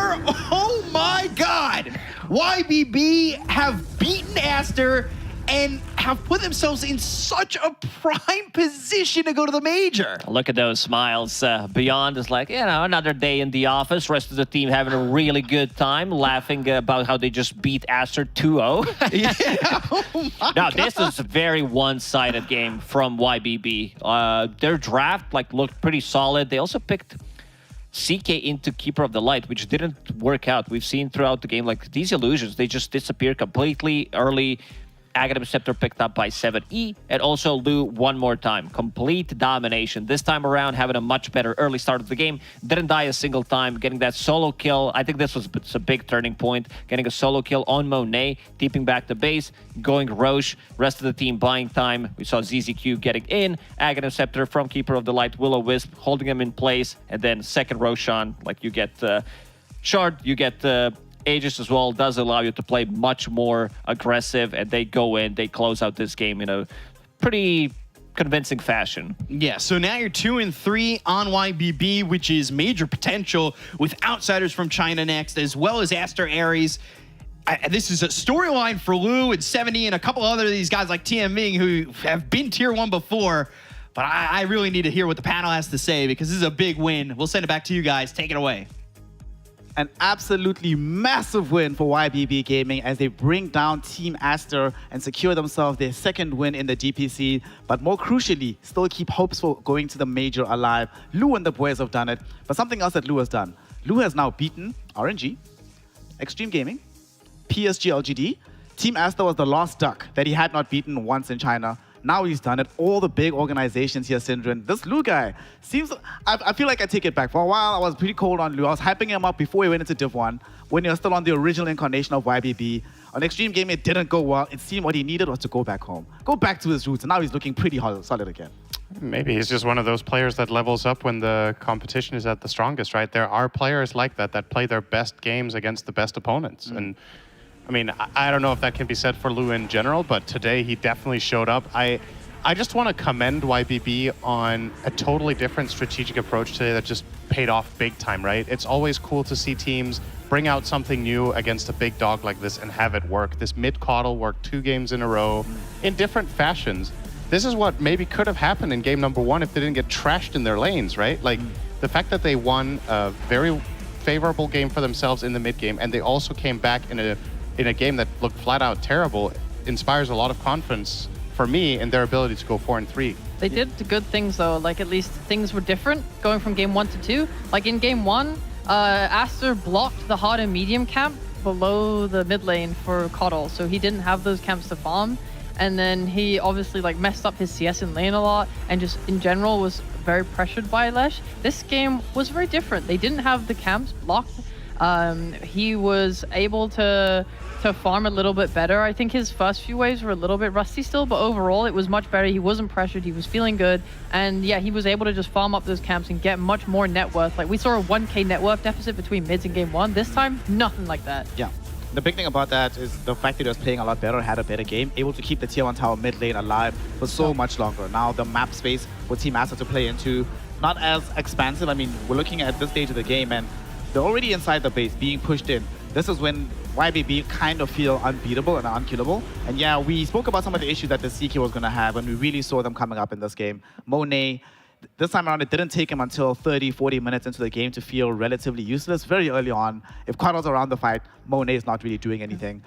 To make matters even worse, all these heroes are just dying so quickly. As soon as this Ursa got on top of you, you're just gone in the blink of an eye. They didn't even need the magical burst from 7E and Tianming with the Veil. MVP, y'all. Is it anybody else but Lou? I think either Lou or 7E. 7E did a great job this game. I'd give it to 7E just because I think like everything I just said, on top of the fact that yes, the side lane's going better enables him to play better. Like you look top, Monet's dying because 7E's there. Like I think him getting like a 7-minute boost of travel, he was everywhere. Yeah. And Syndrin, what about you? When you look at what 7E did this game, massive kill participation, the itemization wasn't necessarily as game-breaking as in game 1 where everybody had heal, but the Spirit Vessel still did work. This BKB pickup though, I think it was an inspired choice from the 7E because he knew if I buy BKB, I can go into the fight to get off this Ignis and just do it every single fight. Yeah, I would actually argue that the Vessel was more important than in game number 1, because in game number 1 he didn't really get that much value out of it since they found so few kills for like 10 minutes after he got it. But in this game it was the most important item in the game. Like this was what allowed them to just isolate a target. They solar bind, they Vessel the guy, and all of these heals that IO is providing, that they have with their Bloodstone, their Locket, just get mitigated heavily. And on top of that, they have an extra thing for their lineup in this game that I think is really, really wonderful for Ursa to play with. He has a BKB piercing stun in his team. So even when the BKB comes out on Monet, they can just roar him, and the Ursa plows through him in this fight. And just the only saving grace they have is relocate, but it's really hard to play like that. If you have to reload out every roar and the heroes are dying in 3 seconds, you got to be clutcher than clutch sometimes. Sometimes it's just not possible. I think that's a really good point. So I just want to build on it quickly. Is that like you're talking about this roar that like stops Monet? That is so big because they did not have many ways to really fight on Aster. Like this, like Tiny did not have a blink for like over 25 minutes. So for them, it's like, okay, we have to use our BKB on CK and like, you know, pull someone in Reality Rift and fight them. So when he's getting roared, it just means that their fight just ends. Yep. I think that's the big problem, right? Because from the off lane, we didn't necessarily see XXX have that great of a game either. He wasn't able to make big moves happen on the map, which is kind of the nature of the hero, right? Snapfire. You don't pick Snapfire and expect her to be the one starting all your fights. She needs to be the one ending them. So if she's struggling to do that, the lane is like, whatever.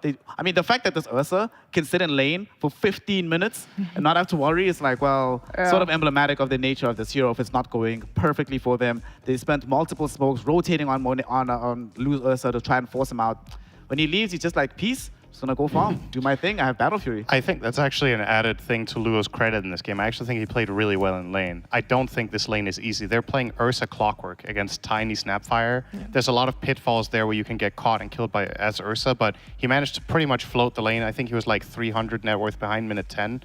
That's pretty good in that lane. I would consider that a win on paper relative to how the lane usually goes.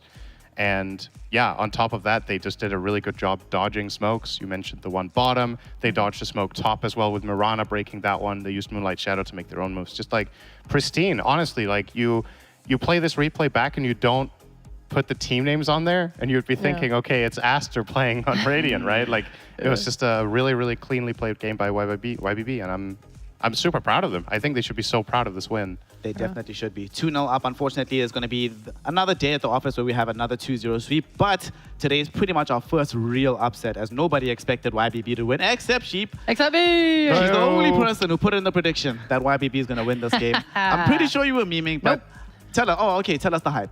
Put us on. Why did you feel in your heart that YBB had the chance here? Because, you know, when you just wake up, you know when you're dreaming, right? And then you wake up and you're still like kind of in the dream a bit. That was that moment of clarity when it came to me. It's like YBB will win today. Were outsiders from China also winning in that dream since you predicted them as well? Yeah. But you know, sometimes I guess that's a good dream. That was the like deep dream. When I came out of the deep dream back into reality, that's when the YBB came to me, and I knew I was like, I gotta slam that one in.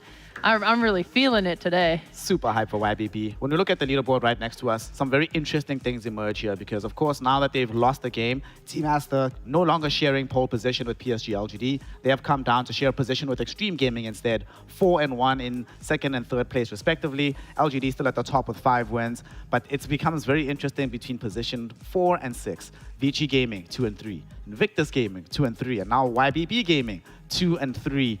All of them still have a shot at the major, and their paths are very interesting. YBB play Aster Aries. If they play like this, they should win. Then they play outsiders from China. They play like this. Well, everybody should win against the outsiders from China. And then Invictus Gaming and Vici Gaming, I forget their exact paths, but one of them still has to play against, Vici still has to play Aster, so that's not a guaranteed win by any stretch of the imagination, even if it's this form of Aster.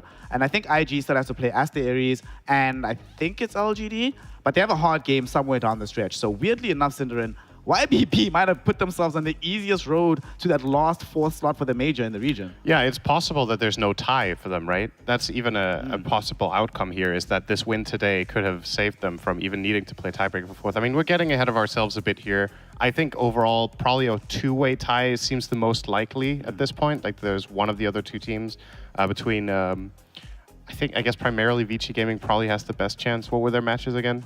Vici has to play, they play Aster, and then they play, I think, Aster Aries. And then IG still has to play, IG still plays LGD, I think, and then one other team that I'm forgetting right now. Honestly, when you say it out loud, it almost feels like... Right? That's what I'm saying. It almost feels like YBB honestly might not even have a tie. Yeah. Vici plays Aster Aries, and then they play... yeah. Who's the other one that they play? That's such a big win today. And I mean... Either way, even like let's say worst case scenario for YBB, I think I have a very hard time, especially when they're in an upward trajectory, seeing them losing to outsiders from China. So I think at this point, their worst case scenario is staying in Div 1. Yeah. And that's already a huge weight off their shoulders because there's a couple of regions where I would say Division 2 is really cutthroat and really hard to advance from. And I would say China is one of the best Div 2s. So just having that off their back is a big relief. And now it's just, you know, when you're playing without that pressure, some teams just blossom, right? It's like they just go into the next game, they can do whatever they want and just keep rolling with the momentum. So cool to see. I mean, speaking of just blossoming, if they do end up finding themselves in a major, that's international experience, an opportunity for them to go and learn. And especially for Lu, this is somebody who last year when he was on Extreme Gaming, they qualified for all the majors. They just weren't able to get there because of the situation in China. Coming by visas was very, very difficult. And a lot of the times, the reason why they didn't go was specifically for him. He's the one that had the hardest time getting a visa out of China. This would be such a feel-good story for him, Sheep, being like, well... What if it happens again? Oh, no. I mean, well, This why is we, why I like you. You're keeping it real. why are we just assuming he'll be able to go to the majors if he qualifies? Does the visa issues magically get solved? Oh yeah, Dota players, they never have visa issues. That's never a problem. Hopefully he makes it. Hopefully he does make Hopefully. it. Hopefully he makes it. I mean, if they're able to be this good just within the region, and I think for me the feel good story is not just the fact that they might have potential of going to a major, it's the nature of it, right? In Div 2, all of them are players who have been struggling in some sense, right? 7E and ZZQ, they were on eHome with Shiro, Planet, and Zeo, who are now doing really, really well, flourishing on the side of PSG LGD.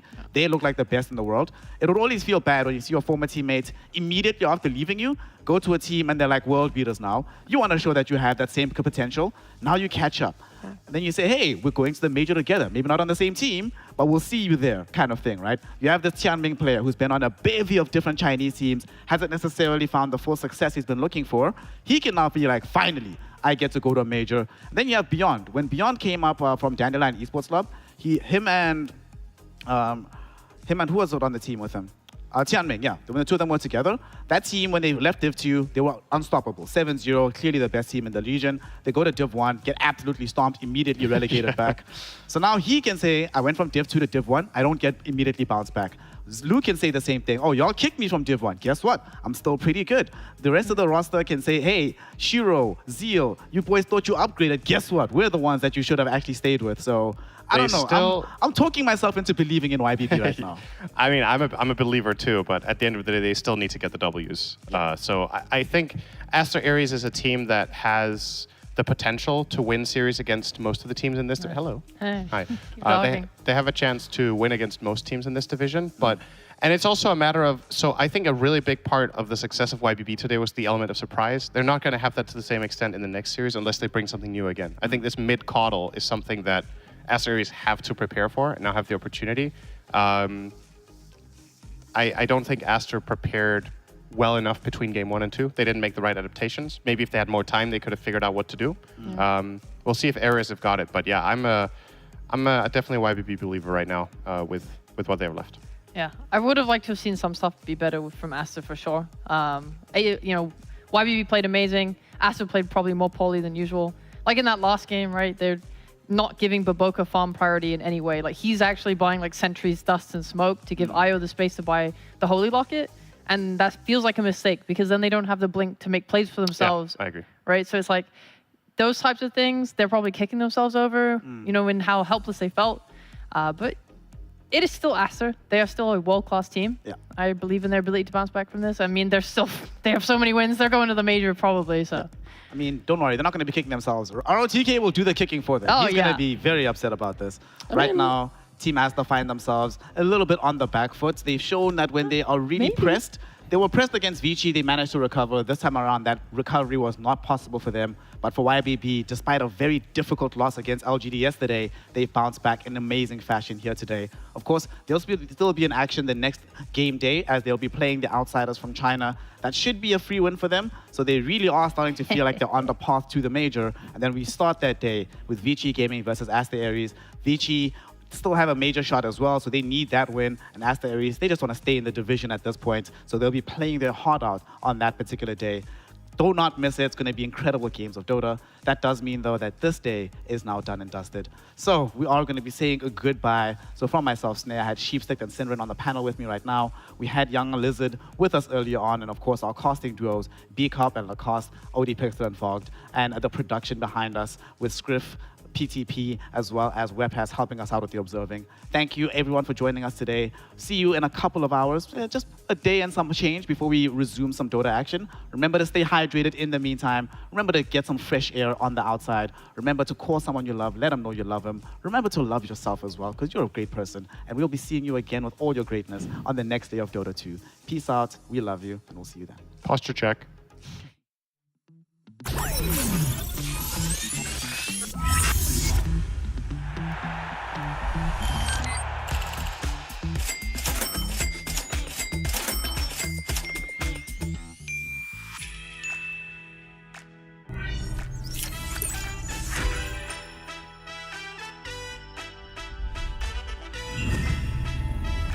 Watch more. Earn more. Full TV.